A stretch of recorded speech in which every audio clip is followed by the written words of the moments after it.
This is the D6 generation with your hosts, Craig Gallant. You're wrong! If you're getting any compensation, it's not charity! Russ Wakelin. Did you put me on a boat with frickin' dragons attacking me and whatnot? Now we're talking. And Rafe, Hollywood Granger. Now that's Jimmy Django right there. With contributions from Total Fangirl. Vampires do not sparkle. And our loyal listeners. Drago, we made you out of steel. Welcome to another edition of Rapid Fire, the roundtable discussion of all things gaming, coming at you with the speed of a Cerulean Scythe-class frigate bearing down on you with engines on overburn. This edition of Rapid Fire is brought to you by James to Owen, Australia 33, Wales 12. Red ones go faster? Yeah. Not going to touch that one with a 12-foot pole. Today our panelists are, as always, Rafe Tightrope Walker Granger and Russ the Bearded Lady Wakelin. Let's begin! Issue number 1. Throughout science fiction movie history, nothing has been as iconic, eye-grabbing, or as thrilling as the epic spaceship battle scene. Scenes such as the opening mind-blower of Star Wars Episode 3 Revenge of the Sith, the Reaver vs. Alliance battle at the end of Serenity, many scenes from Battlestar Galactica, Star Trek, and Babylon 5, and, of course, who can forget the Battle of Endor in Star Wars 6, The Return of the Jedi? Question: what one element of the epic space battle scene is clearly the most important, bar none? Rusting robot Rafe? Russ? Giant ships and little fighters. Sacrificial maneuver Rafe? Lightsaber duels. Wow. What? First of all, that makes no sense. Lightsaber in space. I gave you hints. I gave you time. And nothing. Everyone knows that if a plucky robot companion doesn't sacrifice himself during the battle, it's all for nothing. And that makes you both wrong, but Rafe clearly way more wrong than Russ. Issue number 2. Ever since the brave pilots of World War I threw hissing, sparking bombs down on the battlefields of Europe to assist their ground-pounding brethren, having sufficient air support has been central to any successful strategy. In war games, the game mechanic balance of dealing with these central players while not making them the focus of the game is paramount to the feel of a game as a whole. Whether it's the battlefronts of World War II or armadas unleashing a firestorm on each other, fighters are a must-have for most players.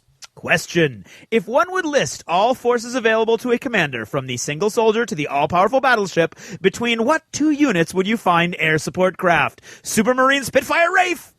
Submarines. 2 units? Again, not making any sense.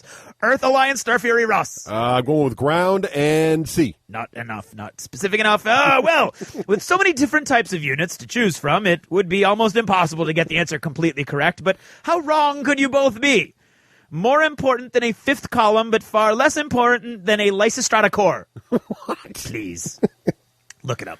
Yeah, okay. Issue number 3. A perennial favorite of amateur wordsmiths everywhere, game designers often forget when they are designing their games that words actually have concrete meanings in the real world, and thus use them incorrectly in the game, thus causing no end of confusion to people playing, selling, and reviewing those games. The most famous example, of course, is GW's constant interposition of strategic and tactical. Add to this long distinguished line now, however, the Spartan Games' use of the terms flight and wing. Question: the following unit types. Place the following unit types in ascending order according to size. Oh, God. Flight, group, section, squadron, and wing. Iron Memory Russ? A through D squared. Colander Memory Rafe? School, pod, dolphin.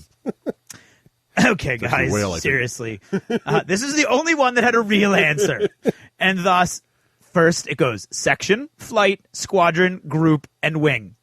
Only one wing on any base or carrier, boys. Wing commander, hello? And that means you're both really actually wrong. Issue number 4. Games Magazine released its list of top games for 2009 this week, once again underscoring the meaning of the word subjective. With such winners on their list as Small World and Dominion, one must be most confused over the choice of Le Havre as best advanced strategy game. Question: yes. What do the words advanced strategy mean to the Games Magazine award board? Rafe the Rosenberg Rouser?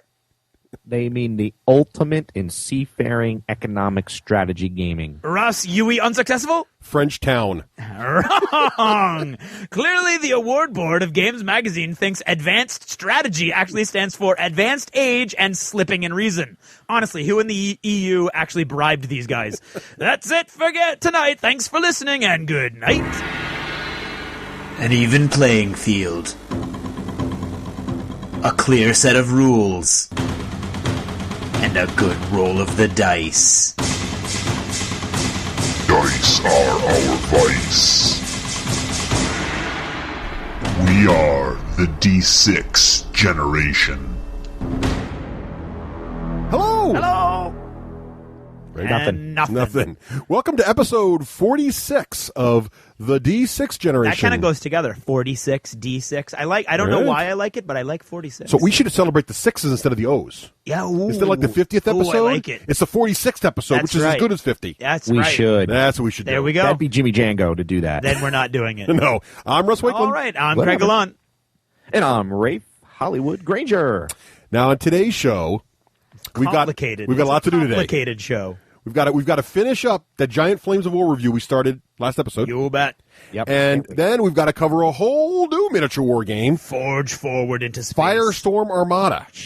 I know we're kind of having a little miniature fest lately, but don't worry, board game fans. We'll go back to We'll you be back some love soon. But right now we're in miniature mode. We are, and we can't help it. We can't help it. It's just how things are rolling right now. Right. In the That's miniature how we industry. roll at the D6 generation. Plus, we've been doing a lot of board games lately after Gen Con. We've been kind of up to our eyeballs. on board we games. did kind of do it. I think that may have been why I burnt out. Could be a lot of slam them. those hard, you know. That's okay. We're going to jump back into some miniature games for a while, and we'll get back to board games again when we get Sure, burned out of those. it's like cyclical. It's like right. that other and thing maybe that even role playing again. You never know. you never We're getting can a lot tell. of comments about the new Warhammer Fantasy. You know. Yeah. You know what else someone mentioned? It was about the new Dragon Age Origin role-playing game. Ooh, really? Oh, Yeah, interesting. see? Look at that. Wow, it's all out there. But before we get into all of that stuff, we have to so thank much to do. our sponsors. We really need to thank Folks them. who make this show possible through Absolutely. their generous support. Without them, it wouldn't happen. Who should we thank first? Craig. Myriad Games, supporting the D6 generation on behalf of friendly professional gaming stores everywhere. Thank you, Dan and Myriad Games. Thanks to Dan. Dan really hooked us up with Firestorm Armada. You know, and you know how you know? Because they shipped it in the order in which it was ordered, and Right. Dan was right there on the front line. That's right, because there are many, many stores that still don't even have it yet. That's right. Oh, wow. We've all didn't got know our that. starter boxes, And we'd our like carriers. to take a moment of silence for those people. Okay, moving on. Also need to thank BattleFoam.com. Battle foam. Protecting your army so you don't have to. And the folks at BattleFoam make great custom-cut foam and also really phenomenal cases. And you know what I just got? Did you just get a case? I just got a Battle Pack 216. Is that the one I saw last night? It was. looked nice. I like about it is, here's the thing. We all get excited about how big you can get your cases, right? And BattleFoam, of course, Right. makes these massive cases. But I'm really liking the 216 is their small one. Yeah. It's about the size of a work briefcase. Yep. And it feels cool because like you're going gaming and you're going to work. Oh, nice. Yeah, that's right. What's cool about it is I needed a small case. I wanted a small, durable case. Yep. And the smaller ones from other companies are usually a little bit bigger, a little too big. Right. Or you've got the GW style one, but it only comes that red foam thing. Which is and it's kinda useless hard if and- you're not doing individual infantry models. Right. And it's still a little bigger than this. This Yeah. is small, and it's a perfect size for small skirmish games or Yep. small Yep. fleet games. Yes. So what I did was I picked it up actually from Dan. Ooh, at Myriad very Games. nice. They had it in Yep. stock. Yeah. How much was it? It was about $70, I believe. Really? Yes. But it comes with pluck and pick foam inside. Right, yep. Which I want to replace with custom foam. What I Yep, can do yep. then is I can throw everything in the pluck and pick. It all fits perfectly in there. And what I'm going to do is once I finalize my fleet composition, Yeah, get it there you all go, down to a yeah. science, then I'll trace them out and get Romeo to cut them all perfect for me. Nice. Yeah, that's a good idea. Now, and then I'll who's- just switch them who's- out for different Who's games. Bromeo? Romeo. Oh, is that? Did I say Bromeo? Is Bromeo his brother? Or? I don't think so. No. Oh, okay. Romeo of Battle Foam. Sorry about Is that that. anything like a bromance? So who else should we thank? Rafe. We should thank the fine computer designers at Lone Wolf Development. Yes, they're technically software designers. Thank you, The Craig. computer designers are a different sponsor. How do you know Oh, that was excuse me? me. That could have been Software Russ. designers, Right. At www.wolflair.com and for all your Flames of War goodness. Yeah, You because can they make- jump on Army right. Builder, make your lists. Tired of pen and paper? Just go to your mouse. There you Also, go. maybe you know what? I don't know. Fight I the don't know if monsters, we're not the Warhammer tools. Right. What's that, Craig? Fight the monsters, not the tools. That's right. And if you are a role player, well, you can use a Hero Lab for that. Right. And if you're a card player or a collectible player, do they have Monster Apocalypse on Card Vault? I believe they do. They do. Okay. Yes, they okay. do. There you go. So it's all good. And we also need to thank our friends at PaintedFigs.com. PaintedFigs.com. You know what Ooh, let me I jump just in. saw today? Yeah, I saw it too. What did we Did see, you see Rafe? it? We saw it. What was it? It's beautiful. Oh, man. So Santa Navin has got my painted grind Warjacks on the way. I got to gush about this. I emailed them and I said, Navin, do you think we can do this in time? He's like, it's in tight. I think we can. The cool thing is I didn't want to give him the detail. What's the paint scheme? What's this? I just wanted it to be like Christmas. It just shows up painted. He didn't ask me any questions. He just got it all done. Nice. It's as if he read my mind, you know? Awesome. And I loved it. Excellent. So they're on their way. And they look beautiful. Don't they, though? Yeah. Yeah, and check the Twitter feed because I retweeted Naveen's tweet about it, and it links to pictures of the excellent of the model, so you can check them out yourself if you want to see them, and they look great. And how cool is that going to be when I bust that out and you guys are all like, oh, it's going to be awesome. I expect to see those at the gaming time. Oh, yeah, you will. It's beauteous. You practice with Lou, and I'll see if I can beat you. Yeah, sounds good. Lou will probably beat me. But. And we also need to thank the computer designer that Rafe was talking about earlier. Who work at a different business. All together. Doghouse Systems. Computers are all the same to me, Russ. It's like lawyers. You know, It's we're like all the magic. It's in the magic black box. Right. Yeah, Doghouse Systems makes great gaming PCs. Affordably. Thanks, Ross. High-end. Yep, thanks, Rafe. For barking. And don't forget, if you put in the code D6G on their website, you'll get free shipping anywhere in the United Anywhere States. in the U.S. I'm on my Doghouse right now. Great Christmas Excellent. present. And how's it I'm working baking out pie. for you? Because my machine's so powerful, I'm podcasting and baking pies at the same time. There you go. That explains a lot. It does, doesn't it? Yeah. Other folks besides corporate sponsors also help make the show happen. Yes, they do. And those would be our shout-out auction winners. You bet. These are folks who go out to eBay, ebay.thed6generation.com, check out our shout-out auctions, and bid on them, and you get a chance, if you win one of those You auctions. could be part of the show. The sentence of your choice is read by a person at the beginning of that segment. You bet. Just like you heard in Rapid Fire, and you're about to hear in front of Achievements of Gaming a little later. Yeah. That's right. So you can help out that way. There's also, what else, Rafe? We got donations, right? Oh, yeah. Go to our website, thed6generation.com. Click on the donate button. Read the linky poo on how Myriad Games helps contribute to your wallet. And those donations come right into the D6G, and we use them for good things like shipping out prizes. All right. Cool. And we've also got one other way you can help support the show is to buy our merchandise. Yes. Rich. Russ, you cleaned up. Shop.thed6generation.com. That's all you got to do. That's right. Takes you right there. We've already had some Christmas orders. Very exciting. Thanks to those folks. Got some T-shirts coming. Got some beer steins on there. Yeah. Nice stuff. How's that concert shirt coming? Still that'll be 2010. That'll be a 2010 product. 2010. I think. Okay. Yes, I think so too. First product of the new year. Now, to give back to everyone, we like to have contests on the show. Everything we get. Thanks to a lot of the folks that we talk to and review their games. They like to send us stuff. People who also just want to help support the show. Companies, random listeners send us stuff to give away sometimes. Yep. And this time, Fantasy Flight Games sent us a copy of, Gen Con, they handed us a copy. They didn't really send it. We of actually Chaos had in to the Old carry World. it all the way across the country. All the way back from Indianapolis, which you've heard is the gaming capital of the world. I can't remember who keeps telling me that. No.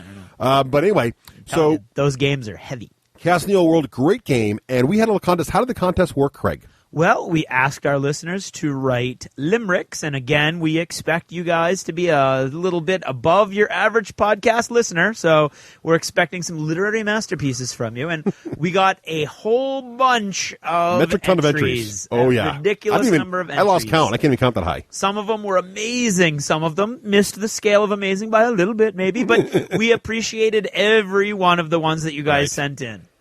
And I did. All the ones that didn't get picked are all losers. Every shot on goal is important, even the ones that miss. That's right. The ones that hit probably wouldn't have hit if those were Someone the only had ones missed the goalie had to worry. Right. I guess. That you guys keep thinking that in your happy little world. I think I just broke his analogy right there. Sorry about that. All right. So what we've done is we went through and we looked at all the massive entries. We each picked 3 we liked. Well, Rafe looked through them. You and I think, read them all. Yes. And then I just scanned them. We're going to read some of our favorites. Yep. And then we'll announce the winner. So, Rafe, why don't you read the one you liked here at the beginning here? Yeah. One of the ones you liked. This is from Jacob Burgess. There once was a guy named H.D. who was a geek, just like you and me.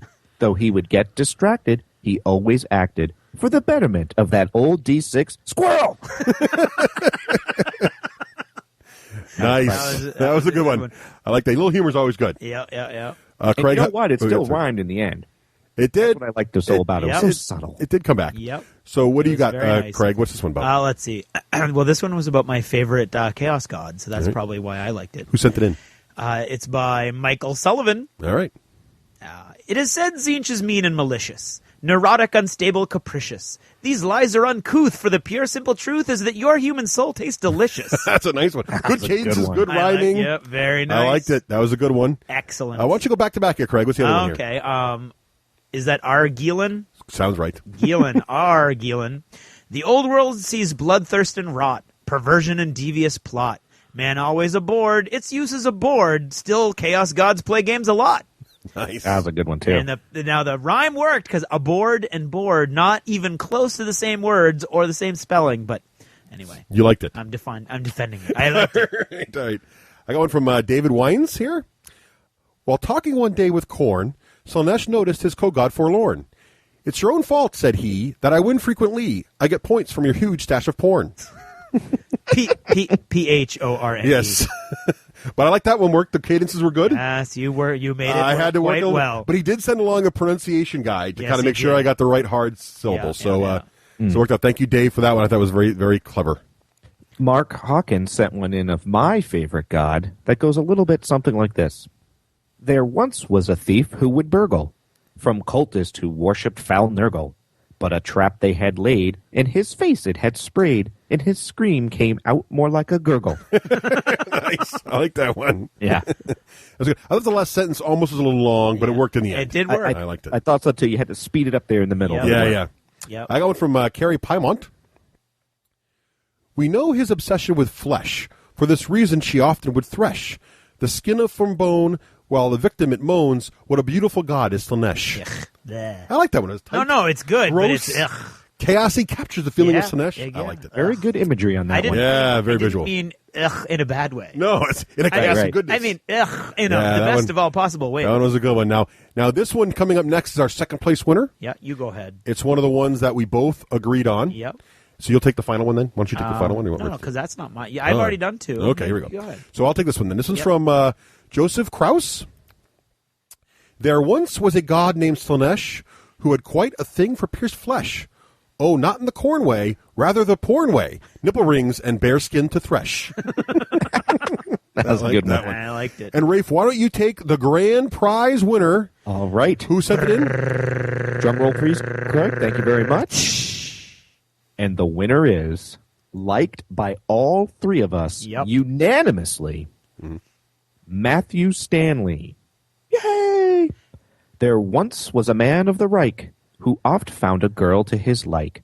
He fondled their tresses, said 10 hail Slaaneshes, and was gutted by witch hunter Mike. Nice. I love it. I love it. That's great. Wow, the audience. The audience loves it too.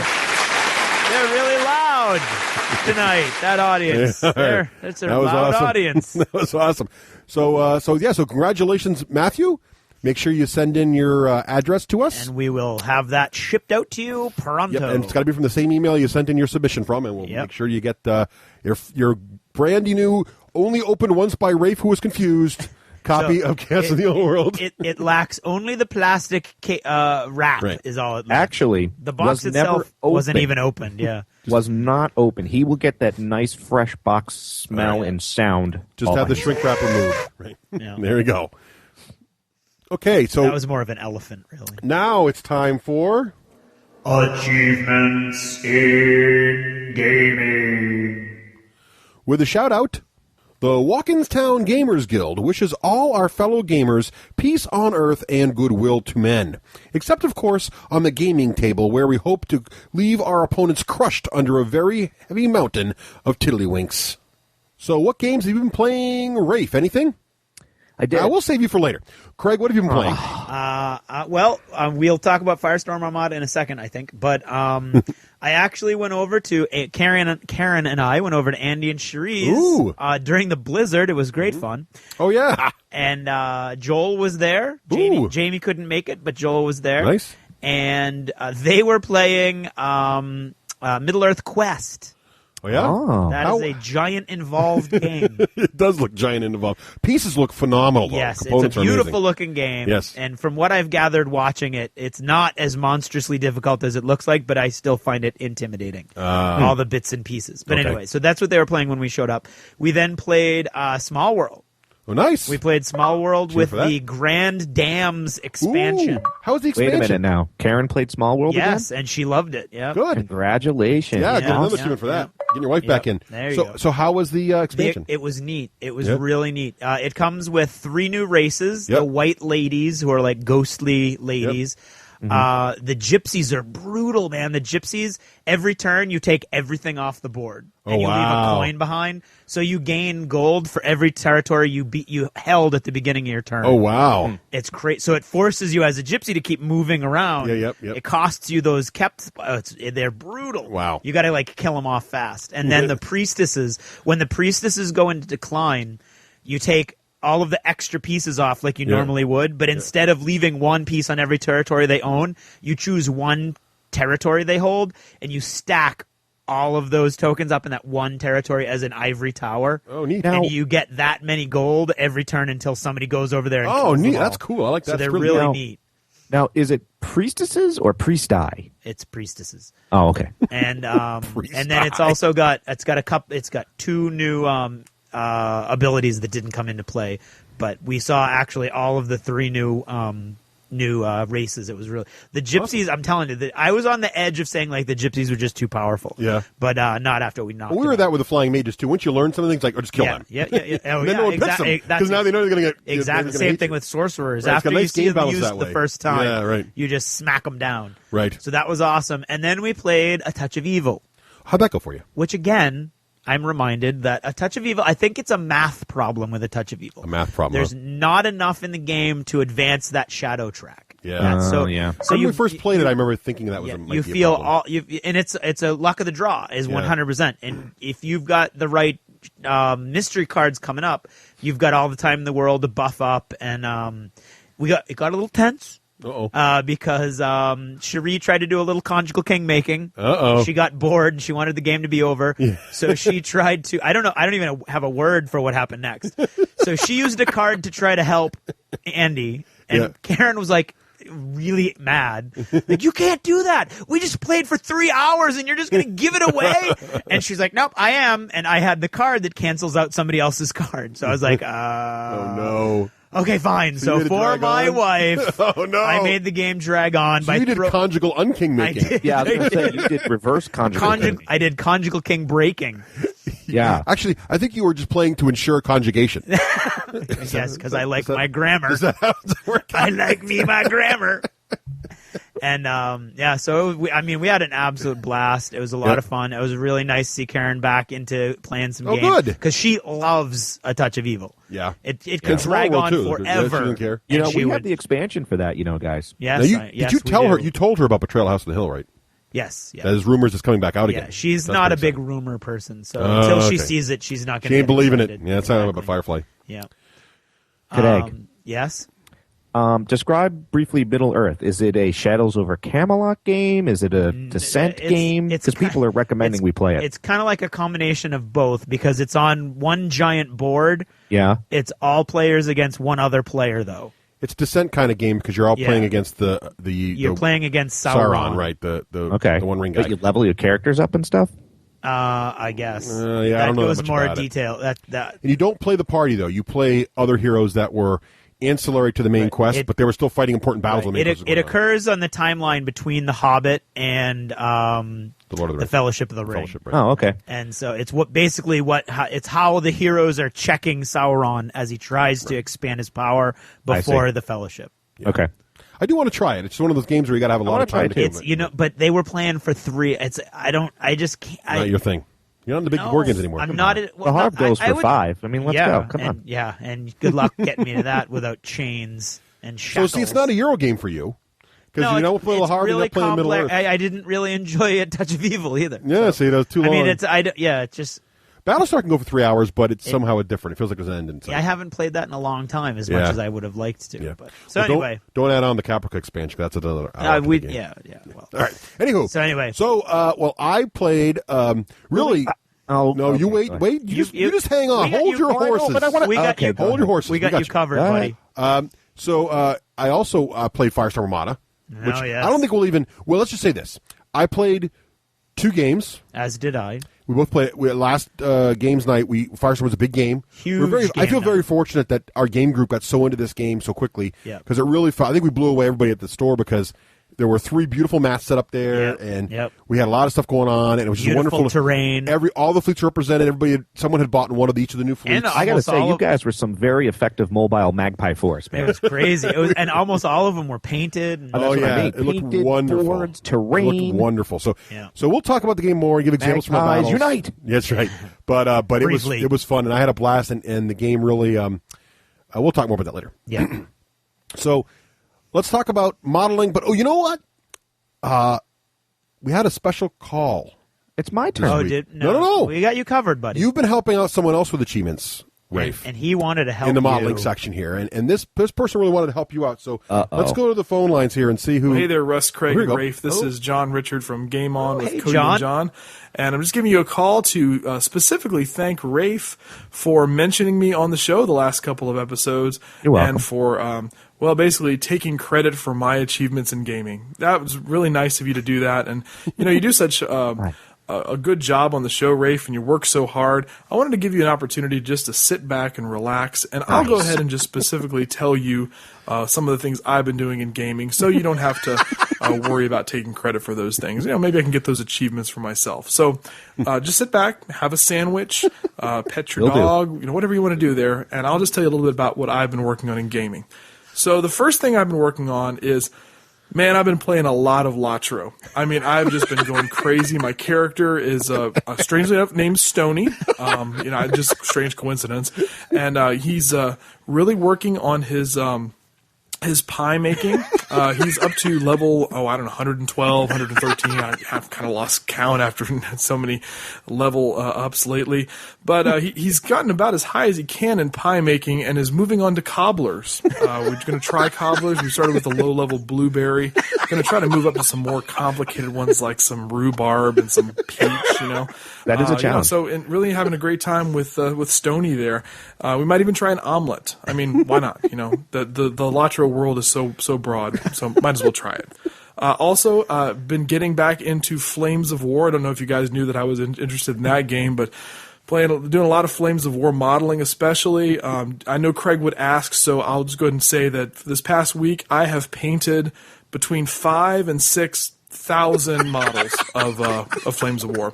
That is, I think, about 2 platoons, and so I'm really proud of those, and hopefully I'll be able to get those to the table and play that great game. So just having a great time with Flames of War. And the other thing that I've been doing that you guys might not have known is that I've been taking some online courses. And it's always important, I think, to improve your intelligence and to keep your education going. And so I've been taking this course, and the title of it is Mispronunciation of Titles of Board Games That Are Named After French Cities. And I just saw it online, and I was like, I could really use this sort of a course. And so I just got my certification. And, when you start to learn a foreign language, like, I learned Spanish in high school, and, you start off and you learn a little bit of the language, but you're still sort of thinking in English. And, after a while, you sort of hit that point where you're starting to think in Spanish, think in that other language. And that is the place where I've come to when it comes to mispronouncing French cities, and especially those that are in titles of board games. So I don't even have to think about it and convert it in my head. I open my mouth, Le Havre just comes out. I would not even think of using the word Le Havre. I mean, that's not even going to happen. In my mind, it's Le Havre. So, I feel like I've been doing a real good job with that. I'm going to keep that up. I may even try to start mispronouncing some other kinds of games in other languages. So, keep rooting for me there. So, anyway, so that's what I've been working on in gaming for the last couple of weeks, and hopefully that's enough to get me at least a couple of achievements using your very rigorous system. But anyway, I just wanted to say that really enjoy your show, and I think you guys do a great job. And Cody and I are looking forward to seeing you back here in the gaming capital of the world next summer at Gen Con. So, hey, until then, game on. Thank you, John. John, here's a few achievements for that excellent call-in. Yeah. And you got Rafe totally covered. Rafe, could you have done anything else? No, I got to say, anytime John wants to phone in and do my achievements, that is freaking hilarious. There you go. That was beautiful. I love it. All right. So your Very achievements well are done. done. So you're all set. I did some modeling, though. Like, I painted an entire Aquan Prime Fleet. Aquan. Aquan. So, their Aquan are the fish people. Yep. from Firestorm Armada, and they look sort of like a cross between the Mon Calamari from Star Wars, and their main ship sort of looks like a freaked out little super high tech Enterprise a little bit there. Yeah, they're fun painting. I come with a gray scheme. I was pretty happy that they came out. And, there'll be some of those on the Twitter feed soon. How about you? Did you get any modeling? Yeah, I did actually. I'm taking an achievement for my I did a bunch of asteroids, and I think I had those in last achievements. Now, I finished those up. Now, what did Will use for asteroids? Because he cranked out a bunch of asteroids real easy. Lava rocks. Great. Cheap idea. Great. No painting either. Just you got to kind of get the extra dust off of them. I got a bunch of his. I washed them, and then I just primed them tonight black. I'm just going to dry brush them so they match all the other ones. You just had to touch them, didn't you? Well, no. So they match the ones that I've got on installations on, because I put a lot of effort in the installations. They look awesome. I want little them to space match. Stations and stuff. It's really cool stuff. I also put together 2 fleets because I'm just that much better. But neither's painted. As a fact, that is are they incorrect, finally done, sir. Because you got some comments on the Twitter feed, it being the only unpainted fleet. You got a little negative. I don't know how many times I can say, like, gee, I'm shocked at myself. You guys can just go ahead and pile on. That's fine. Oh, wait, we're happy to. Especially go ahead and pile on Twitter that I don't read at all. So you just keep going. All right, got you can trash me. You can come up with your little schemes with Nicole on how to get soda, and that's the place to do it, really, because I never read it. That's where it happens. Okay. The new. I have to say though. It's funny, Craig, because you are known for busting out only painted fleets, and you were outpainted. Yeah, I can't. You know why? Because I'm not going to put that much pressure on my marriage. That's why. Well, I was doing 2 fleets at once. I think that's what you got. And 2 fleets at once. You did 1 fleet. Because I did have them primed and all dry brushed and ready to go for detailing. I couldn't have done 2 fleets. But so I did finish my Dindrenzi fleet. Yeah. I finished it last night. Nice. Can't wait to see it. Yeah. And I might actually, having seen Chris Fry's on the Spartan Games forums, I like the way he configured his bridge windows a little bit differently than mine, so I might go back and change that a little bit. But I'm really happy with the way that turned out with the engine glow and everything. I got everything all included in there. And did you bring them with you? I want to see them now. Now you got me all excited. I did not. Lame. I actually took them out of my car about an hour ago. Oh, that's a damn shame. So yeah, and then so I got to finish those Terrans next. All right, and that's me. Well, in other, I did take a break from Dragon Age Origins because of Firestorm Armada. That game kind of pulled me away from there, so didn't get much of that in this week. You said you painted your whole fleet. I did. I just got totally sucked into Firestorm. That's great. I saw the models, and I was like, this game is much cooler than I thought it was going to be. And I was kind of excited about it, but not as excited as some of the other guys around here. Right. I was just going to get the rule book, but when I saw the models, I was totally sucked in. So I just couldn't wait to assemble them and paint them, and I knew we had the big game on Tuesday, and I didn't want to be the only guy unpainted, so I painted. No offense. Yeah. Because I'm always the only guy unpainted, so that's why I don't want to be that guy. But anyway, so that's that. The girls, though, are playing, found this little game. It's actually an old arcade game, but we just discovered it called Yo-Ho Kablamo. Wow. Sounds violent. And it's a little pirate game, and you basically sail these little boats around the screen, and you try to turn the mines over to your color, so you blow up the enemy, and then you can also shoot them with guns. And it's just a fun little silly game. So if you're looking for a fun little silly game with your kids, look for Yo-Ho Kablamo on Xbox Live Arcade. Fun little game. I just keep thinking yo-ho-ho and a bottle of rum. Yeah, that too. Or the old standard by the Beastie Boys, yo-ho-ho and a bottle of Brass Monkey. But that's just me. So, Rafe, do you have any others you want to talk about? Yeah, I just John have mentioned your main parts. A special announcement. I haven't even told you guys, keeping this live. I'm going to get my second gaming article published in No Quarter number 29. Wow, Rafe, that's awesome. That's amazing. Yeah, it's called Blues in the Iron Kingdoms. The audience is really loud again. Yes, go ahead. Feel like we're in a typhoon. Very excited about that. It was actually written a long time ago, so I've had to keep it secret because I didn't know if it was going to get published, but I got the word from the editor, and I'm very excited about that. So issue number 29. Very cool. According to my collection, is 2 issues away, or am I 1 issue behind, Russ? What's on the cover of your current issue? Okay. What's on the cover of it? Yeah. It's hold on, reaching for it. Issue number 27, and it shows the cool-looking electrical Menoth Warjack on it. Yeah, that's the current one. So I think you're right. You're 2 out. And then I tried something else. There's some pieces I wrote. They're fiction, but they're not fantasy-oriented. And I put the first one up on JimmyDjango.com. I saw that. And it's a serial writing thing that I had done a long time ago. So I have a whole bunch of them saved. So this is like your version of a Green Mile. What's that? It's like your version of a Green Mile, right? No, you don't. The Green Mile was written in serial form? Yes, it was. Yep, originally, yep. Oh, I didn't know that. Yeah, it was awesome. Actually, Yeah, Nicole and I that's got my into it while it was version of pretty Batman. sincere. Yes. It was fun. Yeah. Yes. Yeah. Oh, Very and Craig, cool. Yes. I loved Rapid Fire last week. Well, you did take part in it, so But I know, but it's somehow when you listen back to it, like I cracked up on the stuff whenever you get Russ and he goes, "What?" It's just so funny. well, we got one tonight too, so that's just- good for you. I just love when Rafe compliments his own show. That's phenomenal. That must be that navel It's almost as good as when I was listening to the section again with the interview, and we'd ask a question, and Rafe would be like, "That's a great question." It's like, dude, it's in the bullets. Go ahead. But it is a question. It is a good question. All right. Well, thank you, Rafe. I'll take that in the spirit in which it is intended. Thank you. I don't know what it's intended in. Moving right along. I think I get an achievement for being in no quarter. I gave you one. You want to know? Oh, absolutely. There you go. Oh, you gave me one. Okay, I'm I'll good. give you applause and Now achievement. you say it's an article. Is it an article or is it fiction? I'm kind of confused by your wording. It's fiction. It's Oh, fiction. It's a wow. fiction piece called Booze in the Iron Kingdom. I actually got to create and got a whole list on how not to go outside of canon, and I created about 4 or 5 drinks that can be played in any Iron Kingdom setting. So there's some rules to go with it, which I also created. Is this for the RPG or the board or Yeah, the mystery? it's for the RPG, Yeah. and it's a fluff piece on booze in the Iron Kingdom. Wow. Nice. That's That was a awesome. blast to write. I'm very happy with how And it you're came such out. a hardcore drinker too. Oh yeah. I know. You know what's really cool is I put a drink from Ios in there, which I wasn't sure if that was going to go through Yeah. because there's no. Well, you know what? I just created it out of whole cloth, so I'm like I added to the canon, which I thought was pretty neat. That's really neat. That That's is really cool. very, Rafe. very well cool. done. Get another achievement for that. Nicely done. That's Thank awesome. you, thank you. So maybe next year your drink will be on the back of the shirts at Gen Con. It could be. Ooh, You never that'd be know. cool. Never know. That's right.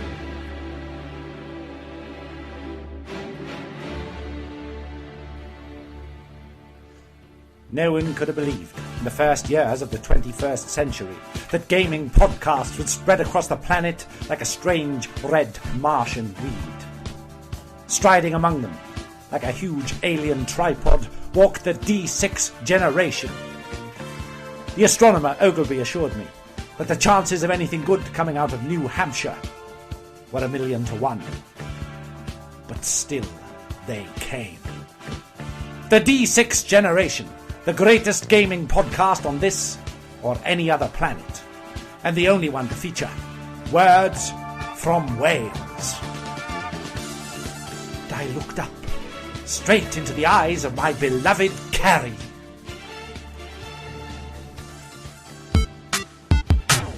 Greetings from Myriad Games, your friendly professional game store. Myriad Games offers a wide variety of family fun for everyone. We don't just sell pieces of cardboard and plastic, we sell fun. We're proud to have the opportunity to serve as your friendly professional game store, whether locally here in New England or anywhere around the world through MyriadGames.com. We also offer a Myriad Gamer membership for our regular customers. We're proud to present Myriad Games presentations, available through iTunes and the show links at MyriadGames.com. Be sure to leave us a review on iTunes to receive your complimentary pair of Myriad dice and to be entered in drawings for free Myriad gear and $100 of Myriad money. Your feedback is very important to us. Please email us through MyriadGames.com with your comments, questions, suggestions, abuse, and general ridicule. For more about a myriad of games, visit your friendly professional game store and be sure to visit us online at MyriadGames.com. Myriad Games. So many games, so little time. So start playing. And now, what's in the news? With the shout out, love the show, hope to see you guys at Adepticon, and why can't I find a store in Buffalo that sells Malifaux? I have no idea, but ask the owner, say, this game's great, order it from Weird Miniatures. That's my tip for the day. And now, what's in the news? Let's take a look here. What's the latest in the news here? Here we go. We talked about a few episodes ago in the news. I mentioned that there were rumors flying around Board Game Geek and other sites that Betrayal at House on the Hill, the long-discussed game by Craig's wife Karen on this show since early episodes, discussing how great a game this is, but sadly it was out of print. Well, now guess what? A new edition is coming out. Apparently it has indeed been green-lighted, and look for it in the near future, so keep your eyes peeled for that one. Also, big news from Fantasy Flight Games. They've announced their next big boxed game. Remember, they're trying to announce 3 new game systems, or 3 new boxes coming out this holiday season. They've already announced Rune Wars, and now the second big box they've announced is based on Games Workshop Warhammer 40,000 universe. That would be the Horus Heresy game. The game is based on one of the most seminal events in the 40K universe history. Actually, it's technically the 31st millennium, when the enemy of the Emperor actually mortally wounded the Emperor, causing him to sit on his golden throne, and caused many of the factions to defect to Chaos, the Marine chapters. A great period in Games Workshop history. There was an original game produced back in 1993, I think, called Horus Heresy. And this new box set apparently does pay homage to it. However, it is an entirely new rule set. Not only is it an entirely new rule set, but the board looks phenomenal. It looks similar to the original game's board in terms of layout. However, there's now 3D elements built into the board, like the fortification walls and things are right in there, which is pretty cool. You're playing, it's a 2-player army scale game where you're commanding air support, orbital support, ground forces, including the mighty Titans, which are the super huge in the Warhammer 40,000 universe, super huge like battle mech things that are the size of skyscrapers walking around. So that's going to be a lot of fun. Looks great. Plastic looks phenomenal. The previews are up on the Fantasy Flight website. You can see a little bit about it. It is coming in at their new Fantasy Flight game big box game price of $100, which is a bit expensive, but I think that's $100 is the new $80 bike set is now $100 pretty much in the board game world. So there you have it. If you're a Games Workshop fan or just a fan of the 40K universe, that's pretty exciting news. And keep your eyes peeled to Fantasy Flight Games website for more of their little previews. They like to let them out. Speaking of our friends at Games Workshop, also the Tyranid Codex, the codex based around the army that is full of bugs, will be coming out very soon, apparently in January. And generally, folks seem very pleased with the changes in the book. Lots of rumors are flying around there. However, there's also a change in a different game system that folks are not pleased with.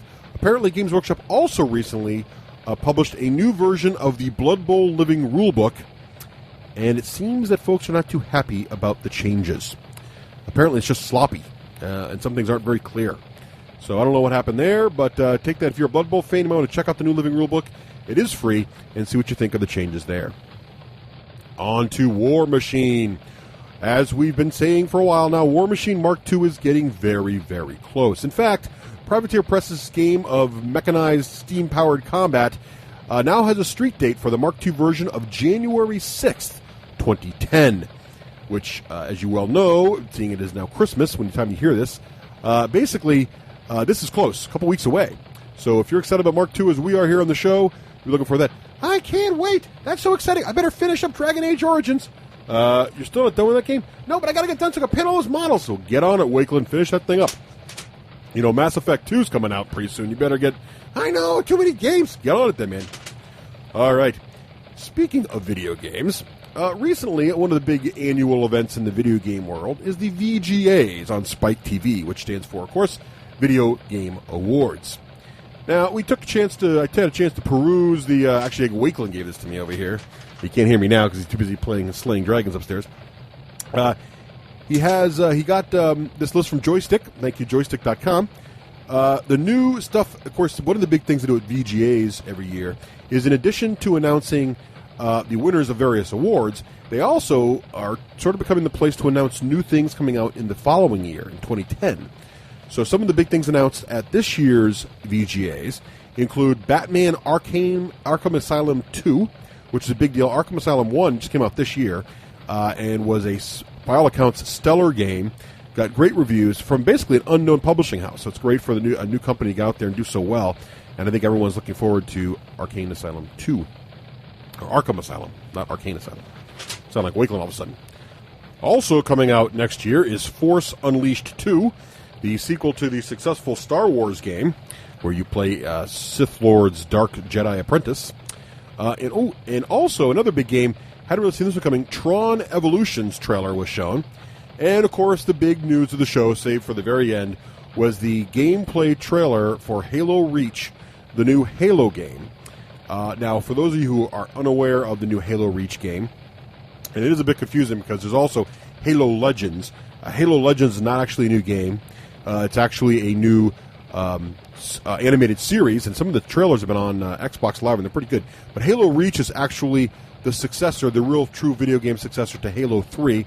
But what makes it confusing also is Halo Reach is actually a prequel So it'll be the latest technology, some new great-looking graphic engines, et cetera, but it's going to be a prequel to the original Halo game. Which makes this exciting is that in the preview we saw at the VGA stuff, they did indeed show new Spartans, because this takes place before most of the Spartans are wiped out and only the one Spartan that appears in Halo is left.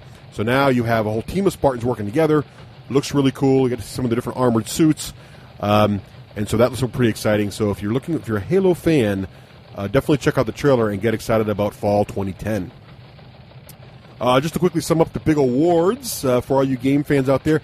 If you're an Uncharted 2 fan, which apparently is a phenomenal game. Now, Wakeland doesn't have a PS3, so I never get to see the thing.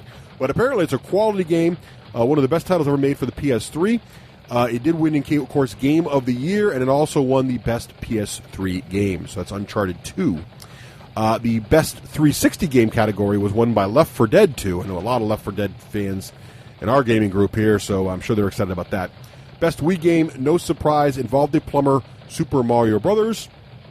Best PC Game, Wakeland will be happy to hear this, Dragon Age Origins, also netted the Best RPG as well as the Best PC Game. And Best Multiplayer Game, not really a surprise, Modern Warfare 2. There you have it, the latest news from the VGAs. Have a Merry Christmas, and that's what's in the news.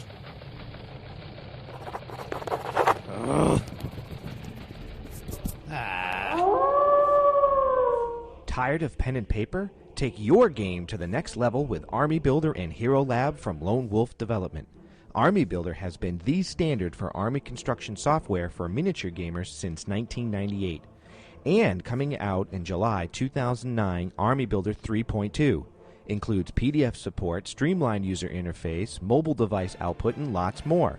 And for RPG players, Hero Lab is the award-winning character creation and management software for players and GMs alike. Hero Lab supports all the major RPGs from D&D to World of Darkness. With Army Builder and Hero Lab, point-and-click simplicity lets you spend less time prepping and more time playing. Download a free demo from our website, www.wolflair.com. Discover for yourself why 100,000 gamers have chosen Lone Wolf Development. Hello and welcome back. Hello. Now, I'm Decamos. Last episode, we discussed Flames of War, reviewing it, and we have now Flames of War Part 2. But before I let Rafe go on with Part 2, I'm very excited. I am now going to attempt to sum up in under 4 minutes everything we talked about in Part 1. So if you're just joining us now, I'm going to catch you all up to speed. Here we go. So Flames of War is a 15mm World War II hobby game from Battlefront Miniatures, and it was released in 2002. Players typically command several platoons of infantry, a few divisions of tanks, planes, artillery, and transports. Forces are divided by period, so you have early war, mid-war, and late war, and also by theater, so you can play forces from Africa or forces from the Eastern Front or for other places. The thing to remember is forces from different theaters can fight each other, but forces from different time periods, while the game mechanics will support combat, they don't really... The point values don't add up. Right. All your units in the game have two primary stats: a level of motivation, either reluctant, confident, or fearless, and a level of training, conscript, trained, or veteran. And these two statistics dictate the target numbers for recovering from pin checks and bod checks, which is your motivation, and how hard it is for enemies to shoot you, which is your training. The game is structured in a you-go, I-go fashion, divided into phases that each player is going to complete all their phases before the other player goes. And the very first thing you're going to do is a maintenance phase, which is basically just organizing all of your things. Anybody who's got to make a morale check or unbog their tank, that happens in the maintenance phase. After maintenance phase, there's movement. Now, last episode, movement sounded kind of complicated, but it's really pretty straightforward. All infantry moves 6 inches, and pretty much you ignore any terrain effects unless you got special scenario rules. Tanks and other vehicles all have their own speed ratings, and they basically just move at the speed they want, up to their maximum speed, and they have to make bog checks if they go over any kind of difficult terrain, which basically is a chance of them getting stuck. And then in the maintenance phase, you have to unstick them. Everything has also a run type option, so tanks and transports can go super fast, or infantry can double their move. But if you do that, you're really going to expose yourself to enemy fire. And when we get to shooting, we talked about that more. But basically, when you do that, you're pretty much dead. So you only want to do that in an area where you're pretty sure you're safe. Yeah, and it's way worse than having an exposed connector. Right. That's movement. The other thing we talked about last episode was the shooting phase, which is also pretty straightforward. You get a number of dice to roll, which is dictated by the kind of weapon your unit is carrying. So you add up all the different weapons in your units and all the stands that are whatever the weapons that are carrying, and you get some number of dice. The target number you need to roll on each of your die is going to be dictated by the enemy's skill.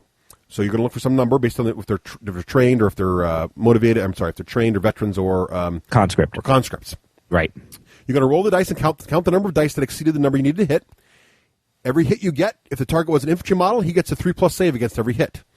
If the target's an unarmored vehicle or a gun team, it gets a 5+ save. So regular infantry gets 3 pluses, gun teams and transports get 5 pluses. If the infantry takes 5 or more hits, even if it made all its saving throws, it's pinned. And if you're pinned, you can't really do your restricted options. Restrictions, yep. Until the beginning of next turn when you can try to make your pin check thing during the maintenance phase. If the infantry manage to dig themselves in, you have to make a firepower check to actually hurt them, in addition to getting past their saving throw. Which is how your weapon is at breaking armor. Right. And if you get past all the infantry stuff and you're actually shooting a tank instead, if the target's a vehicle, instead of making these saving throws, if it's an armored vehicle, you've got to make an armor pen check. If you succeed in penning the vehicle, you have to make a firepower check if you need to destroy it or just sort of stun it. Yep. And that's pretty much all we covered last episode. That was exactly 3 minutes, and that includes the 3 seconds we lost for Rafe's exposed connector joke. There we go. And, Russ, I want to thank you. That was an excellent summary, and you didn't talk a mile a minute. Thanks. And now back to you, Rafe. Continuing on with, I think we're going next, assaults, right? Assaults, yes. And this time, last time we talked about shooting, and I just had bulleted out the infantry because we thought we were going to just do one show. So we kind of bumbled our way around tanks a little bit. So this time I have, Russ, you'll be happy, assaults with infantry and assaults with tanks. Excellent. All right. And then we're going to talk about morale, just briefly. And then we're going to talk about artillery, pretty good depth. And then we're going to talk about aircraft, just briefly, recon, just briefly, and then sum up. What do you think? I think your summation took longer than my summation. So what's this going on? Really? 3 minutes? No. All right, go ahead. I'm joking. That's my old teacher days where I'm giving the overview. That's 3 minutes subjective time. Right. Okay. All right. It's 3 minutes Rust time. Yeah, Assaults. it felt like an hour, All right. actually. These are my highlights. This is what I like about assaults. I know Russ is a fan of this. I think Craig is a fan of this. You keep going until you have a winner. In that one turn. Yeah. Correct. You don't get stuck in and locked and have all these complicated rules about you can't shoot into combat or can't leave combat, because basically once you charge somebody, you're going to fight till it's over. Yeah. That's right. Either you wipe them out to a man, right, or they break off. Yeah. Right. So it's very deadly. It's very fast. There's some neat mechanics when you assault tanks with tanks. We're not going to go into that today, but that's in there too. And what I like about it is it seems to be very realistic with both pinning and defensive fire. How does it work? All right. Here's the scene, if you remember. The U.S. infantry were hunkered down in the town of Mortain. The objective is to stop Craig, who's now a German, from taking the HQ, which we've nominated to be this house. We're going to start our assault scenario. The U.S. did not move, so they're concealed. They've gone to ground, which means they also did not shoot, and they took the turn before. They made a skill test that Russ just talked about, and they're dug in, which means they're in fortifications. We've completed the movement and shooting step. Cool thing in Flames of War is you can shoot in the shooting step and you can charge. But when you do, your rate of fire drops to 1. And if you stayed stationary to shoot, so if you're kind of standing there going tick, tick, tick, tick, tick, tick, tick, tick, you do not get the benefit of a charge. But it's a nice mechanic. You can still shoot in the shooting step and charge in. Different than 40K. Any thoughts so far? I think there are weapons at 40K that let you do the same thing. Oh, they changed that now? Well, I think an assault weapon always let you shoot and charge. Yep. Ah, good point. Yeah. All right. I'm not sure there's a difference there, really. Here I am. I'm hunkered down. The Germans are coming in. All he does takes a tape measure, measures it out 4 inches. He selects a platoon he wants to charge with. He's using his Craig. How do you pronounce that? I don't know. Where Fallschirmjäger Company, right? Fallschirmjäger. Fallschirmjäger, that's it. Which just means infantry. But they use the real names in the books, which I think is cool. Yep. All right. Just to get a feel, it's got a regular platoon. Let's say it's got 9 stands of some rifle MG teams. In this game, grenades are not separate. You're not arming your guys with frag grenades or anything like that. They just come with grenades. They're chucking them in kind of the fluff of the assault. His HQ is a rifle MG team. Okay. All he does, he takes his stance. He moves in 4 inches. Moves them in. He goes for unengaged teams first, moves into them. Then the rest just follow up 4 inches when they can. This is the greatest part about Flames of War. The defender gets defensive fire. Why do you care?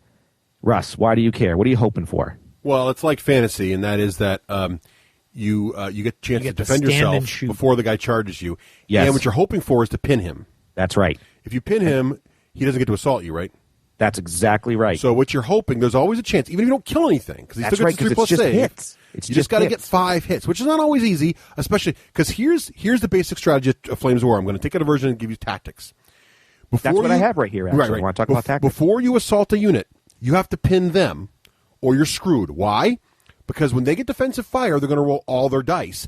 And in all likelihood, they're going to get 5 hits because you're going to be running at them now. You're not hold down, you're not gone to ground or anything else. They get 5 hits, you're pinned, your assault fails. However, if you had pinned them first, then assaulted them, they only get 1 die per stand regardless of their normal rate of fire, right? That's right, because their rate of fire drops. So because they're now, pinned. if there's 5 of their stands, and they normally get 3 dice per stand, instead of throwing 15 dice at you, they're throwing 5 dice at you, and all it takes is 1 miss, and they do not pin you on the way in. Yeah, that's right. So that's the key. Flames of War is very realistic in that you can't just charge a bunch of guys standing there with the guns out. You got to get them ducking for cover and not seeing you coming and barely shooting at you so you can get in there and get them. That's right. And I love that part of the game. We're going to talk about this a little bit later on, but this is where you start to sit there and you go, well, how am I going to assault this, heavy machine gun nest of U.S. that's dug in? They're going to be throwing 20 dice at me. Right. Oh, I got to pin them. Well, how can I pin them? Well, you could use artillery. You could use planes. You can use your tanks, machine guns. That's what's really cool, wouldn't you say? What Flames of War, I think, does better than any other mainstream miniature war game right now is suppression fire. Yes. No other game really handles suppression fire as elegantly and as well, or even in many cases at all, like Flames of War does. Yeah, and that's a real World War II tactic. It's a real military tactic, and it's nice to see in so well done, so simply and elegantly done in a war game. That's right. That's right. So for the defensive fire, all teams within 4 and the rest of 16 inches can shoot at the charging units.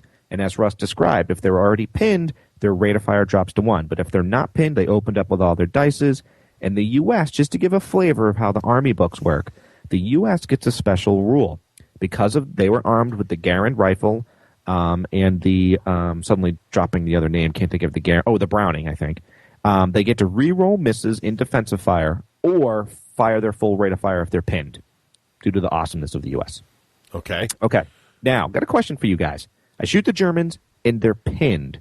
In the rules, you take those stands that moved in, and you move them back.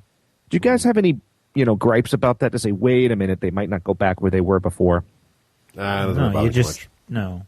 Yeah, I don't either. No. But notice how in some games it kind of matters, like, oh, well, now you moved your model, and you shouldn't have done that. But in this game, for some reason, it just doesn't matter. Because that's the way the rule's written? Yeah. Oh, is that why? It's a problem in games where the physical position of the model is critical to the success of the game. And I think, to your point, I think what you're trying to hint at is in some games, once you get into assault range, a shooting army is SOL, and so people get very anal about, where your exact position is. And what's nice about Flames of War is because you have defensive fire, it's not such a big deal if the guy's plus or minus off by a 1/4 inch or 1/8 of an inch because that's right. Because you're going to get your defensive fire anyway, and he's really got to use combined arms to pin you and all that other stuff. So that's right. It's very fluid. You're like, do your defensive fire, and you move. So on. I'm a little lost though because we've had a lot of stuff come in here. You've talked about army books and different kinds of guns and everything else. Let's get back to the assault. So basically, I'm going to assault you, or you're going to assault Craig. Craig's assaulted you say, me. I'm assaulting you. You measure your guys. You move them in. I use my defensive fire, and he's not pinned, but I killed 2 stands. Okay, he takes 2 stands away. And all he does for that is he rolls his armor save. If he makes them, he lives. 3+. If he doesn't, he's dead. Okay. Loses those teams. Okay. Now, is he assaulting you or are you assaulting him? The Germans are assaulting the U.S. Okay, so he assaulted you. The defender shoots. The defender might kill people. Yep. And he does. So let's say you got 2 hits, not enough to pin him, but he fails both his saves. He loses 2 stands. Exactly. Still comes in. So he's moved. He's already moved his models in. He's got to remove 2 stands someplace. Exactly. He removes 2 stands. Now what? Now what he does? He charges in as long as he is within 2 inches of any of my teams. So guys behind his stands, they just have to be within 2 inches. Right. All those stands roll a skill test to kill me. Okay. Since Germans are typically veterans, that's a 3+. Now this is a weird part. This is a different part of the game now because in shooting, I look at your skill check, right, to hit you in my gun. So the better you are, the harder it is for me to hit you. But in hand-to-hand combat, I roll my own skill check. That's exactly right. Right. So in this case, because there's really no much more hiding at this point. Right. So my skill matters here. So it's kind of interesting. It reverses in hand-to-hand combat from what it is in shooting. Yep. Okay. That's right. So this little scenario. Now, is there any saving throws before you go on? Is there any saving throws? So he rolls all of his checks and he succeeds twice. Let's say. Yeah, that's what I've got that moving on. He succeeds twice. Okay. No, there's no saving throws. He kills me brutally. He sticks the bayonet right in my throat. No saves, no bullet book cover, no firepower tests, nothing. You're dead. So it's real simple. Assaulting is really simple. You just declare your assault, you move your guys in, your opponent takes defensive fire. If he pins you, the assault never happened, you back up, it's done. That's if he kills something, you remove whatever's dead, you do your attacks on him, and then you kill whatever you kill. But now, let's say there's guys that are still in base-to-base contact. Do you get to fight back as a defender? That's right. Okay. That's right. So, that's right. We get to fight back as a defender. Mm-hmm. If I lost tests, if I lost any stands, if I took any hits, I have to take a motivation test. That's exactly what it's called. Before you can fight back. Yes, So before I get the chance to swing, I got to make a motivation check, which is based on my level of motivation. Skill. Motivation, skill are synonymous. Well, I thought so. Training. Okay. So motivation. So like this is whether you're a confident, trained. Confident or trained. So there's a number I got to roll based on confidence. Yeah. That's a very good point. For the United States, we're 4+ in both. Mm-hmm. So we don't worry about it. We're a 4+ right across the board. Right. Yeah. So we make a 4+ test to say if we're going to stick it in and fight back. If we do, boom, I make the test. Mm-hmm. Awesome. I stick it in, and then I count how many stands are within my 2-inch range. You fight back. I roll my skill test, which is a 4+. Boom, his guys are dead. Right. Now, again, no saves, no. Before we go on, let's go through the options. So Craig charged you. You did your defensive fire. He lost some stands. He swings at you. He kills one of your guys. If you failed your test, your morale check, then I run my full movement back. You fully move back, and what does Craig do? Craig can advance into my position. Yeah. Take over my position. He can also, which if we want to pause here, how far can he advance? What's that? How far can he advance? Can he advance? He can move 4 inches. Okay, so he can just basically consolidate. We call him 40K, 4 inches. Yeah, consolidate. Okay, and he can consolidate anywhere he wants. So so your position doesn't really matter. That's irrelevant. That's just fluff. Right. So really, what happens is he moves 4 inches anywhere he wants. Solidifies up. Can he move 4 inches into somebody else? Yes, he can. He can do what's called a breakthrough assault. Okay. Into a next unit within 4. And then another assault immediately. Does that unit get defensive fire? Yes. Yes. So that's like a whole new assault. Repeat. Whole new assault. Rinse and repeat. It has to be a different unit. Can't be the one you just assaulted. And how many times can you do that a turn? Only one. Right. So you get assault a primary unit. You can drive them off, and if you do, you can go into a secondary unit if it's within 4 inches of the first. Where your base was only 4, right? And if you get them, you can hit them again, just as if you did the other assault before. Now, if in the other case, which is your defenders actually did not break, they held. Right. Then the defenders swing back just like the attackers did, using the defender's skill. If every success they get kills an attacker's base, right? Correct. At the end of that swing, does the attacker make a break check? Yes. If I kill some of his stands for the Germans, right, he has to make a motivation check to fight me back again. Same thing. He could fall. Or he breaks off. He breaks off. And so keep, as long as you keep succeeding in the motivation test, you keep fighting each other until either someone breaks off or someone's wiped out to the model. Right. Okay. And you can choose to break off too. Now, is there any time you can consolidate in more or no? What do you mean consolidate in more? Like if you win before you swing again, can you move in more? Or pretty much you only move if you lose. If you win, can you bring in more? No. Yeah, you just keep fighting back. Because what happens is when there are no more stands within 4 inches of range, you have to check to see if the assault is won. Oh, okay. That's why there's no follow-up moves. Okay. So if at one of those points, let's say he's doing his assault, he checks within 4 inches because he killed all the guys in front of me. I didn't break off, but he killed all the guys in front of me. Yep. He then checks to see if the assault is won. This is different than a motivation check. Then it's basically the same skill thing. I then take what they call a platoon morale check. If I fail that, my whole platoon is gone. Okay. Off the board.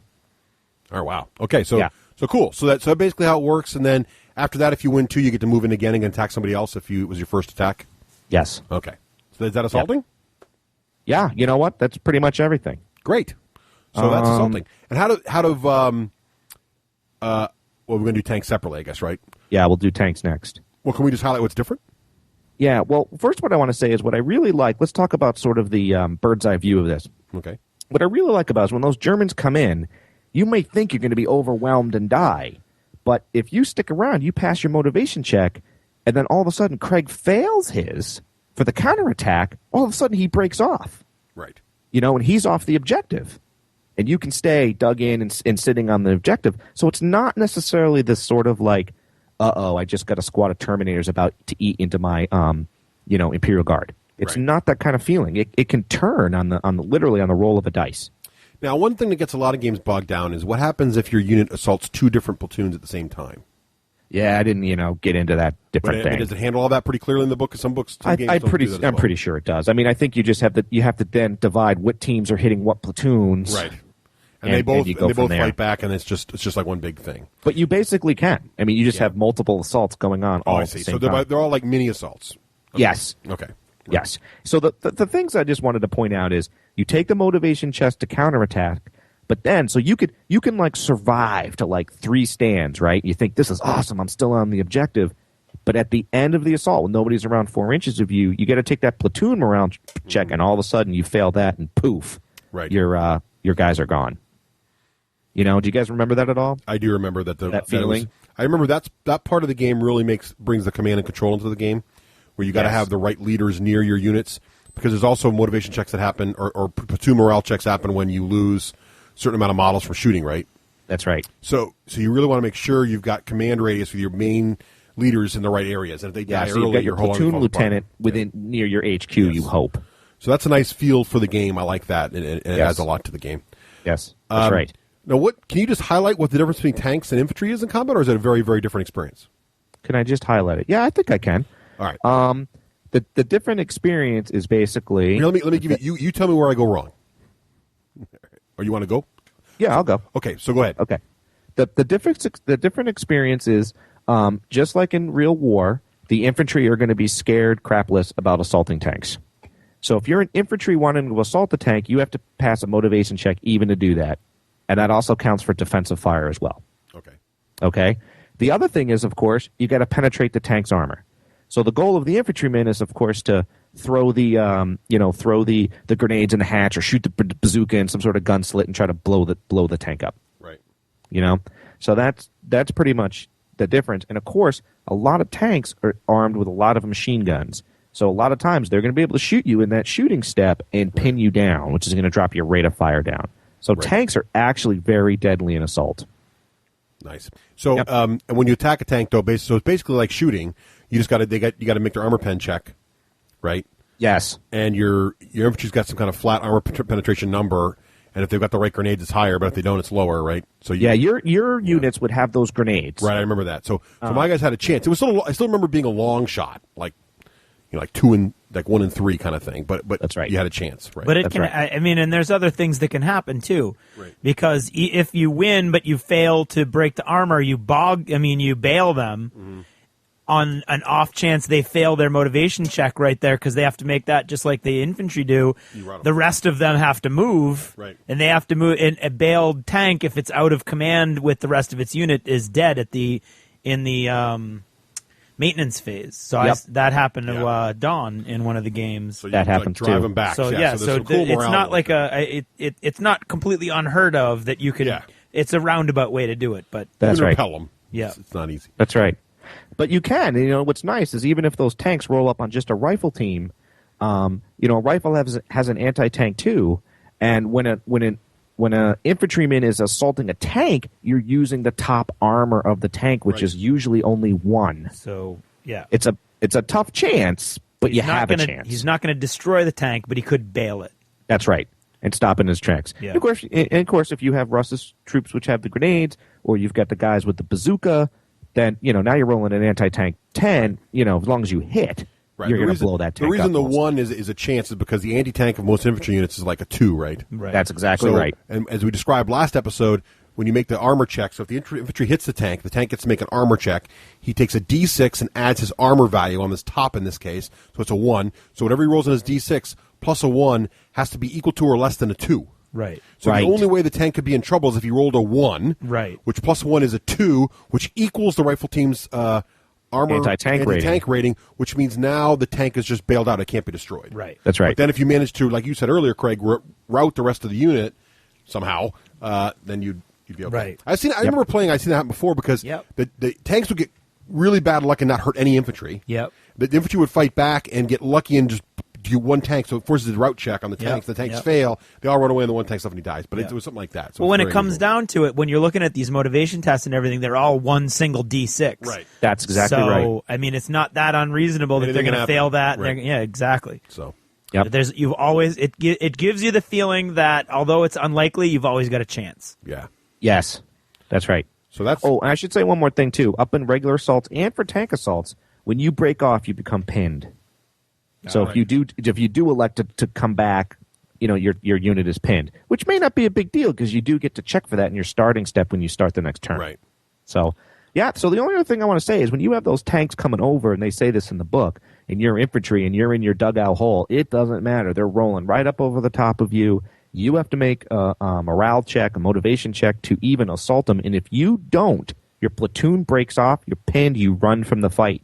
Right. Fight over. Right. Yeah. That's pretty much it. Yep. That's really it. I mean, it leaves good cinema, too. Like, there's good shots. We used to call it Bazooka Bob. That was a famous bazooka guy, Brian Ahern's, in a famous battle over there at the game store where he, blew up a Tiger tank or something with a bazooka. So that's it. So it's got some pretty good cinema. So that's pretty much assaults. You think I left anything out there? No, so you touched on morale a little bit in the assault. So let's talk about morale. All right. Well, you check platoon morale at the end of a shooting step and at the end of an assault step. You check your platoon morale when two conditions are met. If your platoon is below half strength, and if you had any teams destroyed or forced to bail out. If you fail your platoon morale, which is your, most of the times it's either your motivation or skill for US 4+, you fail it, boop, your platoon runs right off the table. We'll talk about company HQ. You don't even have a run. You just take them off the board. Do you move them off the board like each turn? Are they moving like in 40K, or they just dissolve? They dissolve and go off the board. So you literally pick each one off the table and it's gone. Yes. Okay. Yes. The fluff of it is that they've they've had better, wiser things and said, let's get the hell out of here. Okay. Yes. Which we'll talk about in the summary is kind of interesting when that happens. Same thing. End of an assault step.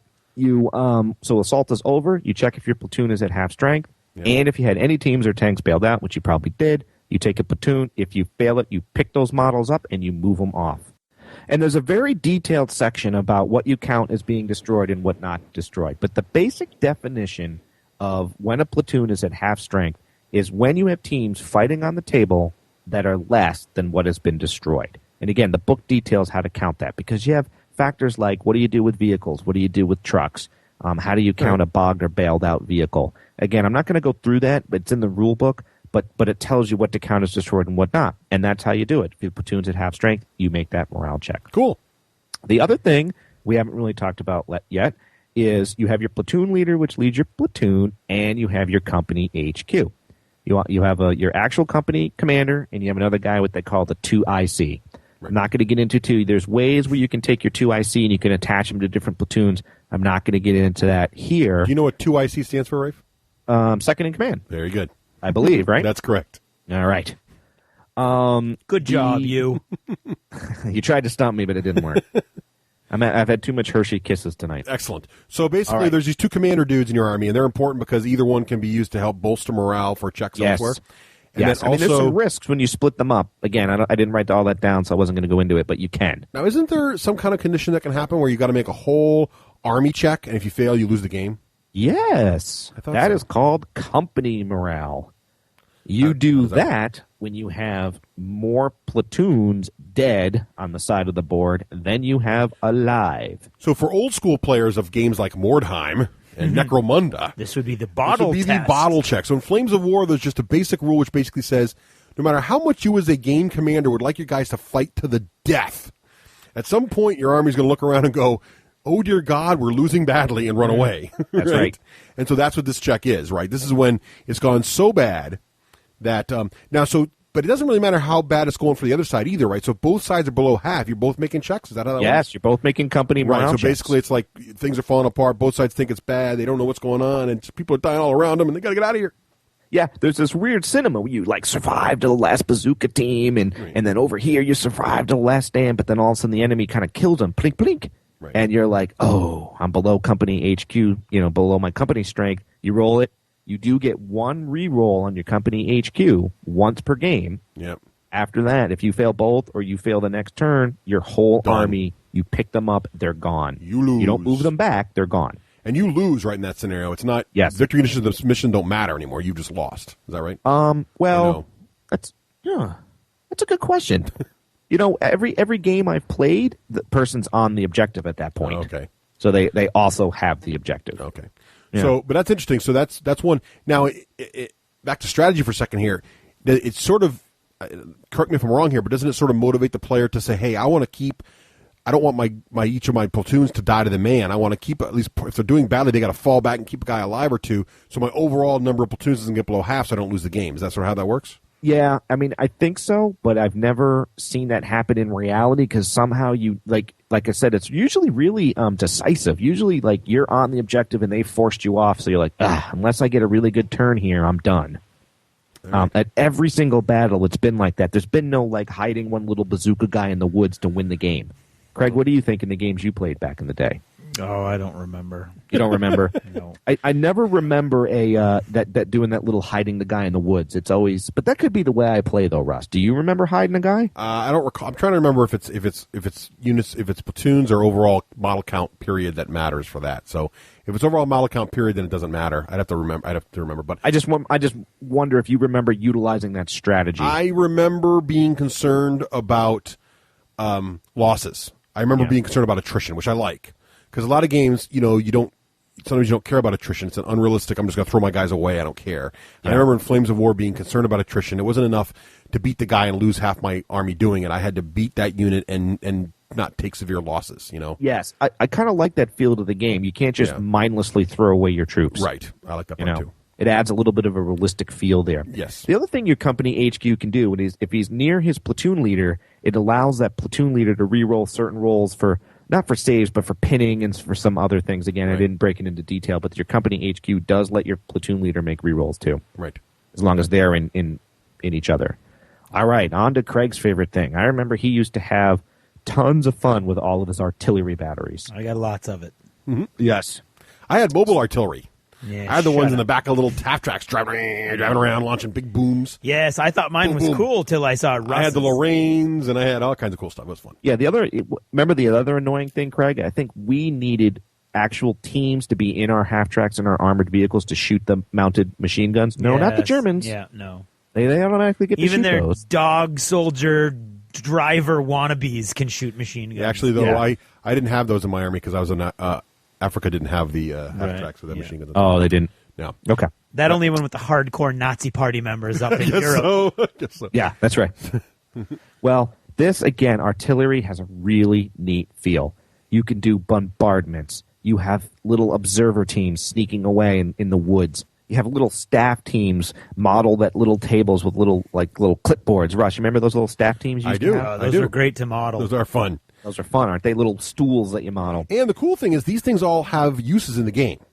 Yes. So the observers need to be put in a position where they have line of sight to the enemy because either the weapon team has to see the enemy to shoot them or the observer does, right? Exactly. Because even though you have indirect fire in this game, somebody's got to tell them the elevation and range to shoot at. Exactly. And so your observers can do that. Now, there's also cases, though, where you can put observers in vehicles and drive them the heck out there and all kinds of weird things, right? Yeah. Oh, you can have your observer way out in the woods, too, right? Because he's not out of command. He can be way out there. Problem is if he gets shot, that's bad for your team back there, right? Yeah, you start to lose. You start to get some issues with your team. Well, remember your number of models you initially started with starts dropping off, and then you got those morale check. He starts in one of the units in that platoon, so you got to be careful with them, but they are really handy.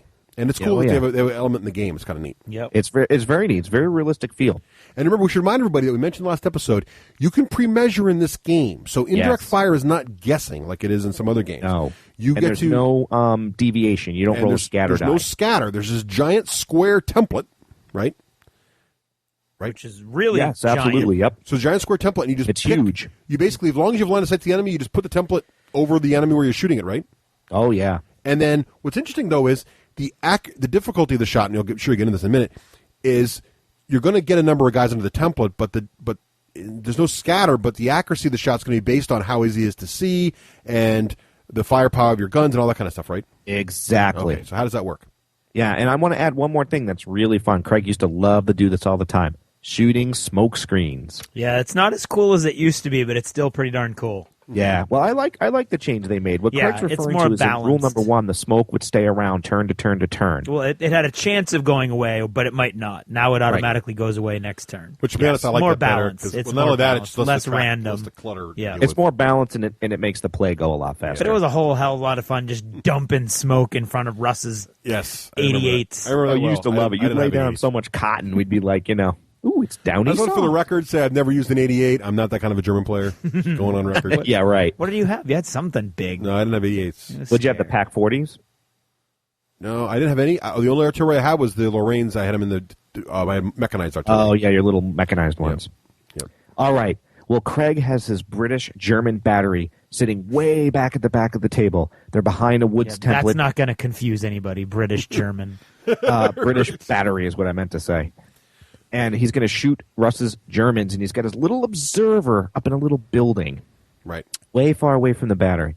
What does he do? He looks at line of sight. He sees those German infantry coming. Line of sight from whom? From your observer. Okay. From your observer team. Yep. And he selects his aiming point. He can actually no, I take that wrong. You do not select a point in the ground. You do have to select a team. Enemy, yep. But it can become a point in the ground, but we'll get to that later.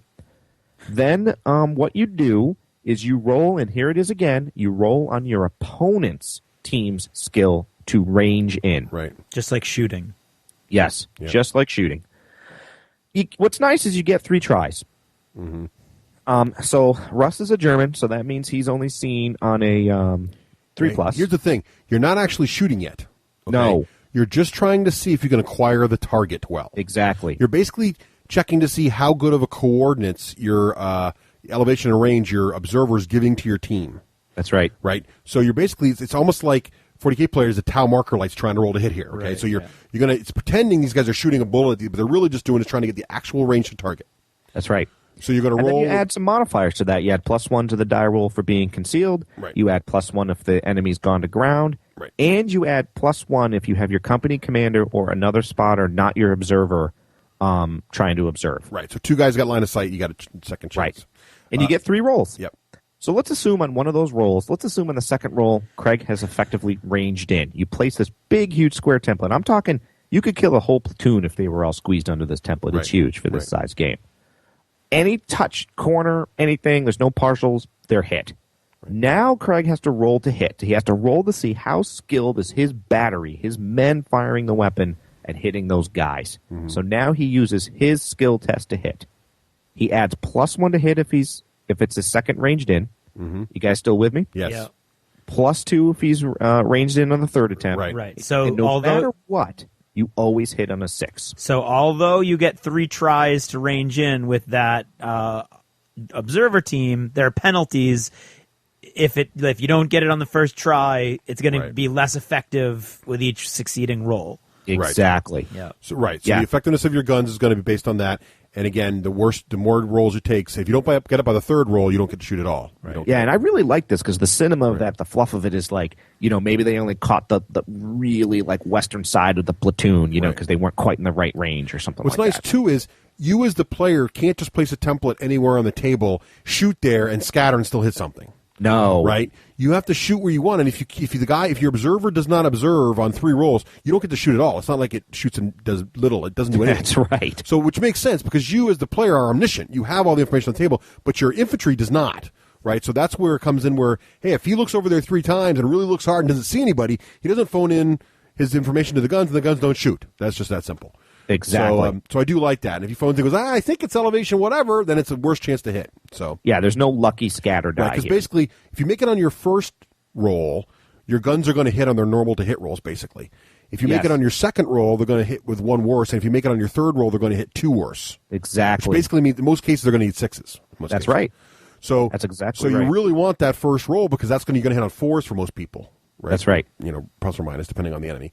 No, that's exactly right. Yeah. So now, but here's the other thing: the number of guns in your battery. And this is what Craig was always good at. He had tons of these. I loved doing the this. number of guns in your battery dictates also affects how effective your attack is, right? Yeah. Yes. So if you have a 1 or 2 gun battery, every time I roll a hit, I got to re-roll it again. You're That's less right, 'cause likely. you just don't have enough shells this is a raining down on problem. the enemy. This is the problem with my mobile artillery, because my mobile artillery was expensive, so it was hard for me to get a nice big battery of 3 or 4 more guns. That's right. But the little towed artillery is cheaper, Yep. and you can get a nice battery like Craig had of 6 or more guns. I So never had more than 4. So if you have 1 or 2 guns, I remember it's all cheesy. We remember it.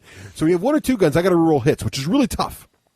If I got 3 or 4 guns, you get to whatever you roll is what you get, and if you have 6 or more guns, you roll misses. Right. It's like the twin linked in 40K Yeah. parlance. That's right. So that's really cool. What's also cool about that is, as you damage enemy artillery, their effectiveness becomes less. Yep. If you start the game with 6 guns, I just kill one of them. Now you're only rolling. You don't get to reroll misses. Right. So it's a really interesting mechanic, and I really like that. And it doesn't involve scattering or any of this complicated guessing or anything else. It's just put the template where your guys can see if they can sight that spot, and if they sight it, you roll to hit like a normal gun. Now, do you roll a die against every target under there? Yes. For saves, you mean? No, to hit them. Teams hit, yes. So like if I have, let's say there's 6 guys under the template. Yep. I roll 1 die for everybody in the template. Six, See how many. no, you roll That- 6 dice. That's correct. Craig is Okay, right. right, 6 dice. Yep. Okay. And you get to re-roll the rolls Right. that are, well, Depending on the number of guns. Depending I have. on the number If I only of had 2 guns. guns, I would roll any successes over Yes. again. Right. Right. Okay. So And yep. it's not over yet. Right. So let's say there's 6 stands. Let's say we hit 3 of them. Those Germans, they get to roll their infantry save, because even though it's artillery shells, it's still very hard to kill infantry. I know you keep saying Germans, but it really doesn't matter. Everybody has that rule. Oh, yeah. Everybody You know what doesn't I mean? matter. I know you're trying to give a specific example, but everybody has the rule where you get a 3+ cover infantry save against anything, pretty much. That's exactly right. Right.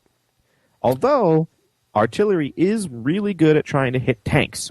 Yes. So that is the way to uproot armor. If you've got armor sitting on a hill, because you're using the top armor rating of a tank, Right. which is usually only a 1. Shells come from the sky. Yes. wasn't the top arm rating of a tank a 2 when we were doing our combat example? I don't remember. It moves back and forth. I believe it's a 2. No, that was the anti-tank rating of the rifle. It's a 1, but the rifle's Oh, yes, yes, right. you're right. So, you are so correct. That's right. And what's cool about that is that does kill that. But even against infantry, what's nice about it is that it gets rid of the bulletproof cover pretty easily, right? No. Again, think about infantry. Think about those Germans up in Normandy sitting in those bunkers. Because now they get the infantry save, and then you got to use your firepower test. Right, but the Which firepower not test in the all- artillery, not very good. Not all. On mine it was. Yeah, well, because you played Germans. The Lorraines had like 3+ or something silly. It was awesome. Yeah. No, I don't know about if you remember yours, I think Craig, but I my think some 20 of mine are really crappy, think my like 20 5+, 6+. I think my 25s were 4+. So the takeaway here, because we're getting all technical about what we had, is that each army's got access to different equipment, and the equipment's going to dictate your kind of flexibility you have. And that's one of the reasons my guns were so expensive. Was I also had really good firepower tests on them. Really, But- easy. If I get you, I was going to kill you. So it's still hard to kill, especially Yeah. if they're in bulletproof cover Right. infantry. But here's the really cool thing. Even though it's hard to kill infantry, any team you hit, the whole platoon is pinned. Yeah. Right. That's where right. artillery is huge. Yep. Yes, that's because it pins them, and then you can assault them or whatever Right. we talked Yep. about earlier. Yep. So And yes. then, again, without going into the huge details, the United States force being really good with, and other force books can do this too. Once that team is ranged in, remember I told you had to hit an enemy team? You put a little marker down. That spot is ranged in. And you don't have to necessarily roll the range in again. Yeah, I kind of thought that was a universal rule, but maybe it's a U.S. rule only. I can't remember. Yeah, in the U.S., they call it the time on target attack. Yes. And then you also are allowed to repeat bombardment, which lets that observer team in the next turn call in the next battery over there Right. and range in on the same spot. Right. So you get some really cool fluff with that. Yeah, there are army specific rules. Like I remember the Germans had the stormtrooper move. Yeah. Things like that. So they do. Everybody has their own little British special had rules. some great Yeah. artillery moves. Yeah. So again, really good flavor. So cool. That's already. So what about aircraft? Okay, and as Russ said in the very first segment, this game has it all. You actually have aircraft. Now this works very differently. You can have a model, you can stick them on stands, but they're not like using the Valkyrie now in 40K. No. I don't know how to describe what it's like, but it's kind of like this above the battlefield type of thing. So here's the basics. You guys still with me? Oh yeah. Okay. In the starting step, you roll for air support. If you picked the points in your list, in each army book, it'll say, I'm just making this up, 75 points for priority type of air attack, or 35 points for sporadic. So you pay some amount of money, some amount of points for a For a certain die level roll. of air support. Yes. And the more you pay for, the better your rolls. Goes through it.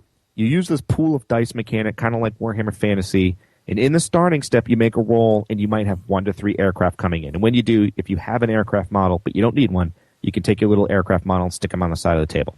You got to have the model. It just looks so cool. Yeah, they do look cool. You got to do They it. do look very cool, and they're all painted and stuff like that. It's awesome.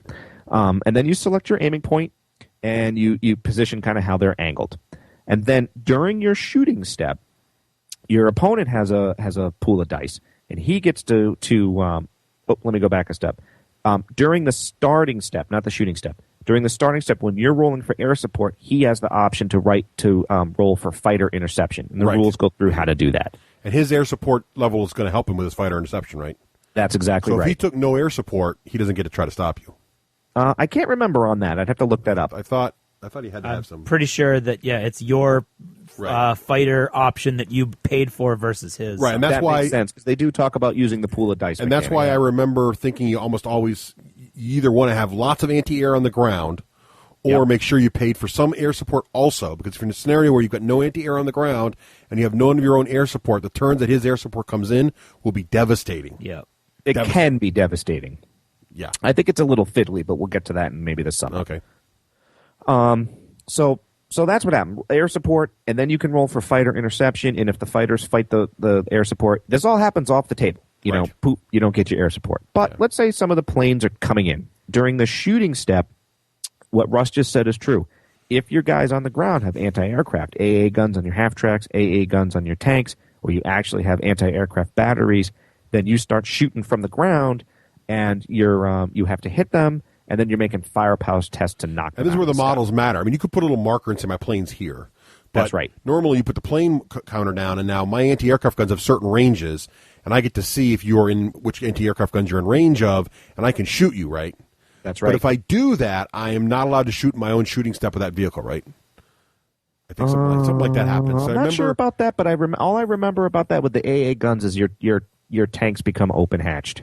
Yeah, that was true. Armor. But I can't remember. But that's what it was. The anti-aircraft guns on the tanks that have dedicated AA trucks. Yeah. They couldn't shoot anybody else. They're shooting at planes. Right. But you're right that you could use the pintle mounted guns on the tanks to shoot, but then you're right, they become open topped. Yeah. Which is I think it depends. I think it'll say in the stat whether you can or you can't. Okay. Shoot it in the shooting phase as a machine gun. Right.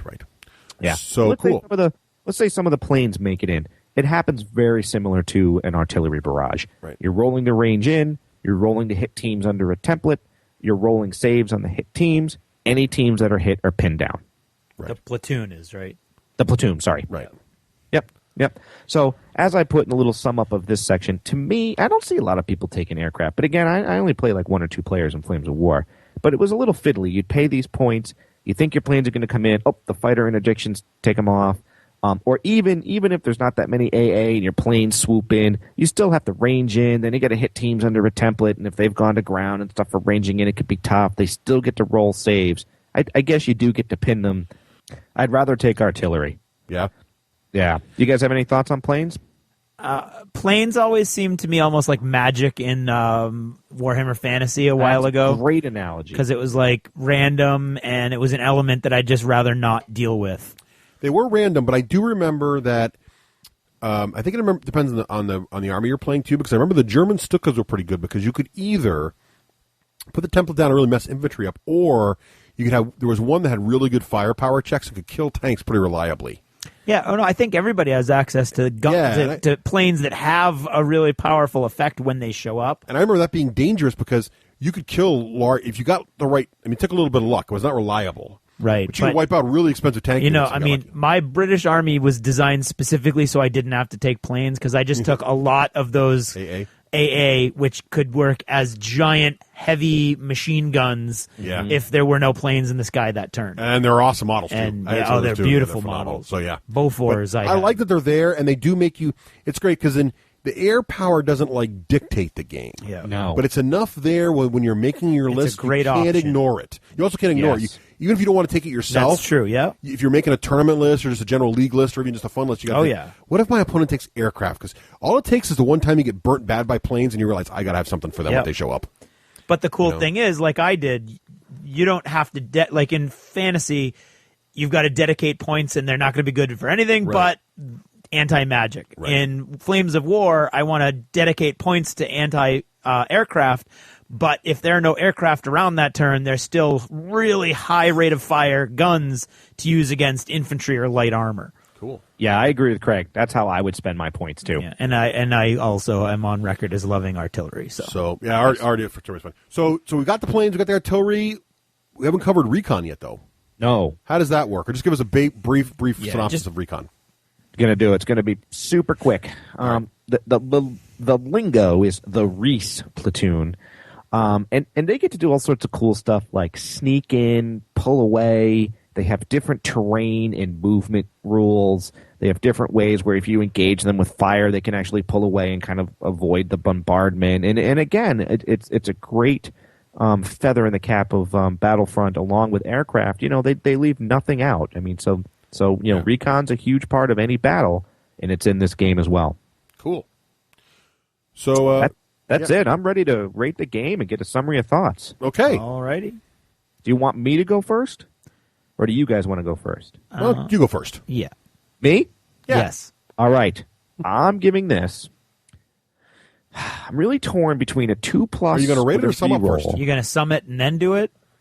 Why don't you? I'm going to start. Well, you're yeah, Rafe. all right. I'll You do lead with whatever that, you and I'll want. sum it up, All right. and then I'll give it my rating. Okay. Craig will explain how we do the rating. Right. All right. As many people, I do love World War II. For whatever reason, my history professors in high school were huge into World War II. For example, I know to this day what Pearl Harbor Day is, which is December 7th, 1941. Why do I know that? Because my 10th grade history teacher, on every single quiz or exam, the bonus question was that. So he really wanted us to learn that date, so I guess I did. Which date was that? Sorry. Pearl Harbor. December 7th, 1941. Oh my Right. God! How many of my students didn't know that this week? I know. We're recording 4 days or 3 days after Yes, that for yes. and they're like, was it World War I? Did you have to go smack the history teacher? No. I mean, come on. No, most of them are bigger than me. No, they not them. needed my history not them. teacher because that was his bonus question Yeah, every no, I'm single telling time. you, it's something they should all know. But yeah, Yeah. it's not really it's important to some Yeah. history teachers. I guess. You know, and the other thing too, I know Russ's Those who do dad not served- remember history, but I'm just saying. That's right. And also, like Russ's dad who served, and Craig's dad who served, my father also served. He was a United States Marine. He was actually in the Marines during the Vietnam War.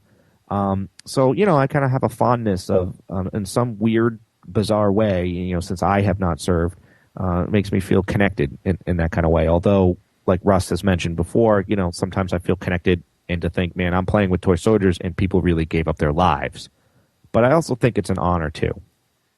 I love the company of Battlefront. And what do you guys think of that? They're a great company. Yeah. Okay. I agree. I know that there are other very good rule sets and that you can get minis from other sculptors, but you know what? I like my all-in-one stop shopping. I like that it's all just one place. As somebody mentioned, you know, you can play Band of Brothers. You watch that in the movies, and you can play that in this game. You can play an all-black tank company, as I did from the novel that I read, or the book that I read. Not a novel, but Brothers in Arms, which is based on the 761st Tank Battalion, which won over Patton's admiration in World War II. As Craig came and saw Don and R's bocage board with little 15-millimeter Beautiful houses terrain. Was you nice know, you terrain. have really cool terrain options. I like that you can play heads up, which is to say equal pointed battles. I think that's Battlefront was brilliant in doing that. I like that you can play historical, so you have both options. Of course, you get wicked cool tokens from GF9. No miniature game that I have ever played, I know there's others out there that I haven't, has the whole battle at your fingertips like we just went through. Artillery, planes, infantry, and it has a really nice detail of rules that really give you a nice chance to recreate battles, but it's still very playable. So I cannot say enough about it. You know, I'm not a rule master in the game. It helps to play with Don. He's got a very good handle of the rules, but it also doesn't make my head hurt. So I think that you know, it's pretty good. So I'm ready for my rating. Before you rate it, we would like to have Craig now, Yes. in the style of George C. Scott's Patton. Oh, great. Please describe the D6 generation patent pending rating system. Okay. The point of this rating system is not to make is not to die for your country. It's to make the other poor bastard die for his country. Basically, what you're going to do is you're going to rate this game on a scale of 2+ through 6+. A 6+ sucks. It's just bad. It's awful. No American would play a 6+ game. Americans like a winner. We always have. We always will. So Americans will only play a 2+ game. 2+ means that out of 6 gamers, 5 of them will like this game. Therefore, we're going to hope that Rafe gives this game a 2+ so people can play it. Because Americans will not play anything but a 2+ game. Thank you, Patton. You're welcome. That was really good. That's well done. All right, Craig's Rafe. So, how would you rate on the D6G rating system Flames of War? Unlike using Russ, I'm still going to stick to just 1. I was thinking a 2+ with a reroll, but I want to make sure it's not just because I'm currently infatuated. You know what Patton says. I'm going to give it a solid 2+. Oh, 2+. That's a solid rating. That's a very good rating. George C. Scott would be pleased. Wow. Okay. Yes. So, Craig, you want to go next? Sure. I think this is a great game. It's very elegant. You can tell its predecessor is 40K in the way the game is basically structured, but it's so much cleaner. The rules are much tighter and more cinematic. I think it's a little. I mean, the way I roll dice, when you get down to rolling a single die and it's so important, that really kills me because no one rolls ones like I do, baby. And there's no time in this game when a single 1 is a good thing. But other than that, I really do love it. I got totally into it when we were all playing it. I found that book online. I read the book. My grandfather fought. Well, he was in the Army Air Corps, but over in the Japanese in the Pacific Theater. So I don't get a lot of chance to reenact that sort of thing. But I do see Russ's point with the history and real people fought these battles, and that is in my mind when I'm playing it. But at the same time, I like that too. Like you like a good war movie.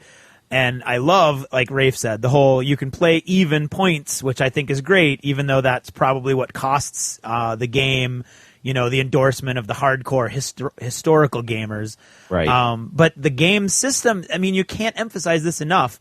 You plug the right units into the right map with the right scenario, and you've got a total historical scenario to play out just like you would with, photocopied black and white wire-bound book that you bought off of offline.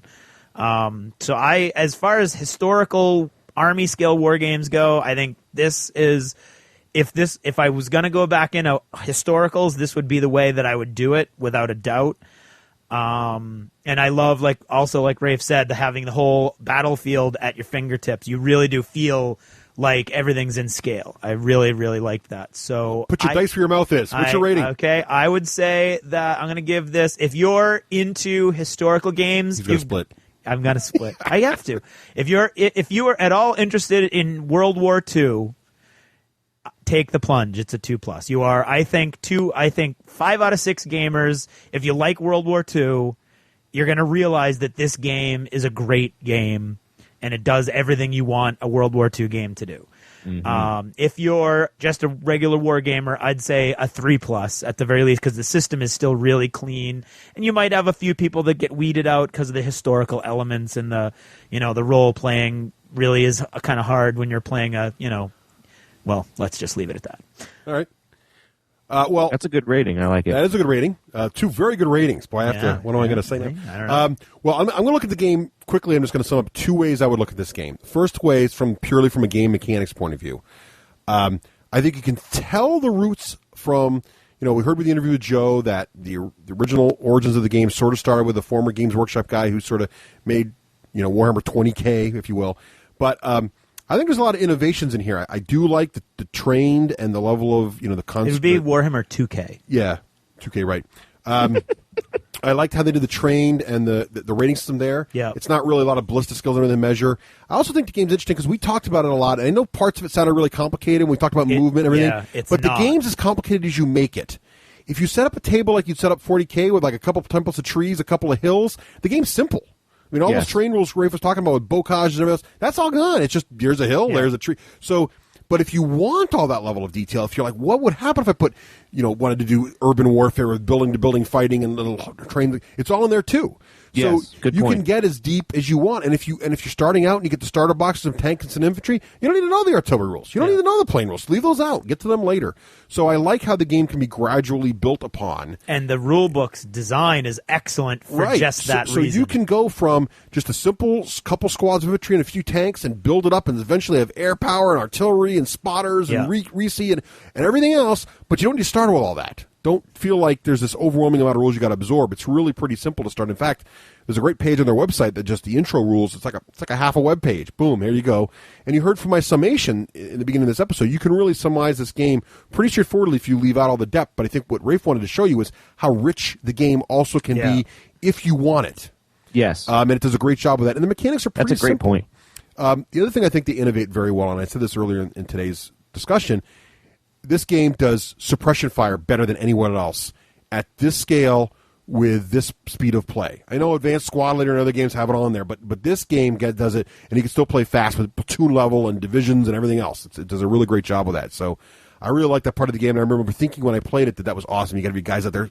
You got to do the leapfrog. I know Rafe called it daisy chaining, but to me it reminded more in movement of leapfrogging. You want to keep one guy back, get the suppression fire out, the other team moves up. Because you move, you have less firepower. Yeah. And you leapfrog with your machine gun teams and work your way towards the enemy. It does allow for lots of real-life tactics. Yeah, you feel like you're playing tactically. You feel like you're the general commanding an army. Yeah. And I like that a lot. My only thing about it is that I personally have an issue playing realistic games. And it's not just board games or miniature games. I don't... Modern Warfare 2 right now, which is out on the Xbox and I'll be platforming the man, is the best-selling video game of all time. It's actually breaking Halo records. It's a wonderful game, and I'm a big video game connoisseur. I would normally play any game that was rated that well. I will not play that game simply because it's too realistic, and it's not my deal. So That's a good point. The reason I am not a big Flames of War fan should not in any way be taken as a ding against this game. It's simply not the genre I like to play in. That's really the only negative I can give about this game. But I loved playing it when I did, and I would still play it again if someone wants to play it real quickly. I just can't do my game every week because it's too in my head, because it so accurately models what you see in Band of Brothers and what you see in Private Ryan and these other shows and these other great World War II movies. It really feels too real to me in a way, which is a good thing. And models, they've mission accomplished for Battlefront. Right. I mean, it does not feel. What's cool about it too is if you are a World War II fan and you want a game that really is a tribute to World War II and not just some sort of. I mean, a lot of people don't like weird war stuff because they don't want to distort the. I'd like to quote a very wise man. Go ahead. Once, put your dice where your mouth is. Okay. So basically, what I want to sum up and say is that I'm going to rate it twice, just like I normally do. That's like normal now. That's become normal. If you're even remotely interested in World War II, or I'm putting the same people in here. Damn. Or you're someone, splitting. or you're someone who just loves army scale and tank games and don't have the hang up I have with it being realistic. Yeah. Either of those. This is by far the best war scale game, period. I would give it a 2+ with a reroll. I would rate it higher than Wraith. If you are a World War II fan, or you would really like to see an army scale action game with lots of tanks. With tanks and good mechanics and suppression fire and aircraft and everything else. The only reason I would rate it worse than that for anybody else is if you're like me and you can't have your World War II every week, but you like to see it once in a while, it's more of a 3+ or 4+ for those people. Well, you got to pin it down, man. Pin it down. 4+ the reroll. No. Which, as we all know, is a little better than a 3+. So that's my rating, I would say, for the game. I think Battlefront's did a phenomenal job. Book couldn't be any better. Miniatures are phenomenal. The game looks great on the table. Yep. When it comes to World War II gaming, it literally does not get any better than this period. I don't think so. I agree. Is that Flames of War? That's Flames of War. All right, now get out there and save the world. Or subjugate it.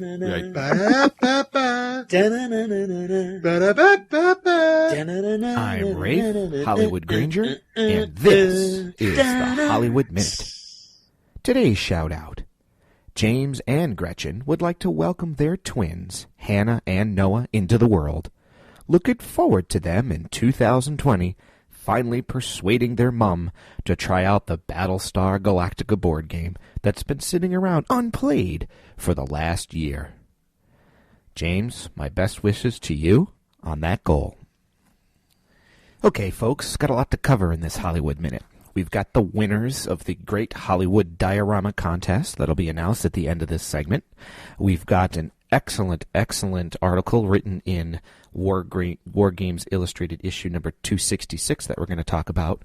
But first, I have to talk to you about a brand new experience. You know, I oftentimes can remember watching the Star Trek episodes that was filmed in the 60s, and I watched them in the 70s, and I remember hearing Captain Kirk talking to the ship's computer and getting all sorts of readouts, and, you know, it dawns on me and does not escape my attention that we're in that day today. I mean, we call up 411, you talk to a computer, you can get, you know, movie times and directions, and we have GPSs on our phones, and, I mean, come on, how much does a phone look like a tricorder?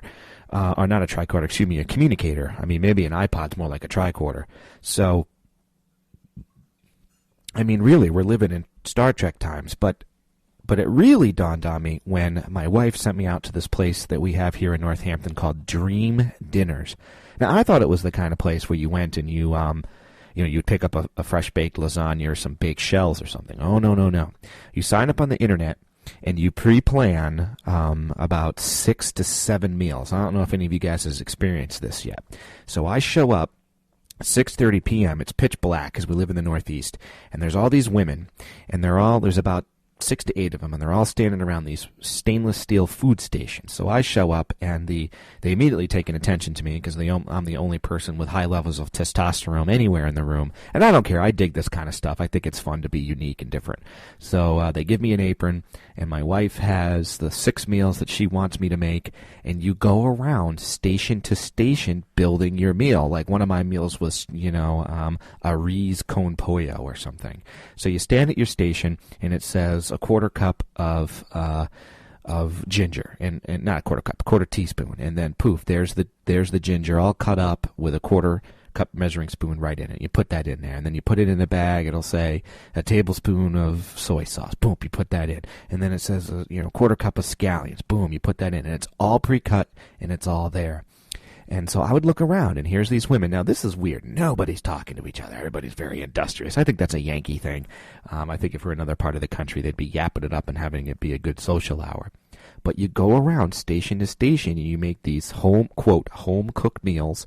The chicken patties are all frozen and boneless, and they're in a little Ziploc bag. You bundle it all up, and now I've got 6 ready-to-make meals in my freezer.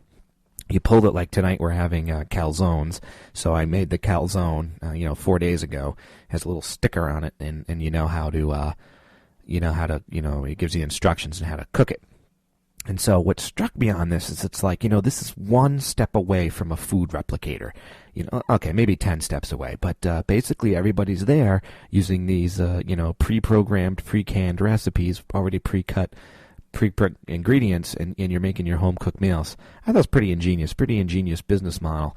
So, the women paid a lot of attention to me there, too, which is always good. Now, of course, they're, fertile octogenarians pretty much. But so I'm getting my food out of the freezer, and I've got my old fishing cooler, a big blue cooler. It's got that big fishing measuring, not tape, but basically right in the lid where you can measure the size of your fish. So as I'm opening this up and they're putting in my packaged food, I say to the lady, the irony doesn't escape me here. I should be out in the woods bringing home fresh walleye, not a cooked lasagna. And of course, I get a nice arousing laugh out of all the suburban moms. So anyway, I thought that was pretty amazing. It also didn't escape my attention that, being pretty demasculated there, and I get in the car, and what's on the Christmas radio station but Wham's Last Christmas. So there you go. I'll let you know how the dinners taste. We're working our way through them now. Now, on to way more important matters. I've had 2 diorama submissions. Thank you very much for that. I actually had more than that, but people actually sent in pictures and said they wanted to keep their dioramas, and I don't blame them because some of them looked really good. But the 2 I want to mention are, one diorama came from Nils, and the other one came from Spooky. Yeah, that's his handle on the webs there. And the winner is going to have to go out. It's a tight call. But the winner is going to have to go out to Spooky. Now, first, let me tell you about the runner-up. That'd be Nils. Nils made a great diorama, handcrafted. We've got Russ wearing a cowboy hat. We've got a D6G table. In the background was a D6 backdrop. You got me as a wolfen, and I believe Craig, I don't have it in front of me, it's still at work, and Craig, I believe, was a space marine. Very creative, definitely showed the theme of the D6G. But Spookies was out of this world. We've got, looks like we're in the inside of a spaceship, so it's got a three-dimensional walls and kind of cut away on a wooden stand. Russ looks like he's hand-sculpted wearing a cowboy paraphernalia. I'm wearing Vlad Kador colors, and Craig's head is sculpted perfectly to match his I don't even know what you call it to me. It looks like one of the veteran sergeants out of a Space Marine. It looks really good. I'm going to put a link up to both of the pictures up on my blog so you guys can get a picture to that. Also, I'd like to give a Merry Christmas thank you to Doc Rain, good fan, good listener, fellow abogado, and he decided on his own to just send in some Christmas presents. Haven't opened them yet. Do not open till Christmas, but he sent them to me, Russ, and Craig. I thought that was a very nice gesture. I want to also thank everybody for the nice emails they sent in wishing us happy holidays, and I want to heartily say the same to all of you. Have a nice, happy holiday season. Game safely out there. Don't shoot any birds with any BB guns.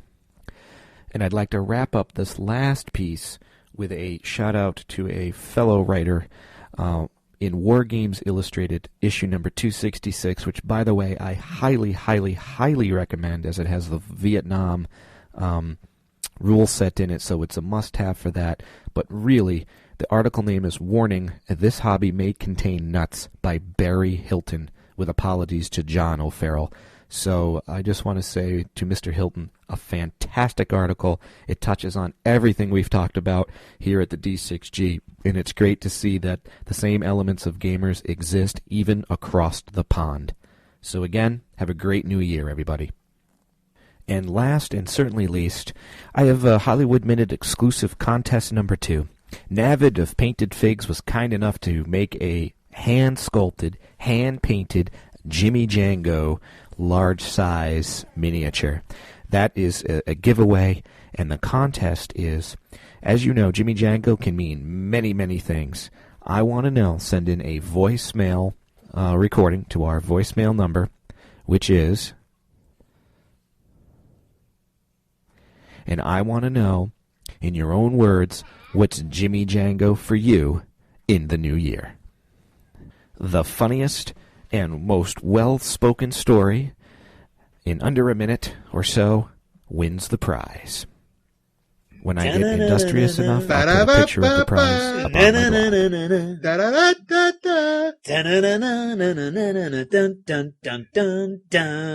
Are you having trouble fitting your whole army into one carrying case? Ever had your heavy centerpiece models break through the sides of their foam tray to scrape against their neighbors? You'll never have to worry about any of this again with Battle Foam. The trays from Battle Foam will hold over 30% more models than any standard tray, and they make foam to fit any box, including all manufacturers' carrying cases. What's more, they will custom cut your foam trays to fit any miniature. The boys at battlefoam.com can even personalize each tray by etching Army logos, personal text, or images right onto the foam. So go to battlefoam.com right now and pick up the best foam on the market. You've spent more time and money than anyone wants to think about on your models. Shouldn't they be as safe as you can make them? Battlefoam.com. Hooah! Hello? Hello, can anyone hear me? I'm afraid I might be the last human alive here. I have no one to play games with. I've found myself in Westchester, New York, and I don't know anyone. I'm willing to play anything. Board games, RPGs, miniature war games, card games, maybe even LARPing. A combination of those would be great. Maybe not LARPing. I have a great gaming space in my new business. Plenty of room to play games, store tables, terrain, food, and any other supplies we need in preparation for the zombie apocalypse. I'm hoping there are some mature adult gamers in or near Westchester, New York, either with an established gaming group or looking to start something new. I mean, it's a really cool gaming space, and I've got no one to share it with. Please, If anyone's out there, email me at danthesinger@aol.com. Help me, gamers of Westchester, New York. You're my only hope.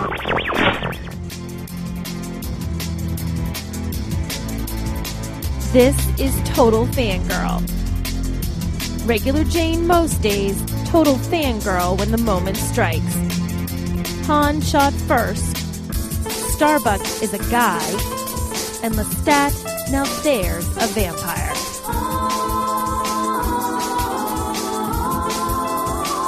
Our Total Fangirl shout-out this week is to DS RPG fans from James.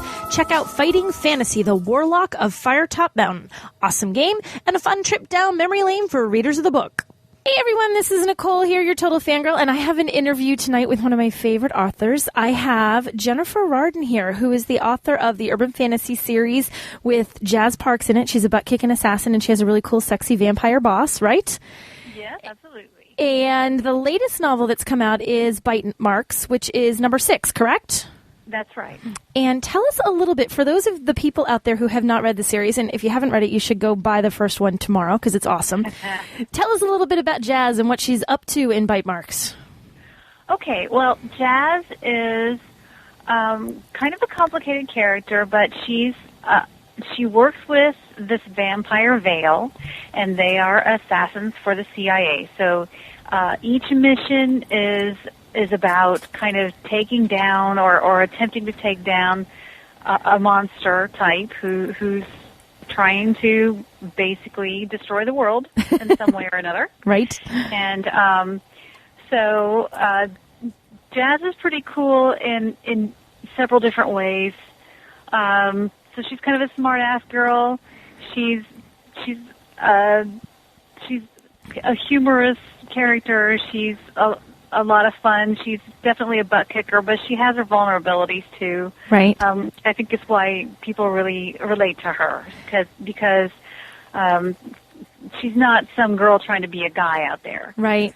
Now, when you're saying, do you think now when you're saying people relate to her, do you have when you were writing these, did you have a particular like target reader in mind? Did you ever think like this is the person that's going to like the book, or to just kind of write it and see where it went? No, like adults.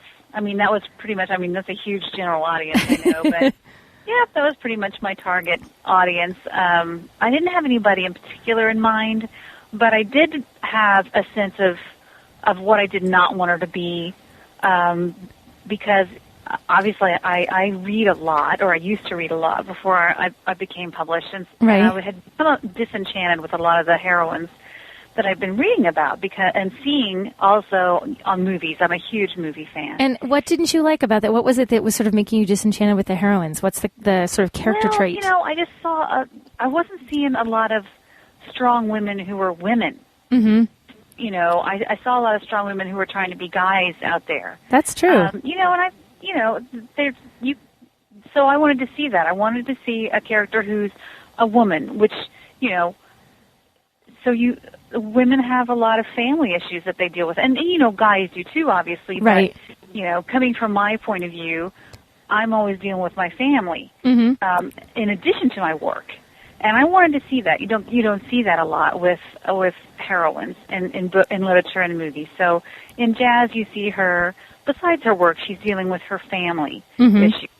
And so, you get to see her dad and her twin brother and her sister and her niece, and how she deals with all the crap that they kind of bring into her life. And just like a real family. And some of it's irritating. And, it's something we all have to deal with in our lives is how our families drive us crazy, but we adore them. And, so that's that part of life that you really don't see with a really strong heroine. And also the fact that when you see a really sort of brave, heroic character, especially as a woman, you often don't see the part that of the fear that goes on and the stuff that kind of drives you crazy, and sort of the human side of being brave and doing scary, terrifying, mind-bending things, despite the fact that you'd really just rather go home and kind of hide in a closet. Which we'd all occasionally like to do, but... Yeah. So I tried to bring her, really make her more human, and somebody you could really connect to. So, and you did. I do think you made her a more human character. You know, a lot of the characters that you read about, they are very much sort of these standalone women who are trying to be really tough, and you never hear about any of their loved ones, any of their friends, any of their family, unless their friends are someone that's trying to, like, defeat the bad guys with them. Right. So I think exactly. I really think it is unique that Jazz actually she's a person behind her character. She's got a real human character in there, too, which is really kind of neat. Yeah, that was actually, that was a big goal of mine. And so, I'm glad to hear that you that I picked up on that going on there. You never know, if it's working out or not. That's true. That's true. No, I definitely think that makes her a more interesting character. Really, for me, that's one of the reasons that I like her, because she feels more real. Because to just make them these butt-kicking people, it's not as real. Everybody has some kind of personal life, no matter what you do in the world. So to have a personal life in there with her job I think that's really kind of nice. Yeah, and I think when you write stuff like urban fantasy, where you're asking people to believe in vampires and werewolves and then creatures, like the monsters I make up that you've never even heard before. Right. About, then it's even more important to make this stuff that you can connect to as real as you possibly can. Now, something else that you've also, Jazz travels all over the place. Like, you have her in all these really interesting locations in the novels. Do you get to travel, or are you just really, really good at doing research? Well, I don't get to travel yet. Yeah. So I guess I would say, I do a lot of research, and it actually gets more intense with every book I write. And I don't know if it's just because I enjoy sort of immersing myself in the location, because it's important that you believe that they are where I say they are. So, for instance, Bite Marks, which takes place in Australia, right? I actually freaked myself out about that, because I thought, holy crap, I got a lot of Australian fans, and if I don't get this right, they're going to call you out. I'm never going to stop hearing about this. That's funny. Yeah. Yeah, so, and then the new one, the newest one I'm writing now, I'm thinking about actually doing part of it in Romania. And so I was talking to my husband, I'm like, yeah, we should really go. And he's like, do you know there's only one road in Romania? Of all the places you could manage to get to, it's not Australia, it's not Scotland, Romania is what you come up with. I'm sure he was thrilled. Yeah. So my goal eventually is to, actually put my eyes on these locations and, walk around and absorb it. And because I think, that'll be even better. It'll make it an even more exciting story for readers if I can actually be there and kind of breathe it and live it a little bit. But you definitely make it convincing, because reading the last book, taking place in Australia, I was completely convinced that you had been out there on the outback somewhere and were just like changing the names and places to fit the story, but that there were real locations that were exactly what you described. So you did a fantastic job. Oh, thank you very much. Well, I have changed it a little bit midway, so that I do actually talk to a person who lives in the country now. I mean, I have a contact person who I can ask detailed questions of. Yeah. And that helps me a great deal, I think, to make it real. Well, you definitely succeeded. So I'll have to see. So that means she's going to Romania. Is that book 7, or are you done with book 7? Are you working on 8 right now? I'm working on 8 now. I'm actually editing book 7 as we speak. Woo-hoo. And it's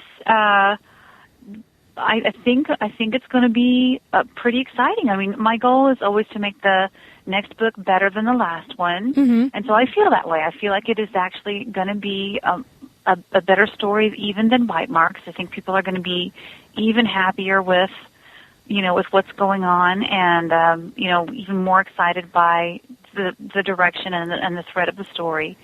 So I feel pretty happy with what's going on in it. So I'm just kind of polishing it up. That's what you do with editing and making it a little better. And I have an excellent editor, so she's pointed out the places where I need to do that. So excellent. That's what I'm working on. Hopefully, my deadline's early in January. Hopefully, I'll get that done. So if you meet your deadline, when will we see the next one? When will book 7 supposedly be out? If you continue to write on track. Her plan is actually January 2011, which I know it's just like, holy crap. 2011, that's a year. Oh, that's painful. Write faster. Yeah, I know. So I'm thinking that's really a long time to wait. And so oftentimes I'll write a little bit of a short story or two in between times. To tide us over? Stuff that happens between stories. And I think I'll probably do a couple of those. Very cool. Just to give people something. That's to too hold on long. to. A year is too long. That's too long. Now, how many? You've done 6. You're finishing up on 7, and you've got plans to go to Romania in 8. How far out do you have the series? How many books do you see in this series? That's how many I've been contracted to do is 8 books. So I'm not really planning to end it. You aren't there, yay. But I will tie it up. So Okay. If I never get another contract on Jazz, you'll know where they're headed. Okay. And you won't be like, what? Sort of like when they cut a series off unexpectedly. Right. And you have no that idea. Feeling. Okay. But, if somebody buys movie rights and then a publisher goes, well, wait a minute, maybe we can do 3 or 4 more. Right. I want to be able to come back to it as well. Excellent. Now, do you have that's kind of where I'm standing. Do you have other characters out there in your head besides Jazz? If you've only got one more Jazz after the one you're doing, that's a definite. Do you have anything else that you've been working on or that you might be coming out with in the near future? Oh, yeah, I've got a whole nother series planned. And so it is urban fantasy, I can tell you that. Yeah. And so we'll be talking to my editor about that this spring. And I finished a young adult book. It's done. So my agent will be kind of dealing with that this spring, too. So hopefully, 2010 will be sort of the year of new directions for me as far as very cool writing goes. You just mentioned young adult books, that you did a young adult book, and I'm going to ask you about one of my not most favorite young adult books out there, Twilight. Okay. Have you read have you read any of Twilight, Jennifer? I read the first book, I read about half of the second book. And that's as far as you got? Yep. So you didn't have to read every last word of the entire series in the span of 2 days? You could survive without knowing what happened at the end of Twilight? No. Yeah. No, I don't. I have no idea. See, because what happened was I really fell in love with Edward. You did? No, he's a sparkly vampire. You're not allowed to fall in love with him. You write really cool, sexy, kick butt, suck your blood, and leave you dry vampires. You can't like Edward. Okay. The whole... that pissed me off. And I just have to say, anybody who feels like Marble doesn't really... it's hard for me to warm up to that whole idea. You don't want to cuddle a statue? But I was like, in the second book, I was like, no, wait. You sold me on this whole romance in the first book, and then you're going to tear it all up? I mean, right. I was so pissed off. So you got so mad you checked out. Pissed. I put it down. You see, that makes me happy. Woohoo! See, I was forced to read it by my friends. They made me read, and they kept saying to me, "Just keep going, just keep going, just keep going." And I shut the page on the very last of the book, and I was like, "I hate you all. You just wasted days of my life I can never get back." So it gives me great joy to know that at the end you checked out at only a book and a half in, and you're like, "I have had enough." No. I was actually talking to my nephew about that. Were you really? And I was explaining like, this whole idea of some vampire who feels like Marble. I mean, I just can't buy that as far as like, dude, I'm not going to be cuddling up to anything that feels like rock. And he looks at me and he goes, okay, Aunt Jennifer, I don't want to insult you, but they are just fictional characters. And I'm like, no. Now, wait a minute. You're into movies. Now, it's going to piss you off if it's not real. Right. I mean, the whole idea is you got to buy in. Yeah. And I could not buy in. I could not buy in. I tried really hard because I love vampire stories. That's how I picked up your books, was because I looked at the cover. And by the way, the covers on your books, oh my God, you have the coolest covers with, you can't really see her face, but it's like all just sort of, she's all wearing this. Guys out there listening, you'll love the covers of the books. They have this chick clad in leather and she's always got a gun or, something to kill you with. Yeah. It's very cool. Yeah. I love them. Because they're key, right? I mean, for me, when I look at a book, the cover means a lot to me, whether I'm even going to pick it up and look at the back cover. Yeah, that's totally how I picked up your books. It was sitting face out on a bookshelf in Barnes & Noble, and I'm like, what is that? And I picked it up. That was it. Your cover sold me on your books. Oh, wow. Yeah, I just, the art department at Orbit, they're just full of geniuses. They really are. And, so I'm really fortunate.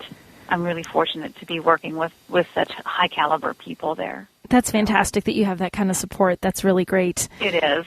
It really now, is. I'm going to ask you a question, just a generic kind of writer question. Now, you're an English major, and you actually managed to make a living as an English major. Woohoo! Go for you. No, it did take me over 20 years. But in the end, you can say you did it. It counts. Yeah. Now, what piece of advice, if you could give one single piece of advice to aspiring writers out there who are, whatever they are, English majors, IT guys, whatever, what would be your one piece of advice? I think, one piece of advice. I know I've stumped you. I think persistence is really the biggie. I probably would have quit about 8 times over if I wasn't married to the perfect person. Aww. A teacher, and, therefore he's all about supporting people and, getting them to be the best that they can be at whatever they do. And he's always believed in me, and he just wouldn't let me stop. Yeah. And so you can't. I mean, you just can't. If it's what you do, and when you're a writer, you just know. Right. You just know you can't do anything else. You just can't help yourself. That's what you just sit down and write because that's who you are. And eventually you'll get better, and you'll figure out why you're writing crap. And then you stop writing crap because, nobody starts out good. Did you write a lot of crap before you got to jazz? Yeah, I did. I mean, I wrote really, really 3 bad novels before I wrote jazz. And kind of in between the 3rd novel and jazz, I really began to study story. I really began to study not just in books, but also in movies, just plot. And character, and what makes a really excellent plot that just pulls people in? What is it, that's successful and makes you emotionally respond? And it was really a matter of studying that and pulling myself out of being entertained by it and pushing myself into being a student again. That made a big difference. And like I said, also being persistent. I mean, I was working, and so you were before you had jazz, you were working and you were writing, and you just were sending out your crap and getting no response, and just kept plugging away. So I mean, and most people are, they're working another job, and so you have to, even though you're tired from your job, you still have to come home and write, and you still have to do that, in your spare time, and move it from your hobby to your job. To your job, which you have done very successfully. Yeah. That must be kind of exciting I can't imagine after having, now, and when did you write, how long have your books been out? Because they came out pretty fast. Like I was saying, complaining that 2011 is way too far away. Your other books have come out pretty close together.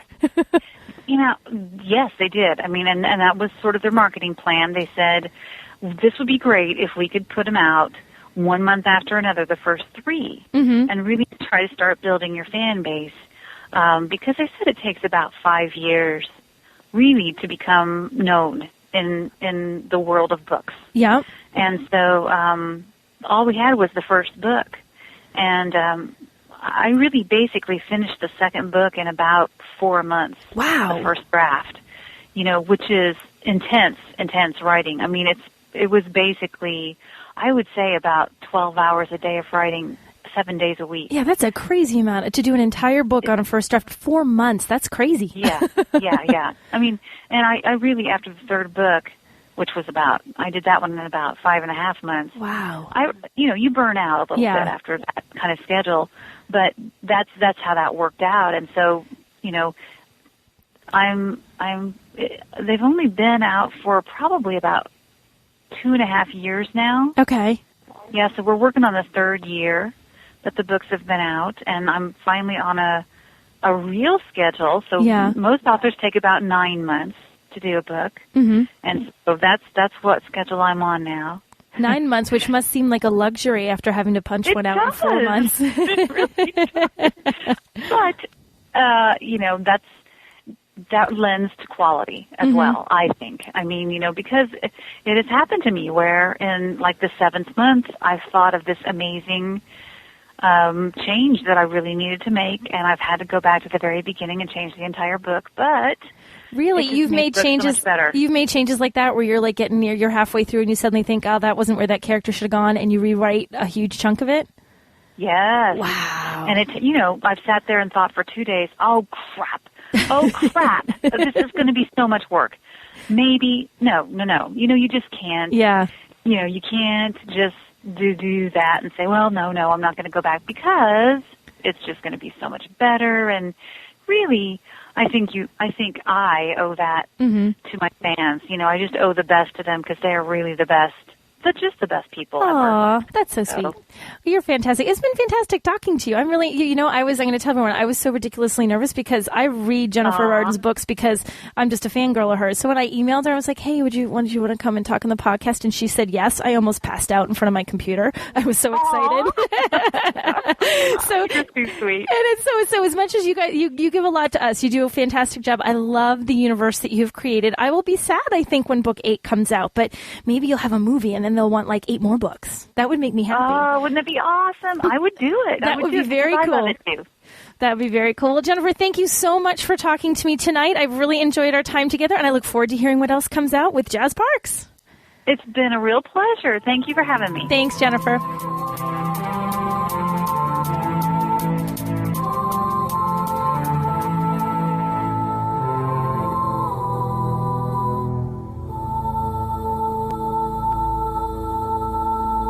Need to add a big unit to your current force and don't feel like painting that many grunts? Or maybe you want to start a new army and really don't have time to paint it up. That's where PaintedFigs.com can help. For over 4 years, their staff with over 20 years of experience in the industry have been providing gamers with high-quality, affordable paint jobs on miniatures for the most popular games, including Flames of War, Warhammer 40,000, Fantasy, War Machine, Hordes, and even a variety of board game pieces. Their full-service packages include the cost of the models themselves at wholesale prices, assembling, painting, and basing. And they now offer a super affordable dipping service starting as low as 99 cents per figure. Because they are able to get the models wholesale, you end up with a package appearing on your doorstep full of ready-to-play models at only a fraction over the retail price. That's why PaintedFigs.com is the official painting service of the D6 generation. Their name says what they do. PaintedFigs.com. High-quality miniature painting at the lowest rates on Earth. Even with shipping. Be sure to let them know the D6 generation sent you. Warning, warning. This podcast is part of the Wargamers Radio Network. WRN. You have been warned. For more information, go to www.wargamerradio.com. Danger, danger, Will Robinson. Silence, you ninny. This RVR is going to be great. I can't wait to show this Chaos Scum the bite of my Ironbreaker. Here I go. I've got him targeted. That Black Ark is moving way too fast. There's too many people on my screen for my ancient PC. Oh, no. I'm screen locked. Now I have to reboot. I'm just going to bed. Rafe, don't grip your pillow at night in PC frame rate paralysis. It's time to level up. Level up? I can't. My damn computer's too slow. That's the point, doofus. With a Doghouse System PC, you can have just what you need for the best in MMO play. Play your game at the highest settings, experiencing the very best frame rates available, and all at an affordable price. Now go back to sleep. When I wake up, I'm going to www.doghousesystems.com. It's time to get in the house and level up. PulpGamer.com. We've come a long way since Monopoly. This is the D6 Dice Demon, and when I'm not tormenting souls in Hades, I'm listening to the D6 generation. Shouldn't you? The D6 D6 generation. Dice are our vice.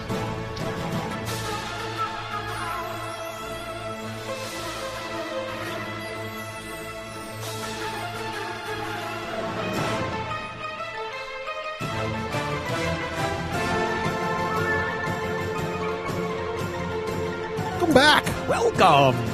Now, I'm so excited that we're actually doing this. I have wrestled the bullets back from Rafe after almost a full episode, really, of Rafe having bullets. After 2 segments. Right. 2 full segments. We're going to do a 3 minutes. A review of the new hotness here locally and indeed worldwide. Firestorm Armada. I cannot believe you guys are doing this fast. This is unbelievable. This game is just barely out of the gate. We've already got friends who have all the fleets and everything, but let's describe it first for those who have not been following along. You guys by Firestorm. It certainly has. Yes, it has. So, Firestorm Armada was published in 2009. Last week.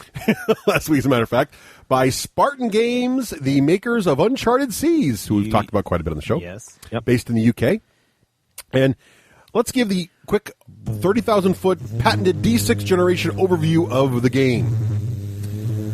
Right, there's a World War II bomber still hanging around from the last review. So it's a fleet engagement space combat game, and you're going to have a variety of different weapons.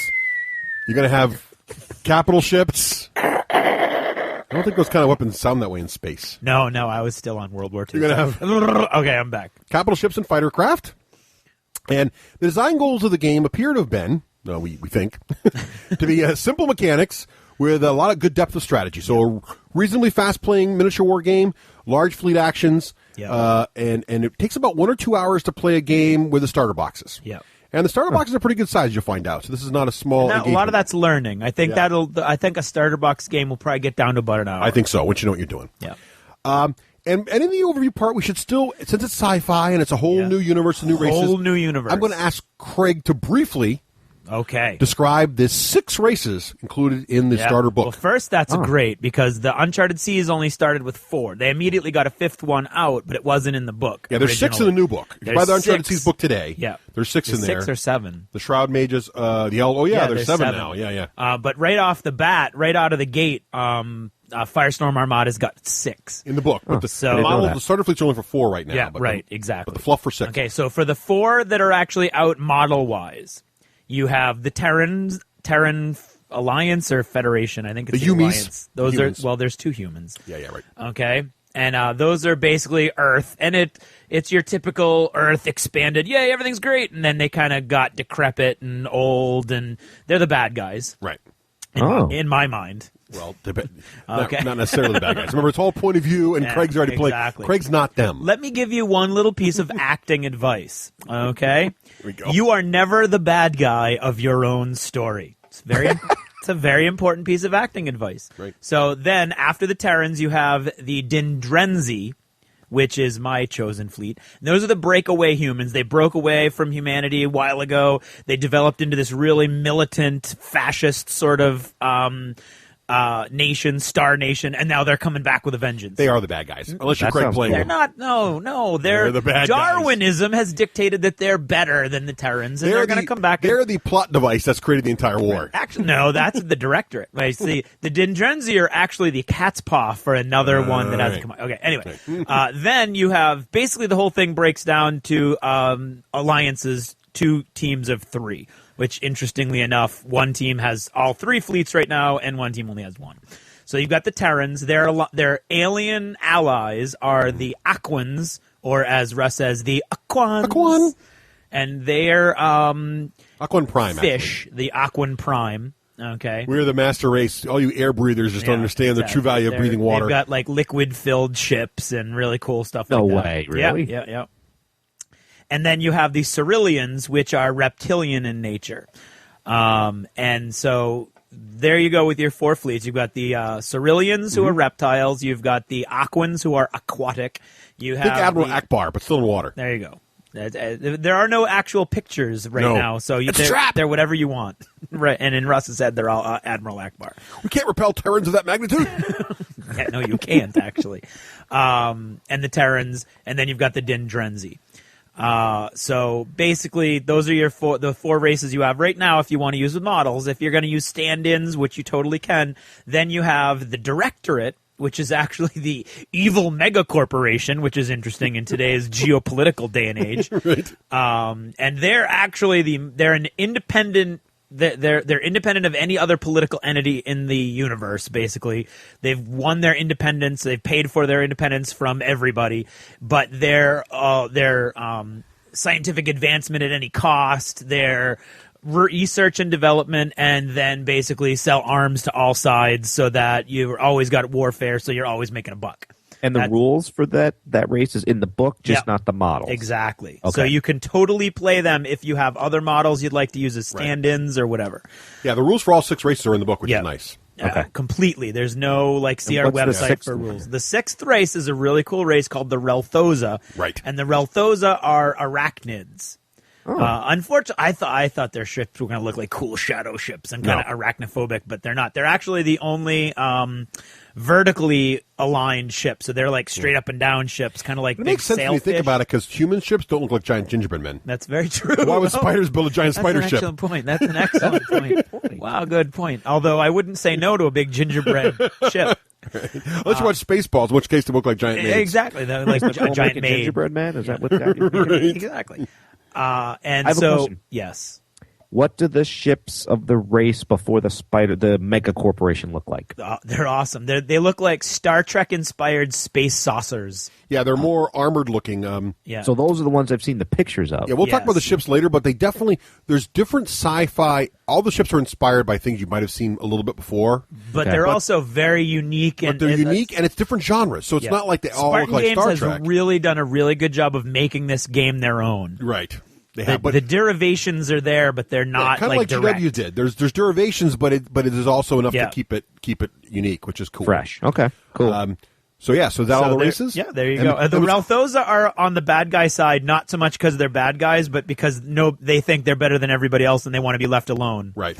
And the other thing, too, is they're the guys with cloaking devices. Yes. They're the only fleet, and there's rules for them in the game that they work pretty cool, but they're the only ones that have that, so it's kind of neat, at least now. It is neat. Cool. Yeah. Okay. So, as you can hear from Craig's synopsis, there's at least a reasonable amount of background material in the book, because Craig got all that from the rule book. Yep. No, there's a lot more than there was in that original Uncharted Seas. There's more in the second release of Uncharted Seas, but I think even Firestorm does better than the second edition of Uncharted I think Seas. the great thing about this is that I really think Spartan Games learned a lot of lessons that we hoped they had learned from Uncharted Seas and everything that happened with Uncharted Seas. And I really have a good feeling about where this game is right now. Good. Hey, there's no fault in learning, right? No, absolutely not. Anybody for that? No. So let's talk because about... we love Uncharted Seas, too. So. We do. I still love Uncharted Seas. Let's talk about components. I want to hear Russ gush about the book. Yeah. Well, the book, and I'm going to give prices today in pounds. Okay. UK pounds, just to be different. All right, and guys. For our Americans out there, the exchange rate is about $1.6 US to the UK Wow, he's pound. making you do math. So you got to multiply. So, for example, the book in England right now goes for £15. So if you multiply that times 1.6, about $25 US. Just about. Okay. Right. So I can't remember the page count of the book. I think it's 96. 90 page, yeah, but about 100-page full color book. Any book Full color. is the page number divisible by 4 always. Good point. Yep. It's full color. It is soft bound, but it's nice. There is a table of contents, not as granular as I would like, and there's no index. So there are times it's hard to look up stuff in the middle of a game. Yeah, it's not. Why no index? I don't know. It makes no sense. They're not the only guys that do this. That these days, it really makes me appreciate the people that do put it in there, like the Battlefront and the Privateers and even the Games Workshop. So we're getting those stuff in there. It'd be nice to get that in there for every game. It should just be a requirement. Even if you only have 4 terms, make an index and a glossary. Come on. Anyway, they did not do that, but it's not too bad. It's not huge. You can find your stuff, but it just takes a little more time than it should. And just like Uncharted Seas, it actually comes with a detachable, nice glossy 8.5 by 11 card. Yeah, that's pretty slick looking. That's no cheap tear out. No. Yeah, and by tear out, yeah, exactly. It's not a tear out. It's actually inserted. It's actually that's what I mean. Yeah. And it's nice. One side is all the critical tables, all written up very nicely. The other side is sort of a quick reference sheet that covers most of the stuff in the game. Most of it. We'll get to that in a bit. That would have been a great spot also for referencing page numbers in the book so you quickly find them. Yeah. But Which I think it did in Uncharted Seas. The Uncharted Seas quick reference page was a lot better than this one. This one's very simpler, though, too. But this one's jam-packed with information because this game is much more complicated. And we're going to we're going to try to compare this to other games as we go through, but this is not just Uncharted Seas in space. No, not even close. There's a lot more depth and layers on this, and it's not. They could have easily got away with that and tacked it on, but they didn't. They really wanted to make a really fun space game, and you can tell these guys have been fans of space games in the past. So, Rafe, I know you were not interested in the game at all, but I remember when I was looking through the book at Myriad Games about to purchase it, I remember you looked at it and go, wow, this is appealing to me. What about the book really caught your eye and made you interested in it?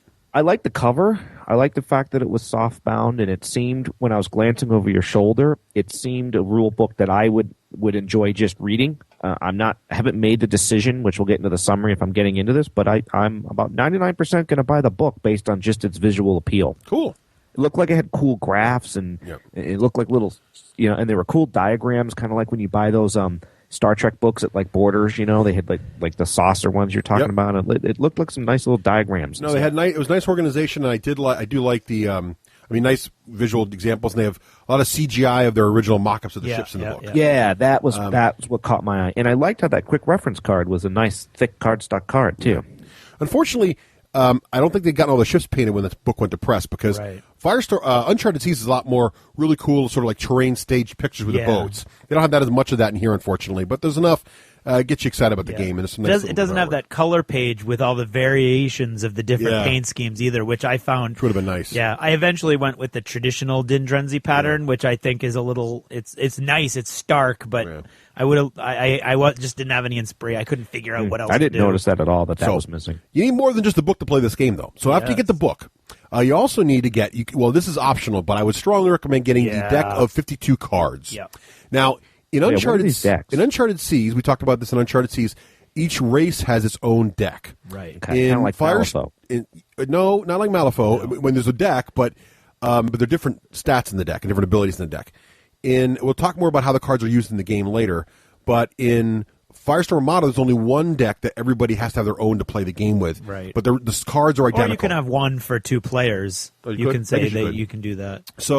So Craig and I, if Craig's playing Terrans and I'm playing Aquan Prime, we're still going to use the same deck of cards each. We're not going to have a Aquan Prime deck and a Terran deck. Yeah. I don't get it. So there's one deck and you guys play out of one deck? Yeah. You share the deck, but the deck's only used for part of the game. It's not the whole. You can play without the deck of cards. The deck card is an optional rule. Oh. Okay. Just like on Uncharted Seas, the decks are optional rules, but you really want to play with the decks. They really add a whole new element to the game that you really don't want to miss. Not have. Right. And are these decks where you can get them themed and color-coded like your race? No, there's only one deck you can buy. There's only one SKU. Okay. There's one deck, and it's the same for everybody. It's about £5. That's heavy for a deck. Yeah, dollars. That's a lot of Money. It looks nice, but I would like better paper quality. Yeah, they're thin. Feeling. They're not as chintzy as some of the Uncharted Seas. Some of the early Uncharted Seas cards were really thin, and they're really starting to wear. Yeah, but if you come from the board game world, you're going to look at these and go, "They're crap." I mean, they look not nice. Crap, but they could be heavier. Yeah, they're gonna wear out. Or you're gonna have to put them in sleeves, which is unfortunate. I'd like them to be a little thicker, especially since you can go to these places online now and get pretty nice looking cards. Right. I would expect a little more from the cards, but they're nice and they work well. The mechanics of them are very nice. Yep. Now, also in addition to your book and your deck of cards, which is optional, but we recommend it. You do need to get your starter fleet if you're just going to buy for yourself, and then your friend needs a starter fleet. Yep.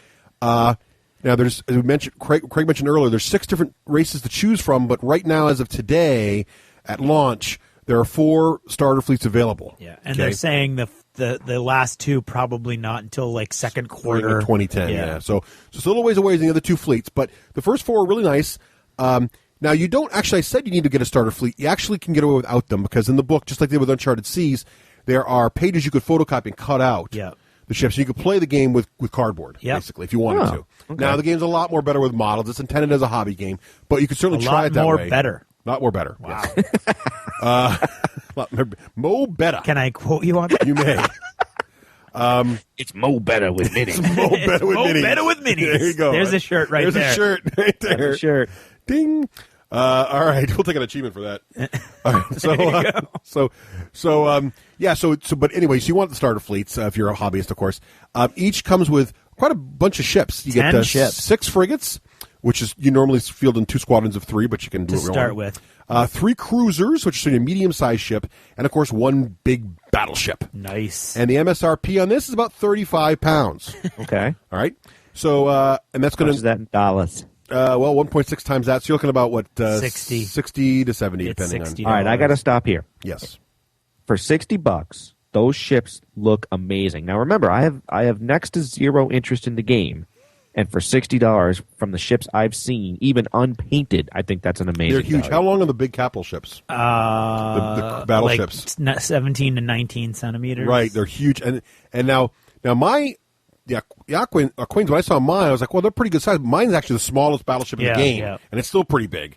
And I did put it the size and the level of detail. Yeah. On it's amazing. the details a little bit. Now these ships are resin. Yeah. Okay. And nice clear bases and square, but then the frigates are metal in most cases. Parts of them are. So, mine are all I love metal. how it's resin though. 'Cause it makes the ship nice and light. Yes. Now there's a downside to metal, which resin, which we'll get to in a second. But yeah, they look great when you get them assembled and built properly, and they're phenomenal. I would argue that these are probably the best looking ships done for a miniature war game ever that I've seen. And I would include Battlefield Gothic in that. Yeah. I think that's exactly right, especially because each race has a distinctive look and feel. Yes. Yep. They do look very distinctive. And if you want to get an idea of scale, if you go to our Twitter feed, I took a picture of my 3 different size ships, along with a Minbari cruiser from Babylon 5, and I have a couple of Hordes and a War Machine. Hordes and a Terminator from 40K in there, so you can kind of get a feel for how big they are.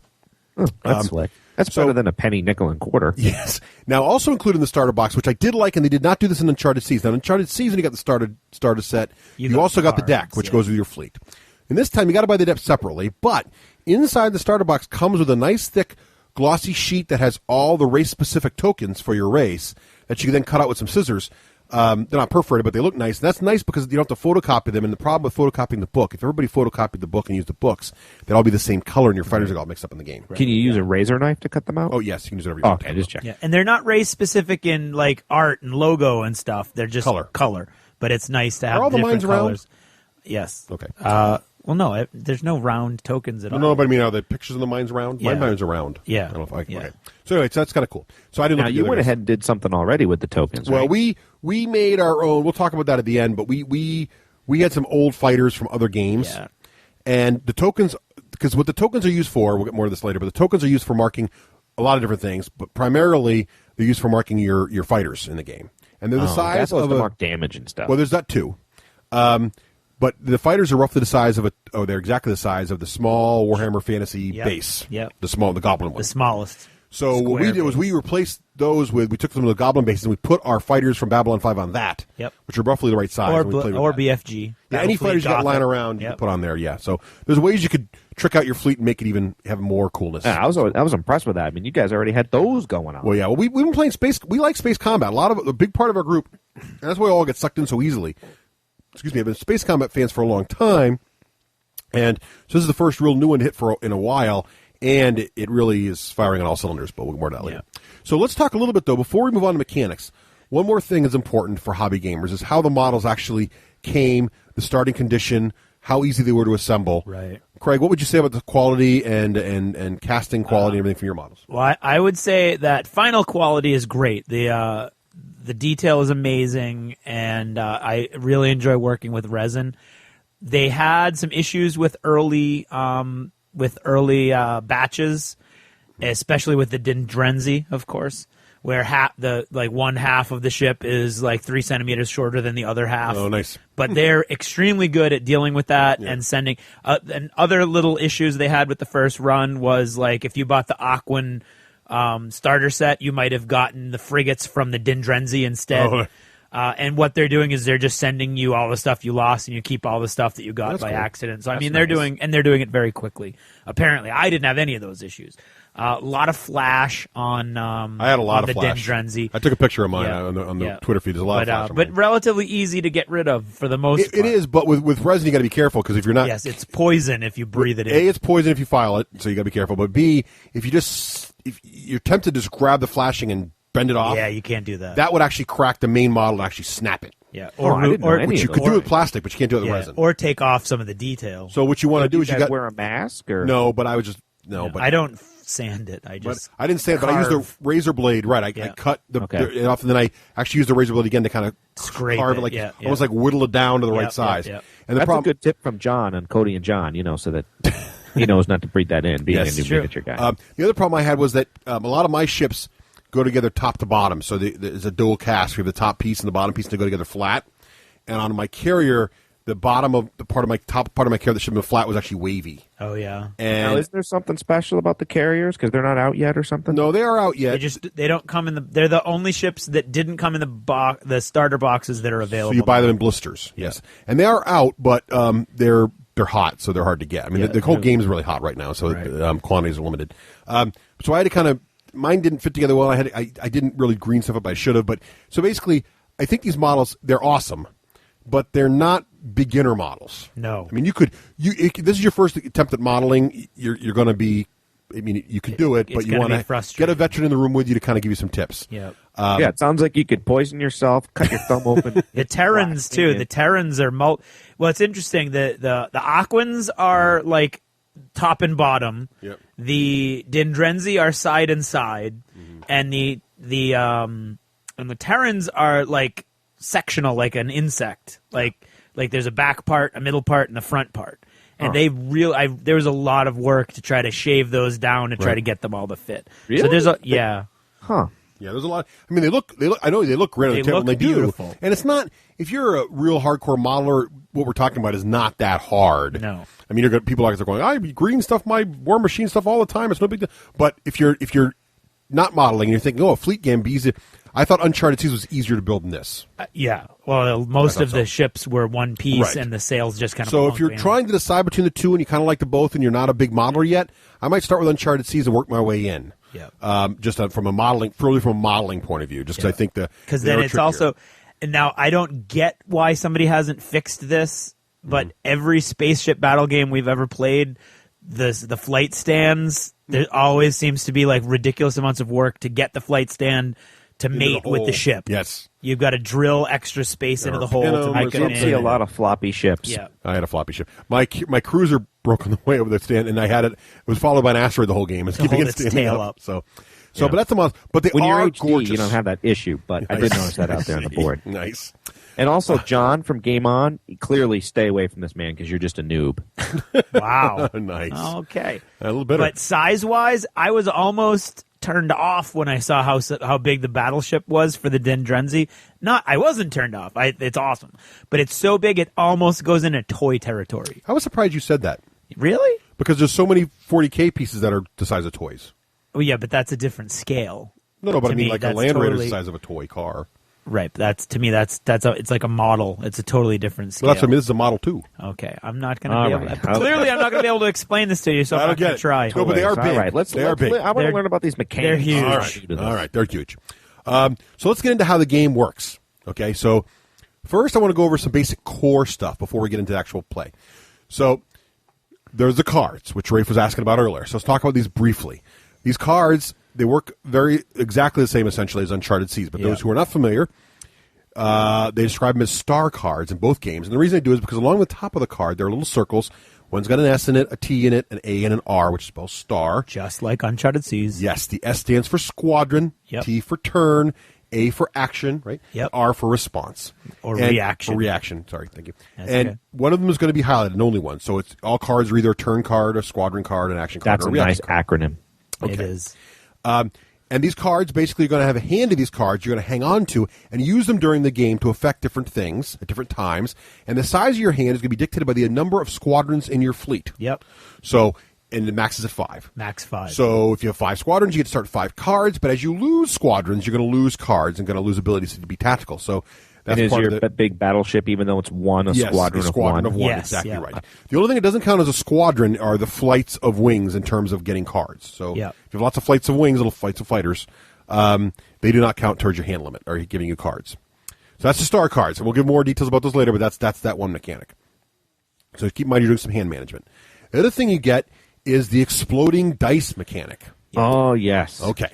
Now, other games have used... It's like Hogwarts. It is. Other games have used exploding dice before. This is not new to this game, but Uncharted Seas really used it very well, and this game uses it also. And basically, how does exploding dice work, Craig?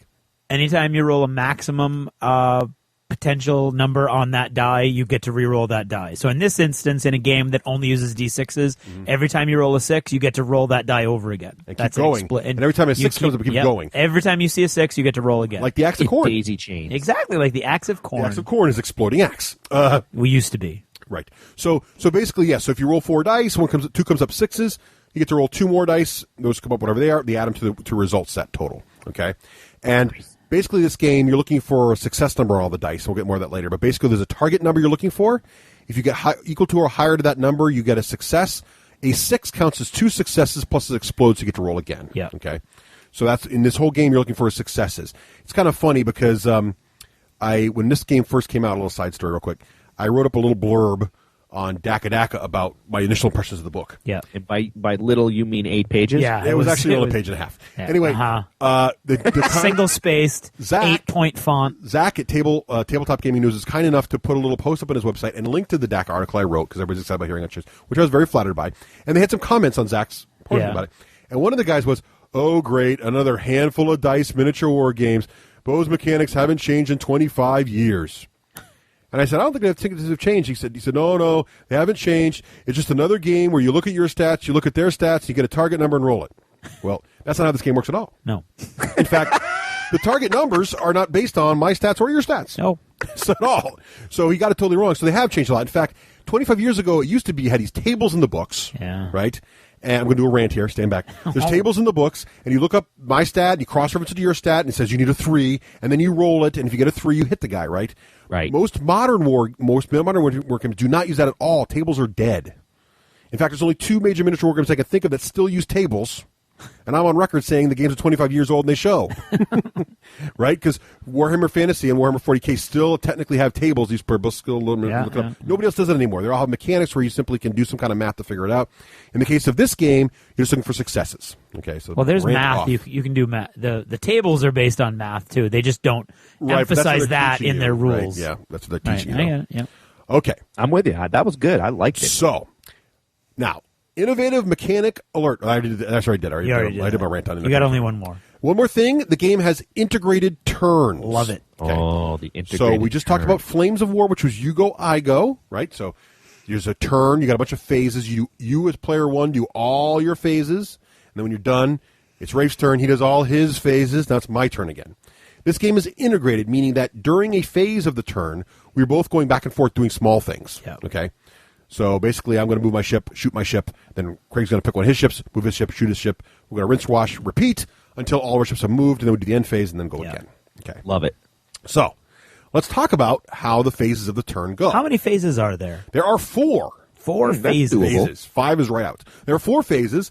Phase number 1 is play the turn card phase. Very easy. So you look at your hand of cards. Remember, you start the game with 5. If you have 5 squadrons. If you're playing a smaller game, you only have 4 squadrons. You have 4 cards. Yeah, okay. Starter box, you only play with 4. Right. So you grab your cards. You look for any cards with T's lit up on the top. Yep. And you decide if you want to play a turn card. What are some examples of turn cards, Craig? Well, there's the Comms Intercept, which gives you +3 to your initiative roll. Mm-hmm. There's damage control parties. You can repair damage on different ships. There's one that I loved, which was local support, where 2d3 stands of fighters just fly in off any board edge to support you, like the partisans. Right. Like, yay, we hate these guys, and they come flying on, which is awesome. It was a lot of fun. There's one that's called sensor disturbance. Disturbance. And you basically put a distortion field. It's like adding terrain anywhere on the table. Yeah, that's anywhere. not in 6. Or you can use that to take one off too. So it's kind of cool. You can actually add terrain. So these are kind of neat. And again, you both have access to the same cards. It's just who gets dealt what. What we didn't talk about in the cards is that unlike Uncharted Seas, where only magic can be countered, this game has counter cards like Uncharted Seas, but they can be used against almost any card in the game. So there's a little C logo on the bottom. Yep. And so if Craig played that I get extra fighters card, and I have a card with a C on the bottom of it, right, I can use it to counter you, but there's a couple caveats. You used a very complicated Right. First of all, if it's a turn card, my counter card must also be a turn card. and you have to put it down as a turn card. I thought I could just hand it to No, you. that's what Oh, I really? thought, but I read it, yeah. Oh, that's See, it's interesting. very hard to try to counter that. Counter a turn card, nice. So the other thing, but in normal play, so in the middle of the game, if I played a card that was like, I'm going to add bonuses to my gunshots. Yeah, I could go counter I got a C, card. right. The only time you Like can't counter a anti-magic. card Yep. is the turn card issue, which Craig and I talked about. You have to follow a certain Yep. set of rules. Or if I have any card with a C on the bottom, I can just play it to counter your card that does not have a C. Which, interestingly enough, I believe with some research, I figured this out. They're all tied to the fighters. The fighter cards all have C's The on them. fighter cards are your C cards, so that if you're using a fleet that has no fighters, Right. which is totally legitimate, Right. those cards aren't dead cards for you just holding up, taking up space in your hand. I think there's a little more. They learn from older space combat games. Yeah. Some space combat games, people got concerned about fighters being too powerful, Yep. overpowering. And I think as we go through the mechanics here, you're going to see that there are fighters and wings are a big part of the game. However, there are some factors in the game that compensate, that help you and there's keep a them lot regulated. of there's a lot of factors that control them Right. too. Yeah, And that's one of them. If you have no fighters, your cards are all counted. Yep, Yes. question. Go. You guys were originally concerned with Uncharted Seas having separate decks per race. You're a little bit concerned that the cards wouldn't be cool when there's only one deck. Do you still have that question in your minds? Well, let me back that up. What you said sounded not like what we thought. We liked the fact that Uncharted Seas had multiple decks per different Yes. race. Yeah. Yes. We were concerned about Firestorm Armada only having one deck as opposed to race-specific decks. right. Yes. My opinion is, I think the game would be more flavorful and fun if each race had its own deck. Which they're going to do in 2010 at some Right. point. So this is a stopgap deck, it sounds like, which is fine, and Yep. I'd rather play the game with a deck than without a deck. Yep. And it's also much easier to balance the game with the same deck for everybody, which is Yeah. great. It's a But good that's a good point. It would be cool to have a deck. It's a good alternative. I think it's a great alternative. Right. And I think it's a pretty cool idea to add race cards down the Later, line, which right. is what they're planning on doing. Right. Okay. So that would be neat. But it's what they've got in the decks are fun, and we'll go more into some of the card examples for non-turn cards later. So we play our turn cards. If we don't have any turn cards, we just don't do anything. We just say, I'm not playing a turn card, and Craig plays a turn card, we do it. So that's simultaneous. Next phase, determine initiative. Not rocket science here, folks. We're each going to roll 2d6. Yep. And the high score wins initiative. However, Now- there are bonuses. Yes. Unlike Uncharted Seas, Where everybody's just a straight up everybody's roll. equal except for whatever cards they if played. you play a card. This case, you get your card bonus if you play any of those, but also every fleet has a tactics bonus that's Yep. different depending on their race. So mine is +2, Mine is +3. and The Ceruleans are +1. +1, and Terrans are +2. Now it's on 2d6, so these little bonuses aren't like They're it's not not like huge. on a d6, They're but not they're going to there, save you if you roll snake eyes. and they will throw you. Remember the initiative, because it's integrated. The initiative's not the end of the world, but there are times where you really need to move first. So Well, there's a card that allows you to activate 2 squadrons in a row. same as Uncharted So if you Seas, get activation first, that can be huge for if you. the situation's right, you're right. So that's right. And high roll wins initiative. That's that. So you All only have right, so different races get different ways to know what's going to happen next. exactly. Cool. And now we've got movement and combat. Now I'm going to go into details about this later, but let's just say right now, basically it's going to be the guy who won the initiative is going to pick one of his squadrons, and remember, the capital ship, the big battleship is a Or squadron flight. of one, Squadron or or a flight. Right. And unlike other space combat games, there's not a separate little fighter phase. No. Right. Other games have a separate ordnance phase or a separate auxiliary craft phase. This game has none of that. Your wing of fighters was just like as its own ship. Yep. Okay, so I can move my squadron of 3 frigates. I can move my squadron of 3 cruisers. I can move my squadron of 1 battleship, or I can move a wing, or flight, I should say, a flight of wings. And terminology, real quick, folks. Yeah. Each counter in this game is a wing. And each, wait. The little things that you cut out with scissors? the little the little fighters. Each token is a wing. Each fighter token is a wing. Okay. And a unit of fighter tokens is a flight. Okay. And you move and there's coherency in this game, which we'll get to in a little bit, but not with the fighters. Not All right, with the back fighters, the Millennium Falcon up. No, there is coherency with the fighters. Isn't there? No. Yes. All right. Because I haven't played any space games. So other space games say you have to move your battleship first or last? Is that what you're saying? Other space games have a separate phase for fighters. Right. Oh, the little teeny fighters. And that's what we're talking about here. So in this game, the little teeny fighters are just another squadron in terms of game mechanics. Exactly. Oh, okay. There's no different But with don't these fighters come belching out of the different ships or something? Not belching. They launch, but they don't. Well, the belching comment's a good one because in Battlefleet Gothic, they literally belch. They just constantly They are a come out. never-ending vomitous stream from the various carriers. They just can. In Nurgle's case, they're vomiting. They Literally really do vomit. vomit. So in this game, though, more about this later, but you purchase your fighters just like you purchase your ships. You have a limited number of them. They start in their carrier bays. They launch from their carrier bays, and they might have to return to their carrier bays, but they don't. But in all other respects, they're their own little unit. Yeah. I see. Okay. I didn't realize that. I thought they were an off, kind of like aircraft in Flames of War. I thought they were an off the side game that you used a model for, but they're really a weapon system coming out of in this game. In other games, they're kind of like that, but in this game, they're actually They're ships with their own stats. They've got their own attack dice. They've got their own point defense. They've got their own speed. With some doctoring here or there, they use the exact same mechanics as anything else in the game, right.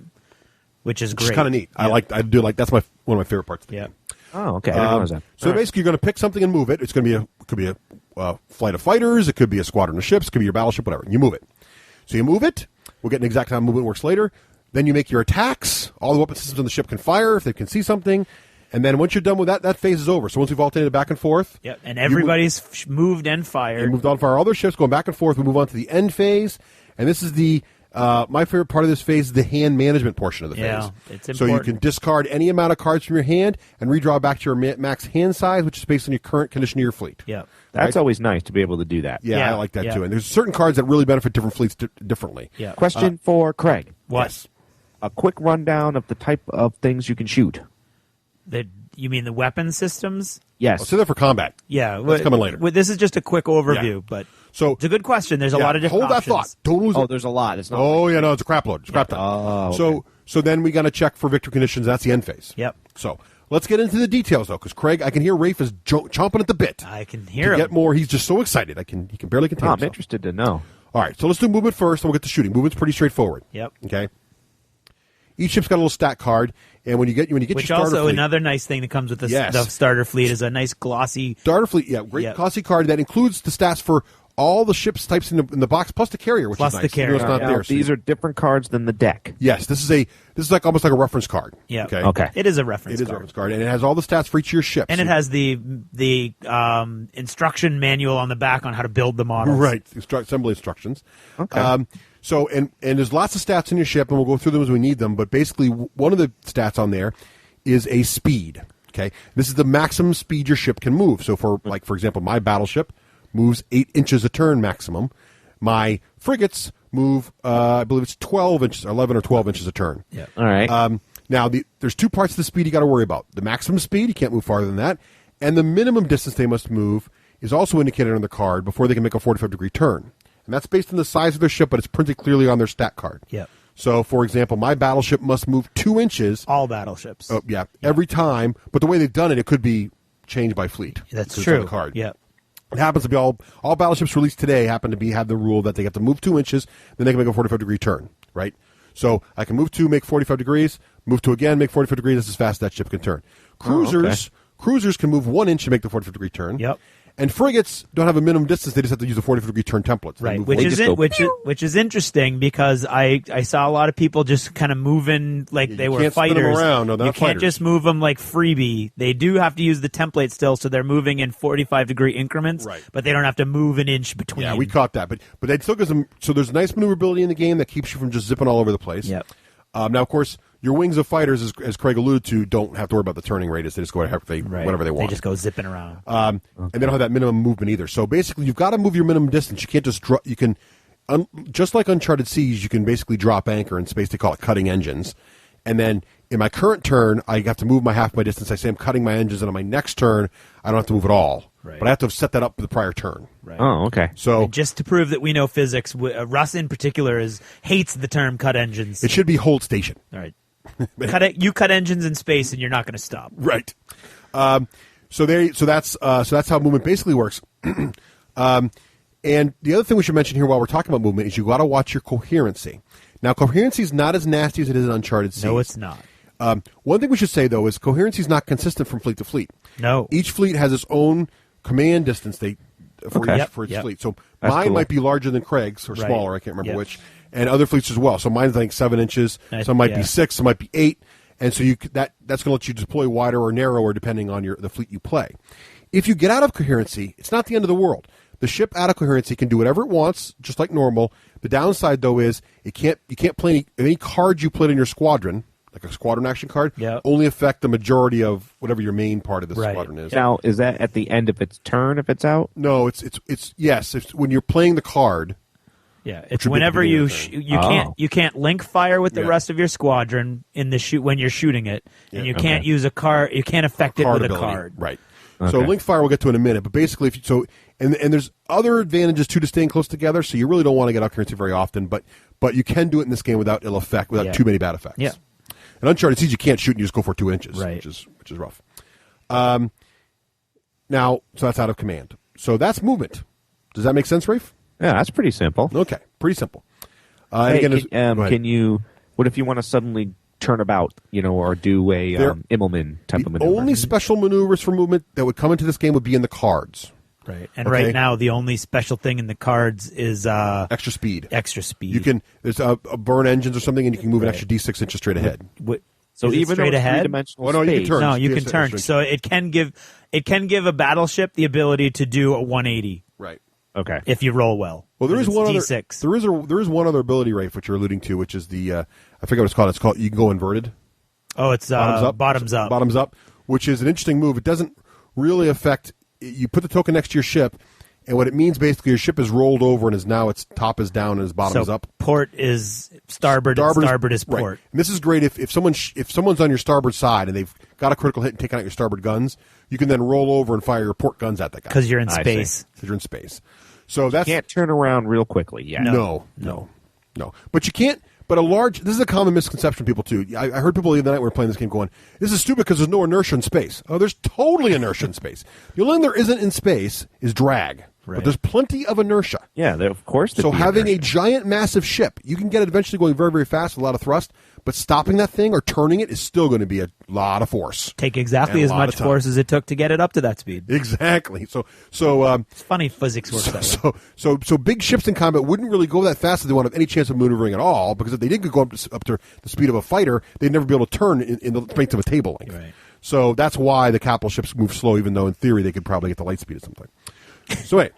Although that would suck if you were on it. Well, I know they can't go with light speed. You're turned into energy. Sorry, I got into Mr. Engineering guy. Okay, so moving right along. So now the part Rafe wants to know all about is shooting. Right, Rafe? Yes. Yep.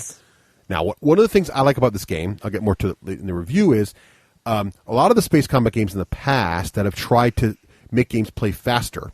Because the granddaddy of a lot of great space combat games is Starfleet Battles, which is a phenomenal game if you want to play one game for a whole weekend. Yeah. And has lots of cool options, though. What's nice about this game is it gives a lot of the feel of those cool options without making the game drag on forever. Right. So you got basically 3 kinds of weapon systems in the game. You got your primary weapons. And more about this in a minute, but for Uncharted Seas players, the primary weapons basically work just like the guns in Uncharted Seas. Yeah. Okay. Then you got your torpedoes, okay, which you can visually, mentally think of these things as a lot of different kinds of things. They could be missiles. They could be like photon torpedoes from Star Trek. They could be some kind of special high-energy plasma torpedo like and Romulans they could be had. Dolphins. They could be frozen dolphins, which is a little disturbing. I like the thought. Whatever.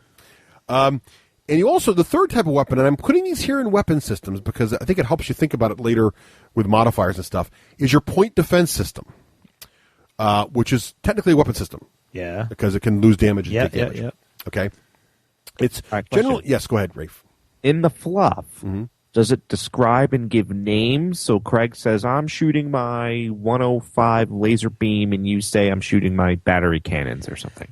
It doesn't get into a lot of depth, but it does get into some depth in the fluff. For instance, the Relthosa actually fire giant bullets of ice that have metal-eating robot spiders embedded in the ice. Right. Okay, so that's freaking cool. Yeah, the mechanics of the weapon, it's actually just like they did in Uncharted Seas.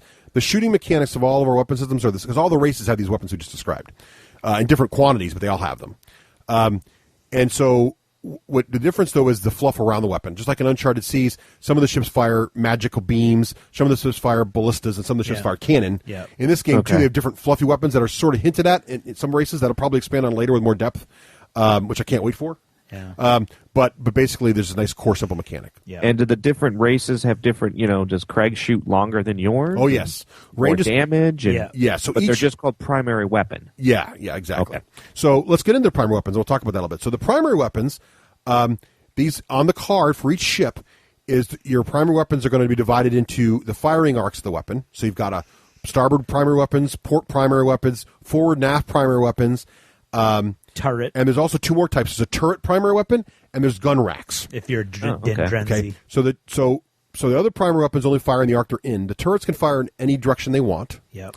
And the gun racks are basically committed to one side or the other, but then they can also help one side and all fire one direction and kind of link fire. It's a total number of dice that can either be split port and starboard, or all go port or all go starboard. Right. It's a really cool. When you look at the ship, it's really neat. Yeah, they have Do the ones in the front shoot just down the beam like a narrow length, or do they shoot 45 degrees? There's both forward and forward fixed. Right. And aft it's actually fixed on all the arcs. And fixed means that, or I don't know if everybody has, but there's aft fixed too. Yeah. So the term fixed means that you're right. Width of the base. The width of the base. So imagine the width of the base shoots out forward. Forward fixed can only hit something. And it's a 40 millimeter base, so it's nicer than it's wider than most of those Uncharted Seas ships where that's a big. And if it's a standard arc like just forward or starboard, then it's a 45 degree arc off that side of the ship, right? Okay, and there's a little template for that. Or 90, right? It's and then 90. 90. Sorry, yes, 45. Yes, 90. You're right. 45 each way. I get it. Okay, so you have the range bands also. So in addition to telling me that my primary weapons, I have guns to starboard. It tells me the number of dice I get to roll for those guns in each range band. Yep. More is better. So in range band, my battleship, for example, has on the starboard side has an 11 at range band 1, a 14 at range band 2, and then a 7 at range band 3, and a nothing at range band 4. Yeah. Now the distance of each range band is 8 inches by default. Now, what's interesting about this game is you can change that range to whatever you want to play different scale games. But basically, most of the time you'll be playing with 8-inch bands. So if my opponent's in the range band I want, I just look at the number of dice I get to roll. That's how much dice I'm going to throw at my opponent. This is exactly the same as Uncharted Seas. Okay. Yep. And all the primary weapons are designed so that they're strongest at range band 2, not range band 1 like in Uncharted Seas. So in this game, you don't want to be too close, which represents the idea that capital ships have a hard time getting beams. Yeah, that makes sense. You want to be that range band 2, which is like the ideal range. Targeting computers are better when they've got a little time to work for all those ships released today. They could do whatever the heck they want, which is cool about the way they'd work this up. They could change it. So right there, Rafe, is one of the big differences. My fleet, all my ships have no guns with range, no primary weapons of range band 4 at all. And range band 3, my best ship's number of dice is 7 on one. It's my battleship. Everybody else is like 1. Okay, my fleet's a knife fighting fleet. I got to get in with range band 2 or 1 to be able to have any chance at all of really damaging you, except for torpedoes, which we'll get to in a minute. So that's a big difference from like Craig's fleet and the Terran fleets, where they have guns. They have decent dice at longer ranges. Yep. Okay. So there's a big play style change right there. So what I'm going to do? How do I shoot these things? Well, first of all, we're going to check range. So we can pre-measure in this game for the range part of the game. Yep. There's some debate about how you pre-measure in movement, but for now, it clearly says in the book you can pre-measure for range and pick your best target. So you're getting ready to shoot. You're going to pre-measure. I'm going to shoot out of the front arc. Let's say I'm checking the range to Craig's ship. I discover he's in range band 2. Great. That tells me how many dice I get to roll. I'm going to pick up that pool of dice. Now, the number of dice I get to roll has got some modifiers. If I've taken any damage to my ship, I have to lose 1 die from my pool for every point of damage I've taken, or every crew I've lost, whichever number's larger. Right. Okay? So if in the beginning of the game, my ship had 14 dice at range band 2 from the broadside on my battleship, but if I've taken 2 damage points, I'm now down to 12 dice. So as you take damage, you get less effective. The effectiveness of your firing degrades as you're pummeled. All right? So basically, all I'm going to do now is I'm going to roll that pool of dice, and I'm going to see how many successes I get to see if I've hurt Craig's ship. Yeah. Now, normally, if it's a capital ship firing at a capital ship, I'm looking for 4s on my dice. Okay, so I'm going to roll my dice. Every 4 or better I get on my dice is going to be a hit against Craig. But remember, these are exploding dice with a special rule for 6s. So any 6 I get counts as 2 successes.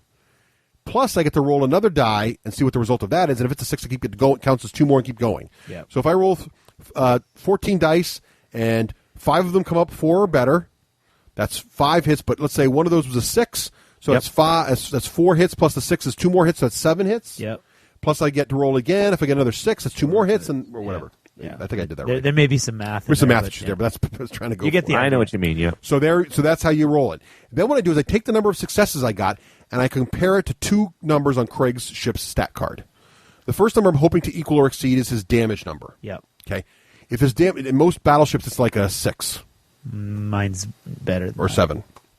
And on most cruisers, it's like a 5. No, mine's a 6. Yeah. And then if you don't exceed it, boink. If you don't get it, if I don't get higher than that number or equal to the number, I get nothing. If I equal or exceed that number, he takes 1 point of damage or 1 point of damage only. No matter how I rolled, unless I beat another number on his stat card, which is his critical number.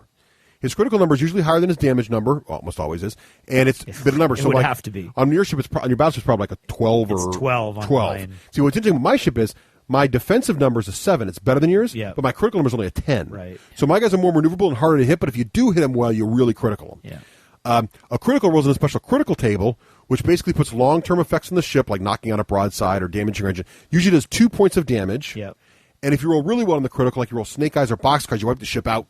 Yeah. It detonates in radius or Nice. turns into a warp explosion and all kinds of greatness. So, And if you're a Terran and you have shields, you can negate some damage.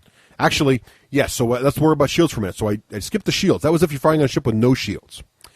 If your opponent has shields, aren't you impressed with that, Rob? That was very well done. Very impressive. All that happens is there's an extra step for your opponent. Your opponent basically gets a saving throw. Without shields against primary weapons, he gets no throw. He gets no defenses. It's just like Uncharted Seas.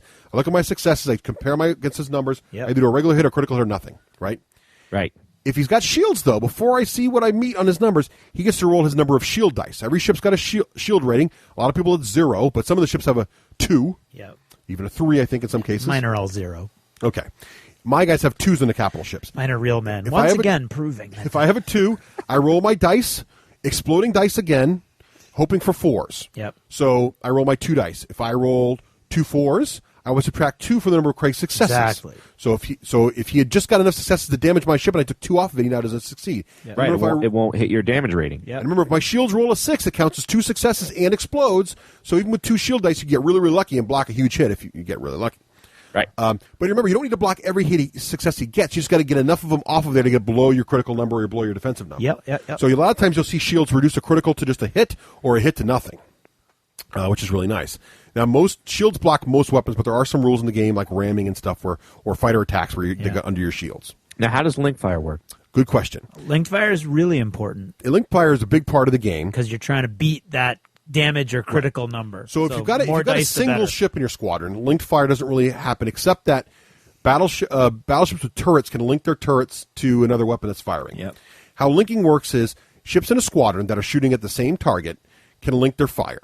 So you can either, if you've got a squadron of ships, let's say that each ship is throwing 4 attack dice at your opponent at range band 3, let's say. You could throw 3 different attacks, one from each of your ship, 4 dice each, and see what happens. Or you can have one ship be the primary ship and get his 4 dice and take half the dice from each assisting ship and link them together. Okay? So if you link them, you're going to roll less dice overall, but you're rolling them in one batch of successes. And remember, the key is to get that batch to beat that guy's number. So go ahead, the Rick. target is just one ship of the other guy's squadron, or against the whole squadron? No, you got to pick a ship when you're shooting. You don't pick a squadron. Another thing we should note is you can't fire primary weapons at wings of fighters. Wings at all. So you can only fire at other capital ships. Okay. Okay. Wait, you can't fight them at frigates or anything? You can fire them at frigates. I'm sorry. You can fire. Yes, you can fire at frigates. You can't fire them at wings. Good question. Frigates aren't capital ships, right? You can fire them at frigates. Basically, anything that's a model on a flying stand, you can fire them at. You can't fire them at fighters or auxiliary craft. All right. How do these torpedoes work? Okay. So that is and are torpedoes stands? To finish off the linked fire. Oh, sorry.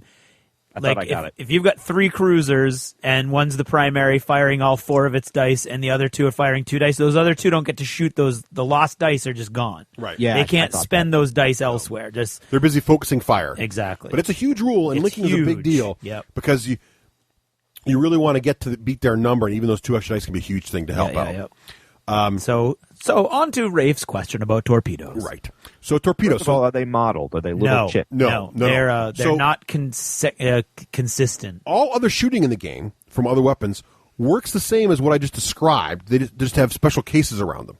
So torpedoes are direct fire, instant happen weapons. So it's a good question, Rafe. When I first heard about torpedoes, I thought of like Battlefleet Gothic with little torpedo templates, like or shoals of torpedoes, Starfleet battle drones racing around the table, which kind of they're cool, but they slow the game down a little bit. None of that's in this game. So imagine like a photon torpedo in Star Trek, just boom, instant to target, or whatever it is. Just it's literally no flight time.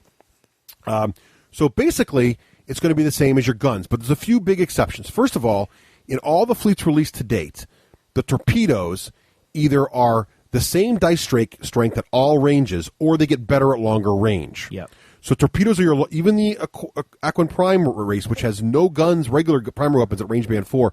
Their torpedoes are strength 6 at all range bands. Okay. Do all ships other than little fighters have torpedoes? No. Some ships have no value in the torpedo column. Like my frigates, for example, have no torpedo. Nor mine. They could have some. Could they just have a column with a bunch of dashes in it? Yeah. So it torps a long range. The other big deal about torpedoes is, remember in primary weapons we said that you lose dice for every point of damage on your ship. Not so with torpedoes. Torpedoes always get full dice. Right. Okay. So they're definitely the from hell's heart, I stab at the weapon. Right. Right? You fire everyone at the last minute. It also speaks to, Rafe, your question about how do weapon systems differ.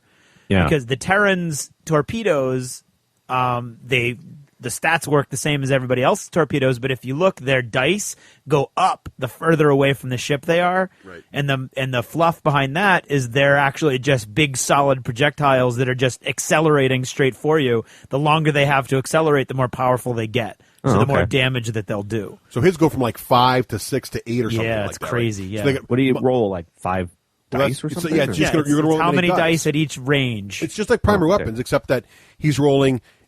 So far, they're just like primary weapons, except that the range band stats are just different, which is no big deal.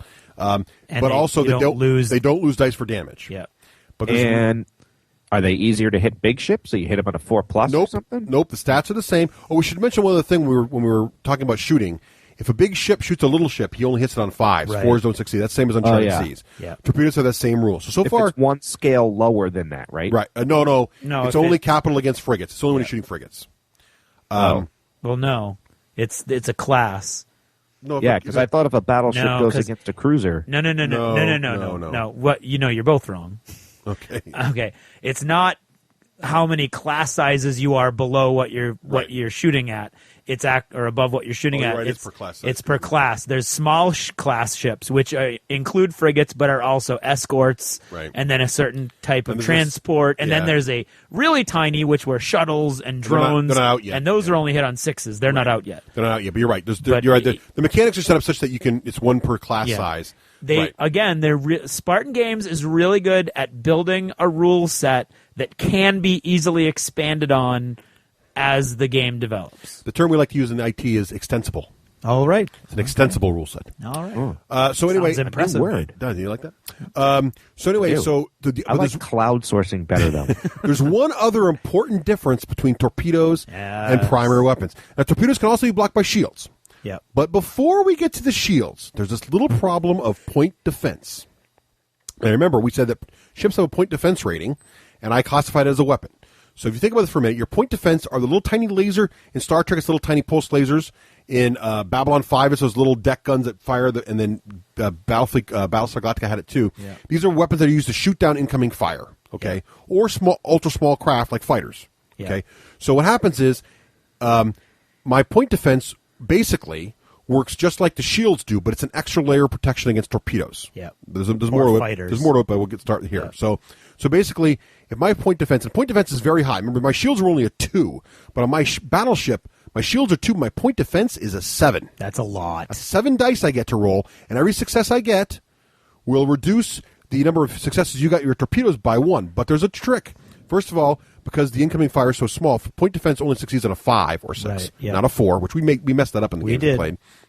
So you need 5s. Does it have exploding dice? It still explodes, though. 6s count for 2, and you get to roll again. So it's still got that part going for it. So we just talked about for a minute ago, my guys throw strength 6 torpedoes, and my point defense... Strength 6 means 6 dice. 6 dice. My ship's got strength 7 point defense, so on my battleship firing another battleship, he's probably got more point defense dice than I've got torpedoes in many cases.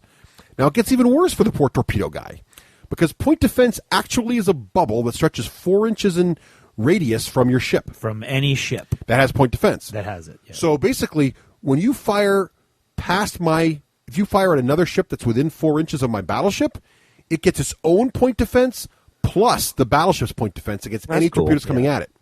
And if any other ships overlap, you got to add theirs in as well. Yep. And if there's any fighter stands on the base of your capital ship, protecting your capital ship, any point defense from the fighter also gets added into it. Or if the torpedo passes over any free-flying fighter Even better stand. than this, if there's another one of your capital ships that's outside of 4 inches of your battleship, but the torpedo line of sight passes through him, Yep. he also gets point defense as the things fly by. So basically, you're going to draw a line, tape measure width from the shooter to the target vessel. Any 4-inch bubble of another ship with point defense that passes through, those guys all get to add. And it's not point linking; defense it's dice. adding all their point defense. All up. So if you've got a well-formed fleet, all tight and tight, with all its 4-inch bubbles overlapping each other, you can get huge numbers of point defense, like 13, 14, 15, 16 dice easy. You're forgetting one other weapon system. What's that? Mines. Oh, no, they're there. Are they there? They're just lower on the list. Don't worry about it. Well, you Stay on target. Well, you listed them all, and you didn't list mines. Stay Okay, on anyway, target. all I did. right. Yeah, mines don't lose strength for It's a trap. Yeah, right. It's a trap. So that's huge about point defense. And point defense works only, though, really on, well, two main things. For point defense one of its big jobs is to stop torpedoes. Yeah. But the thing about point defense is it does lose strength as you take damage, right? Just like your other weapons, just like your main weapon systems. So as your ship takes damage, its point defense goes down. If you can also get your opponent to break up his fleet and not stay tight together, now he's not got a lot of point defense, and you can get him with torpedoes. Yeah. So torpedoes are definitely a later game weapon. You can use them in the beginning and get lucky, but generally they're a later game weapon. Or to pluck off outriders. Right. Some little guy that tries to do a flanking maneuver and doesn't stay tight, bam, he's dead. All right, tell me about these little fighters. Okay, so that's point defense. Now let's talk about wings. So a wing is simply one That was a fighter. good sitcom back in the 80s. Remember that? It was. I a good loved it. sitcom. And the taxi driver went on to become Monk. He did, which I loved also. Right. Just ended. Wings. Very sad. Wings are a wing is a single fighter base, which is again roughly the size of a small Warhammer Fantasy base, and they work in units called flights, right? And there are now interesting thing is the only thing that can shoot at a wing from a capital ship. Actually, the only thing that can shoot at a wing, period, in the game is point defense. Yeah. Okay, because even when the wings fight each other, they use their own point defense. Now, when you say capital ship, you're using that as a unisex word for battleship. I'm really being inappropriate there because in my head, a capital ship is anything that's not a fighter. Right. But really, we should be using the term ship. Yes, in this game, a ship is anything that's not a wing. And frigates. In this game, you have battleships, carriers, capital ships, and frigates, right? Cruisers. Well, cruisers. Okay. Capital ship. Technically, right now, capital ships are cruisers, battleships, and carriers. Yes. When he said capital, I kept thinking the cruiser. I thought that's what they call cruisers. Okay. No, it's battleship, cruiser, carrier, frigate right now. But there's others defined in the book, so there's more to come. There's a whole bunch. Greg was mentioning. They got everything, and they had gun platforms, and they got everything in here. It's crazy. So anyway, so I was using that term. I should change the ship. So basically, No, I got it now because it's the cruiser, not the capital ship. Yeah, well, okay. So basically, though, anything that's a ship cannot shoot anything on a wing, actually, except the point defense. Okay. So basically, each of these there's different types of wings. Yeah. So there's fighter wings, there's bomber wings, there's interceptors, and there's assault wings. Yeah. Okay? And those are represented by models. Tokens. No, tokens right Tokens, I mean, but you guys are using models. We've used models, but if you're not lucky like us and have a bunch of fighter models lying around you could dive into, there's plenty of tokens that come in the game. They come in your starter fleet. Someday they are going to produce these. We don't know. They have hinted That at is a it, yes. future plan, yes. It's on it's not promised, but they're hoping to. Yeah. Yes. I would love them to, but there's plenty of options out there. If you don't own it yet, you can go online. I'm going to cover some of those later. Yes. So what's interesting is the fighters, the wings, all have their own stats very similar to the capital ships. So they've all got point defense numbers. Some of them are 0, of course, but they've got a column for point defense. They've got a column for speed. They don't all move the same speed. Bombers are slower than fighters. Interceptors and fighters are the fastest. Assault are medium, and bombers are slow, I believe. Yep. They've got some of them have attack dice, which means if they have attack dice, they can actually attack a capital ship. It's like they have a primary weapon. Yeah. They're very low, though, like 1 or 2, usually 1. Well, no, they're either 1 or 3, actually. Yeah, right. And then there's point defense in these ships, which is usually 1, but the interceptors have 3. So what they've done really is the only difference in these things is just the stat changes, and really, which is neat. Great. I it's a like very it a simple lot. mechanic. You don't have a bunch of rule sets for them. Right now, everybody's fighters are the same. Everybody's bombers, and interceptors. There's no race specific wings yet, but they could easily do that someday. So basically, what happens with the wings is they move they have their own movement thing, like we talked about. And they don't have to worry about turning or anything.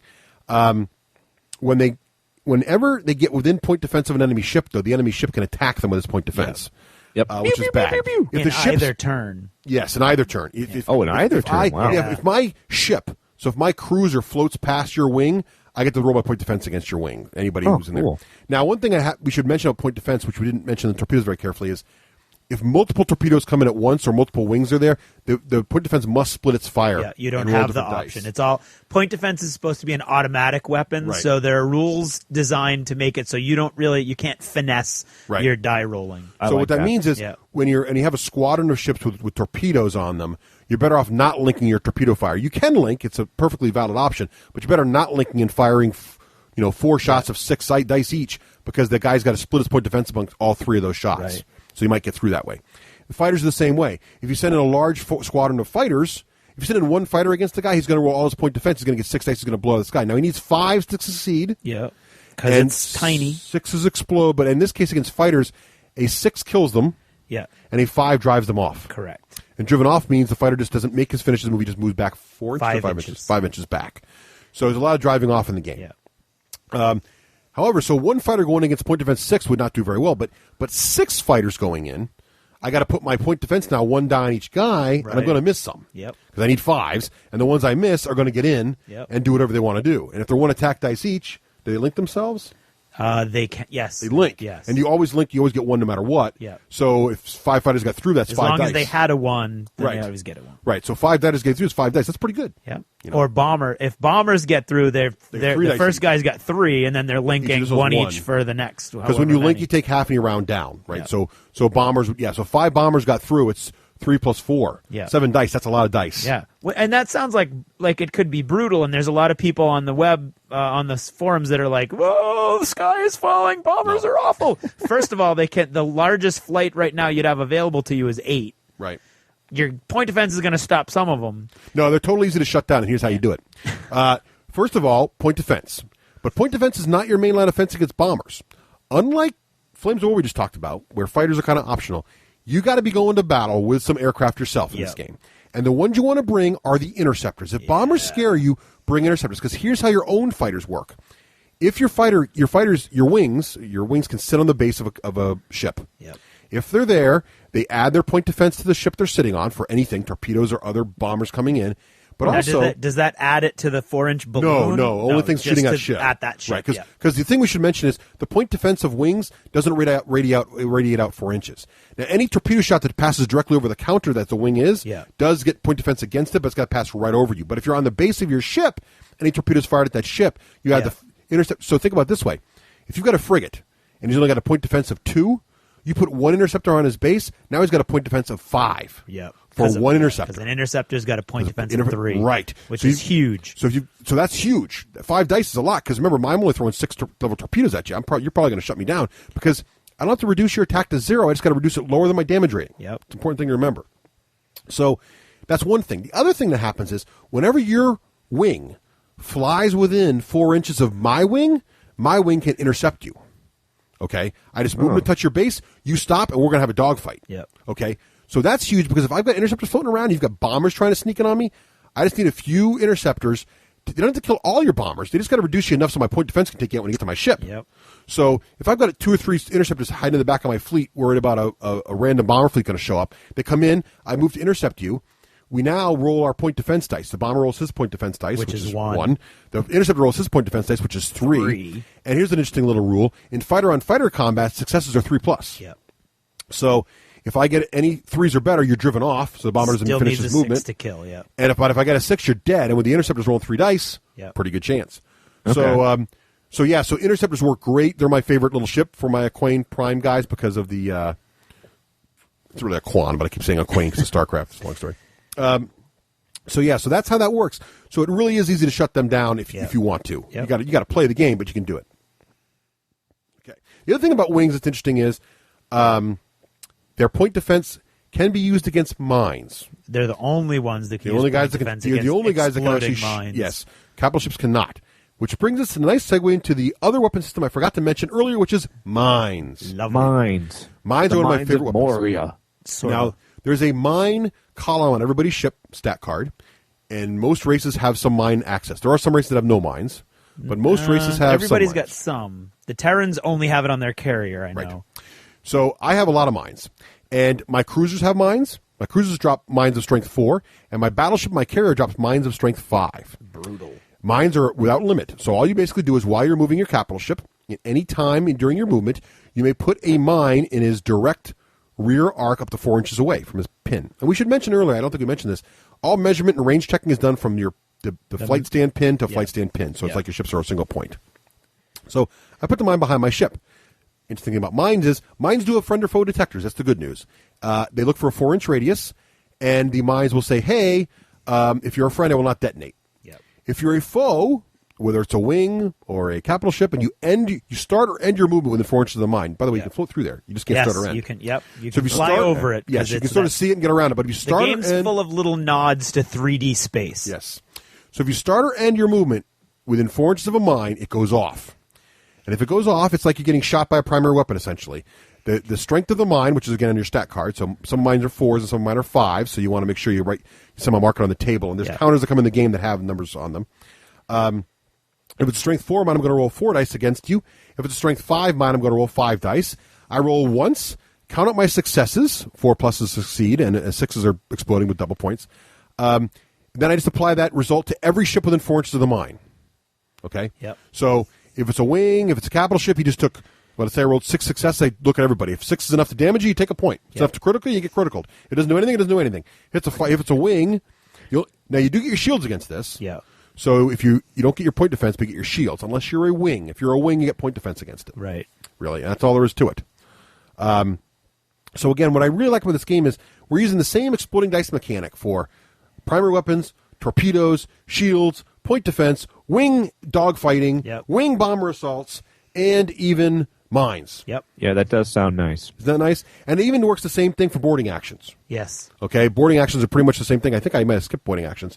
But boarding actions basically are the wings that are boarding can board you, or you can pull your ship within 4 inches of the enemy. If your ship has a stat that actually, unlike Uncharted Seas where you only had crew points, in Firestorm Armada you have both crew points and assault points. Yep. And if you want to try a boarding action, what happens is you have to pull within 4 inches. Within 4 inches of the other ship, and then you it's an all or nothing thing, and you basically say, I'm going to do a boarding action. Sending in the Marines. Exactly. So let's say I have 4 assault points on my ship.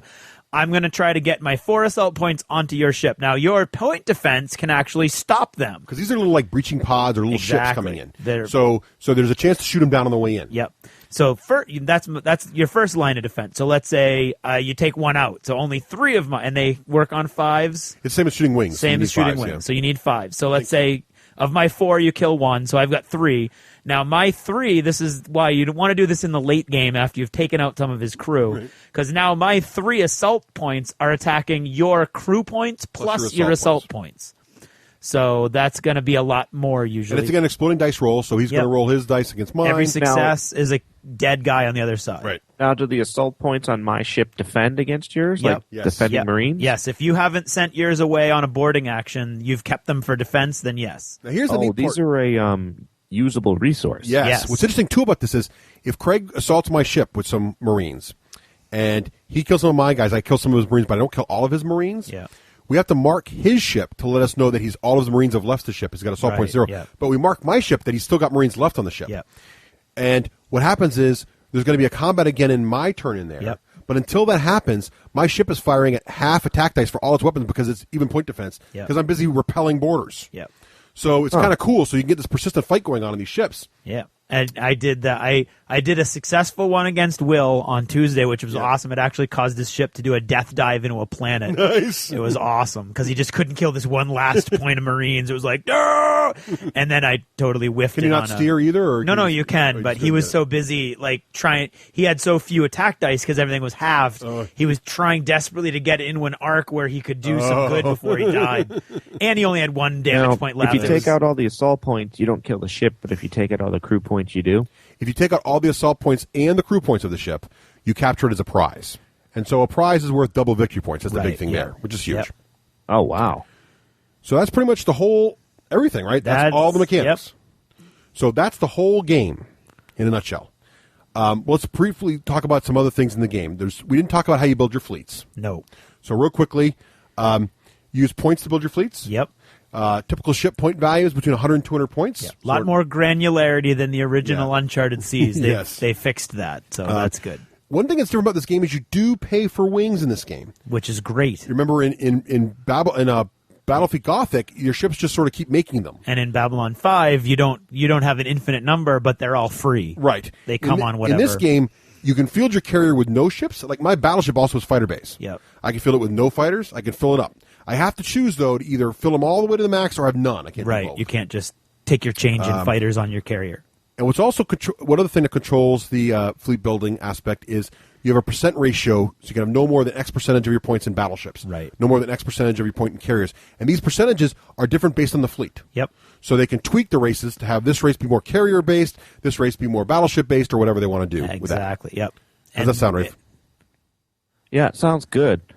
What I'm wondering is, so is it like carrier is 100 points, and then it says to outfit with wings is 25 more points? No, is it like every wing costs 5 points, no matter what type it is. So my carrier, and you can always, so when your carrier has your stat card in your carrier tells you how many fighter wings you can have total in the carrier. So my carrier, for example, says it has 6.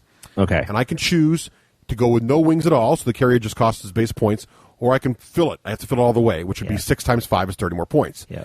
But when I fill it, I can choose to either have one flight of all the same 6 craft, all the same, or I can have 2 flights of equal size, and they could be 2 different fighter craft if I want. So I can have 1 flight of fighters and 1 flight of interceptors, 1 6-fighter flight of just interceptors, or some combination of just. But it has to be equally divided, and it can only be more than 2. Yeah. So you can't make more than 2 squadrons out of a carrier.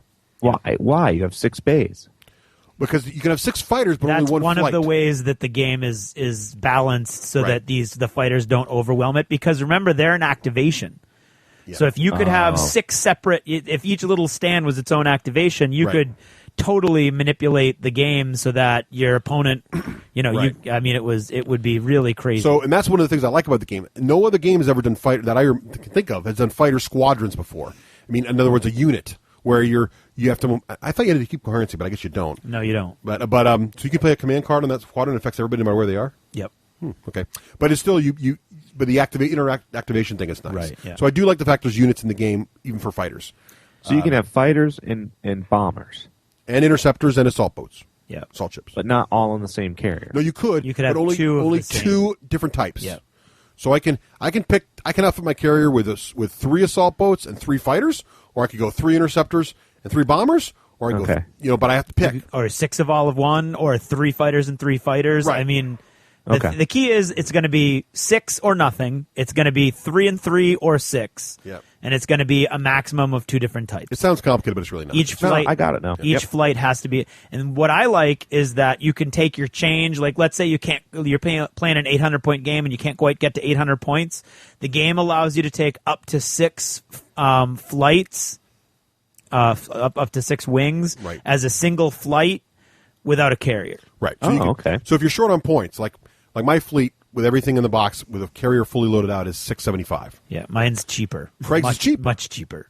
So for Craig to equal my point value, he's either got to buy more ships, but if he hasn't got them yet, he can take his extra points in fighter wings to a maximum of 6 more. Right. And what are these? Deploy on the table as they're just squadron? Yeah, their own little squadron. From the fluff is they're from a local planet that's decided to help you. Now, another cool thing, which kind of sucks if you do that, though, is one really cool card is called the Bingo Ammo or Fuel card, which you play on somebody else's wing or flight, and it causes their next activation. They have to go back to their home carrier. They're out of fuel or ammo. Right. Oh, cool. And that's cool, except that, and we got this official ruling from Spartan Games today, if you don't have a carrier, so They're if gone. you're either partisans that came on for free due to a card, or if they're their carrier's dead, or if they were the makeup points squadron that you had at the beginning, they're done. They're going to flee off the table. It has to be their real home carrier. Like my battleship has carrier capabilities too, but I can't. If my carrier died, and Craig played bingo on one of my wings from my carrier, I couldn't go land it on my battleship. He'd be dead. He'd have to fly off the board. Yeah. Now, and you can do assaults right from your main capital ships without assault ships as long as you're within 4 inches. Right. Yeah. You're assumed to have like little little boarding pods or something. Burrowing pods. or Whatever would be fluffy for that race. Right. Yeah. The assaulter boats are supposed to be like Thunderhawks. I mean, it could They're just be bigger. people with jetpacks even flying over there. Who knows? It could be anything. Okay. Could be porpoises. So that's right. Porpoises in space. So that's pretty much the fleet building. Now, one other thing I like about, in Craig's point, there's another way you can take your change. In addition to fighters, you can also buy tactical points. Oh, yeah. Tactical points are really, really cool because it allows you to build veteran squadrons, essentially. Yeah. And the point values for these depends on how many tactical points you buy for the squadron. You can buy 1, 2, or 3, and the points are not linear. So, in other words, getting a full 3 in the squadron costs way more than just 3 times the 1 point. Oh, okay. And these points can be spent over and over again, once per turn per activation on the squadron. You can use them to move an extra inch. You can use them to re-roll a bad die roll. Wow, so things like that. So they are really, really powerful, and there's no card that can stop them. Much, much better than the little ancillary fighter crap. What do you mean? If you have 5 tactical points, you can use each 5 each turn? Well, it doesn't work that way. What you do is you say, I'm going to buy, let's say, 2 tactical points, and it's going to be on this squadron. It's going to be on my cruiser squadron. So basically, they're ace people, right? Yep. So every time I activate those cruisers, they'll have 2 tactical points at their disposal to do something with. Oh, I see. They could re-roll 2 of their dice. They could move 2 extra inches or something. There's one other thing they can do, I can't remember, that you can use that to do something with, right? So that's another way you can spend it. So even if you're really short on points, you could buy your bonus fighters and you could do the tactical points. Or if you're really frustrated by the bingo card rule, you could also just buy that for tactical points. So I think the tactical points are really, really nice, and it gives you that little veteran Is that crew feel. an advanced optional rule, or is that... It's right above the going belly up trick. Oh, okay. So I don't know if that's an optional rule or not, but that's where it is in the book. Yeah. If it's not an option, if it is optional, play with it because it's cool. Yeah. I don't think it's that game breaking. You both can take it, so go for it. Well, I don't know. It sounds like it might be game breaking because there's no card and there's no way to stop it. Well, your opponent can do the same thing. It's like having veteran squads in your army. I mean, I can have the same thing in my army, So anyway, let's talk about briefly because we're going along on this, but I think it's a good game. Yeah, it's a pretty full size miniature game. Let's talk about other stuff in the book, just real quick. There's several different combat scenarios. Nice. Nah, There's 4, I think. Yeah, they're not super deep, but there's enough there to get started and have some fun with. Yep. There's some great optional rules. One of my favorites is escape pods. Yeah. What do you do with those? Escape pods work is whenever a ship is destroyed, a ship, not a fighter, is destroyed, you put a number of escape pod tokens down near the ship equal to its starting crew or hull, I can't remember. And basically, either side can recover these pods. Either Craig or I can, and you get 10 victory points every time you grab one. Oh, nice. So it's just like the kindness of rescuing people. Doesn't matter whether you get bonus points for that, which is kind of neat. Well, then why would you escape in them? You have to, because your ship's dying. Your people want to live. Oh, you have to. Yeah, when your ship blows up, people just don't sit there and salute and die. They jump into escape pods and evacuate. Well, the right? captain does. The captain does. Everybody else evacuates. And so, now, the reason it's I'm picturing optional... a whole bunch of little Russ Wiglins, these little tiny ships. My dolphins are all out there floating around with the Lamborghinis going, save me, save me. And then little Greenpeace boats. That's what it actually sounds like. And then the whale wars guys show up and beat the crap out of your ship, killing the dolphins. But anyway, so do your escape pods have water in them? I hope they do. Yes, they do. So basically, that's a cool, fluffy rule. There's other game variants. There's you can do the scale changes I talked about, so you can play this game with different ships. You want to put smaller ships? They really went out of their way to make it so you don't have to use the Spartan Games models if you want to use other models. As I said before, scales. Some of the best sci-fi models ever made for a war game. Yeah. You got the copy and play templates in the book, which is nice. Yep. There's all kinds of great terrain and terrain effects. Really neat Again, stuff. it's optional. You don't have to use it, but there's cool for like event horizons and pause planets. here. Now we're going long. Yeah. I saw people playing with huge planets and asteroids. Can you fly over a planet? No. Do the planets have gravitational pulls?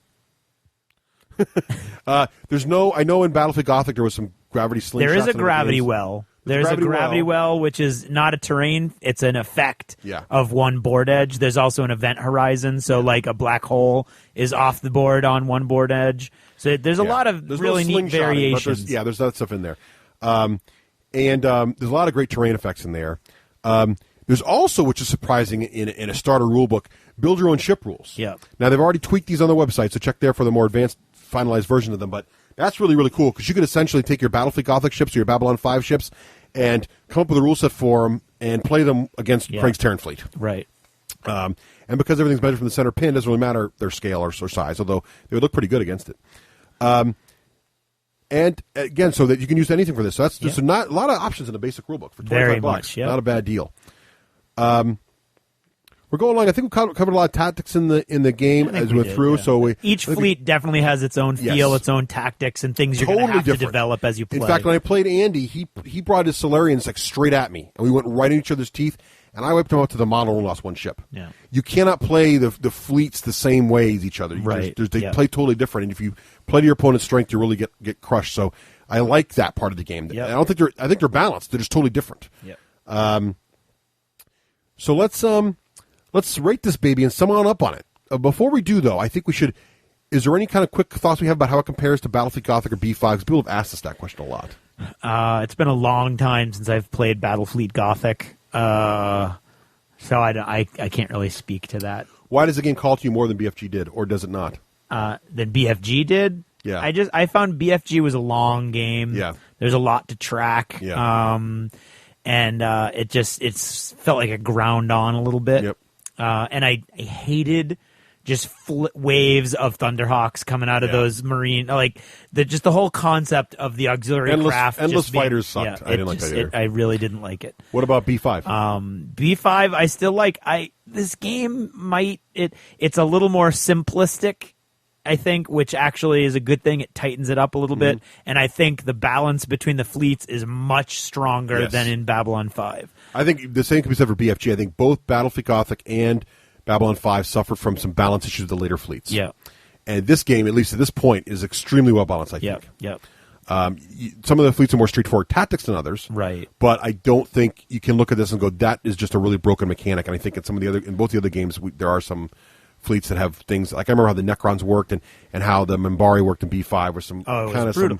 We never even talked about the cloaking. Yeah, all the cloaking device does, which is really neat. When you turn it on, you can only roll half your attack dice. Your attack dice get halved, but now it's anybody targeting you. It's as if they're targeting a frigate, so they only hit on 5. So you only hit on 5, which is a neat mechanic. Doesn't really break the game. It doesn't add another layer of dice rolling. It just sort of makes it a little doesn't negate your entire ship's firing like the all your weapons still work. Minbari did. So I ultimately I think this is going to be a more rich and rewarding gaming experience. It doesn't have the universe of fluff behind it, but it's got some really nice fluff all its own, which I really like. So we already explained our rating system with Flames of War, right, Rafe? Yeah, I'd say we're good to go there. Okay. So because I was going to do Akbar. No, just kidding. It's a trap. It's a D6. Battle of D6. Go. That's very good. So who wants to go first? I'll go. Okay, Craig. Well, I like the game. I like it a lot. I said I was going to be a little hesitant, and if it was a good game right out of the book, I was going to like it and endorse it and go for it, and that's what I'm doing. They've got lots of plans, but they had lots of plans with Uncharted Seas too, so we're just going to have to wait and see. I'm noticing more conservative estimates, though, with release dates now. Yes. Like spring instead of it's going to be ready January 1. It's now spring 2010. Yeah, and but my rating is based on this book and the models that we have now and how much fun you can have with that. If you're into fleets, in fleet combat, you like space combat, I would say this is going to be I'm going to say 3+ with a reroll. Wow. Yeah. So a darn good rating. It's yeah. And if you're just looking for I'm going to say 3+ with a reroll. Yeah. Rafe, you want to go last? You want to go next, Rafe? Yeah, I'm going to go last. Okay. So I really like this game, and I think one of the things that appeals to me so much is it feels like there's a lot of the depth from some of the more complex space combat games out there. I don't know. I think it has more tactical flexibility than Babylon 5 did to me, but it's not complex. It plays in a reasonable amount of time, and I really like. There's a couple of real subtle things I like about the game. One of the things is that you need to bunch up to avoid torpedoes.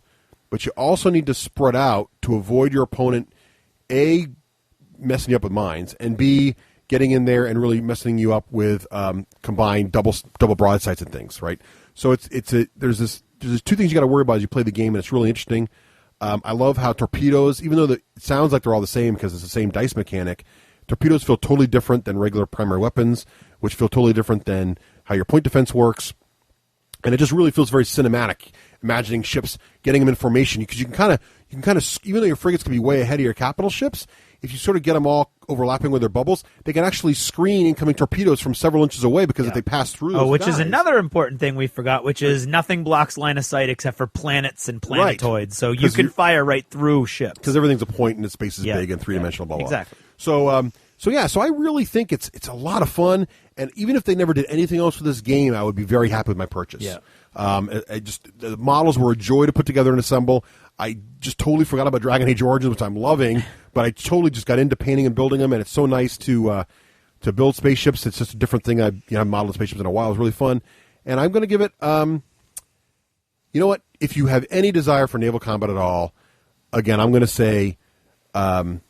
I'd love to go down to the 2, but the only reason I'm not going to 2 is just because of some of the book could be a little nicer in terms of referencing, and the model quality is a little more advanced. So I'm going to say 3+. Yeah. 3+. Wow, those are some good ratings. My favorite space combat game ever.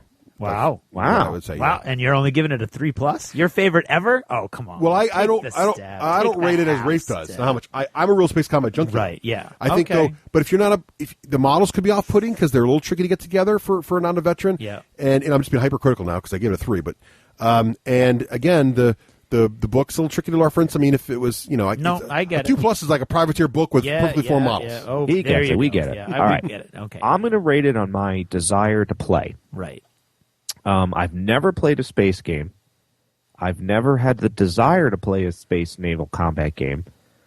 If I hadn't just played Uncharted Seas, I would say I wouldn't even play a test game of this unless, you guys really wanted me to, and I would do it to be a friend. But having played Uncharted Seas recently, where Craig really made a cool scenario, assuming that this game can also have a cool scenario, I rate my desire to play it on a 4+. Well, that's pretty good. Yeah, that's pretty good. And I think I'm not going to buy a fleet anytime soon. I don't intend to buy a fleet anytime soon. I do think I'm going to buy the rule book, so at least I know what the hell all you guys are talking about all the time. So I'm going to be like one of those lurkers. And, the battles I saw looked incredibly boring, because everybody was just driving into each other and kind of, slowly disassembling fleets, but you're all learning. So again, Craig's scenario where we played, it was like you had to capture the tower, and the tower shot lightning. There's a can really you do cool, that in this space? I assume you can, right? Totally. That scenario could be. You could have a space station with guns that attacks. In fact, I think there is one in the book. Yeah. Where a space station attacks the I can tell you right now, that's how I'd want to, quote, learn, even though it may be above my skill level. No, I think. So, yeah, that's my rating. I like it. All cool. Right. And that's Firestorm Armada. Woo!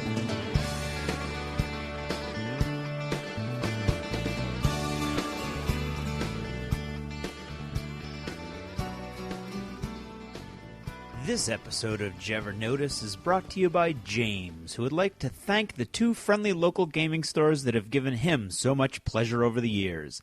The Tin Soldier of Sydney, Australia, and Clockwork Comics of Orange, Connecticut.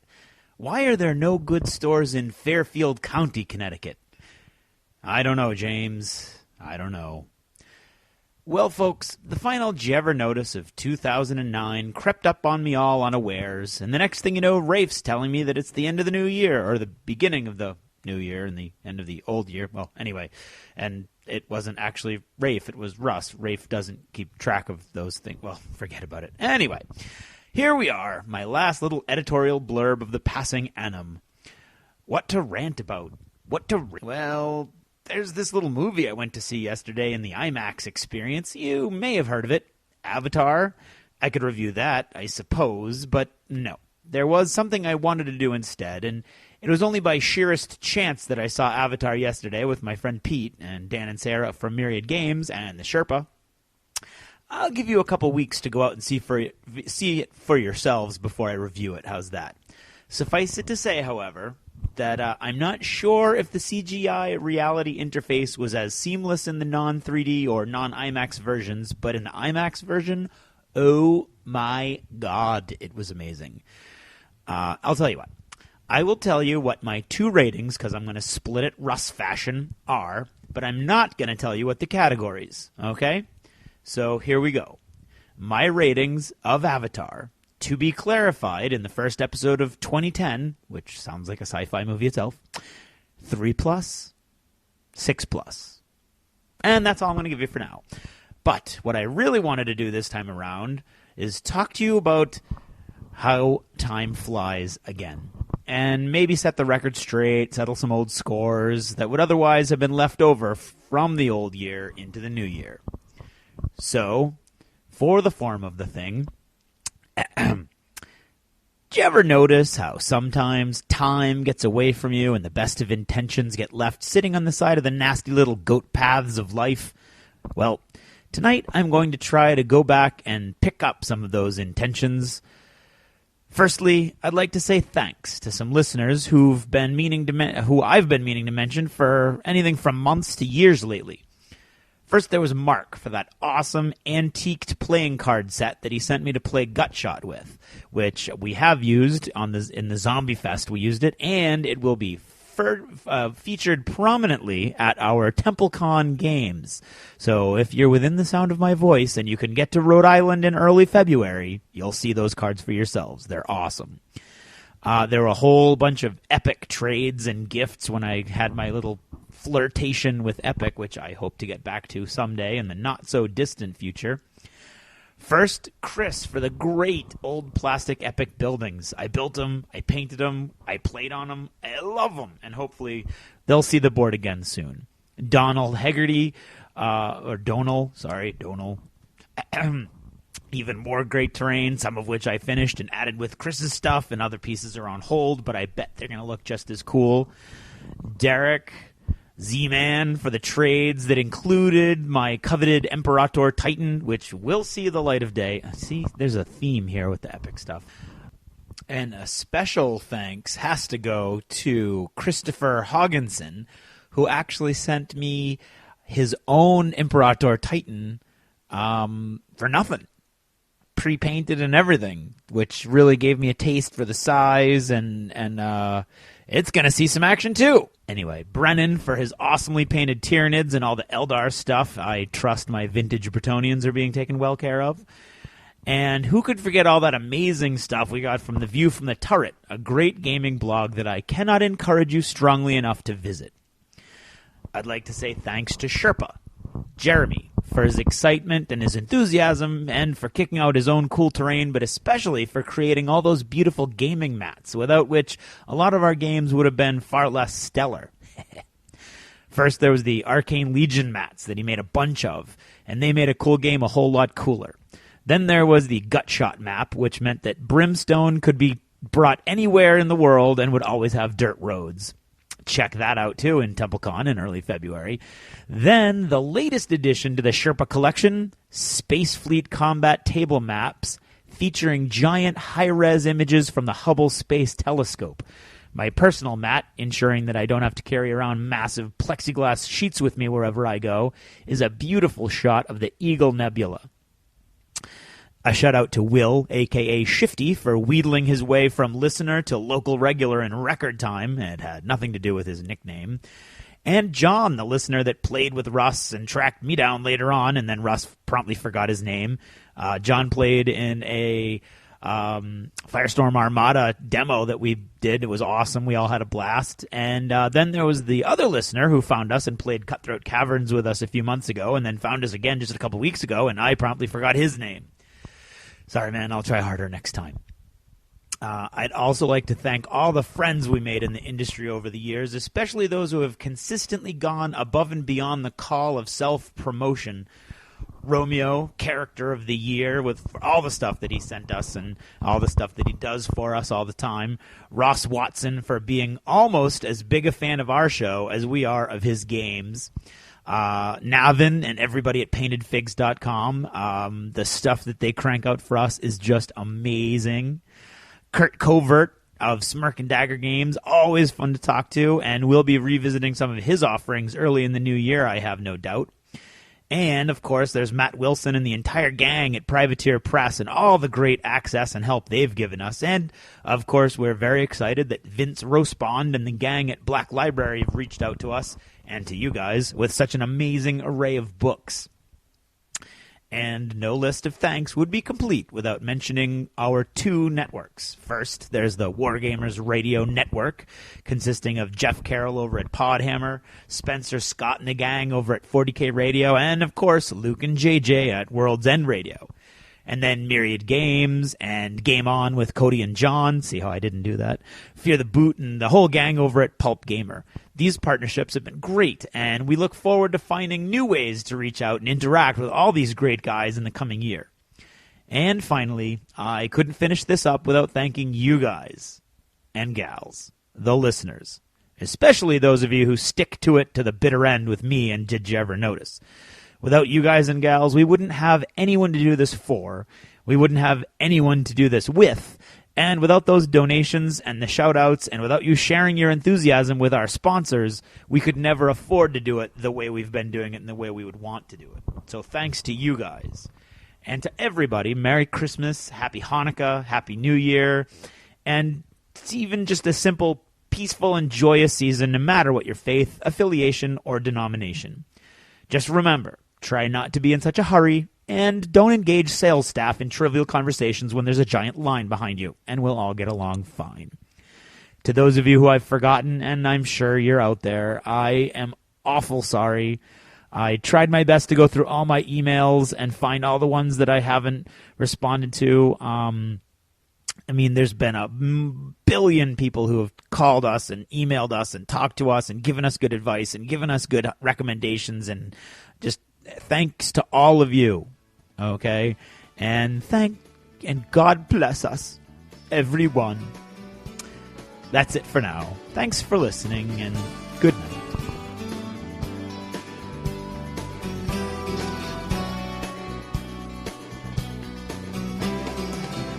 Achievement unlocked! You've made it to the end of another D6 Generation episode, the podcast whose humor has universally been acclaimed as not too horrible. Please let us know what you thought of the show by either emailing us at info@the d6generation.com or by posting in our official D6G episode thread at the top of the DACA discussions forum on DACA.com. If for some inexplicable reason you actually enjoyed this show, you can help others find out about it by leaving positive reviews on iTunes. See you in 2 weeks. Thanks for listening, and happy gaming. The theme from Total Fangirl comes from the soundtrack of The Last Night on Earth, the zombie game, courtesy of Flying Frog Productions, and is a composition of Mary Beth Magalanes.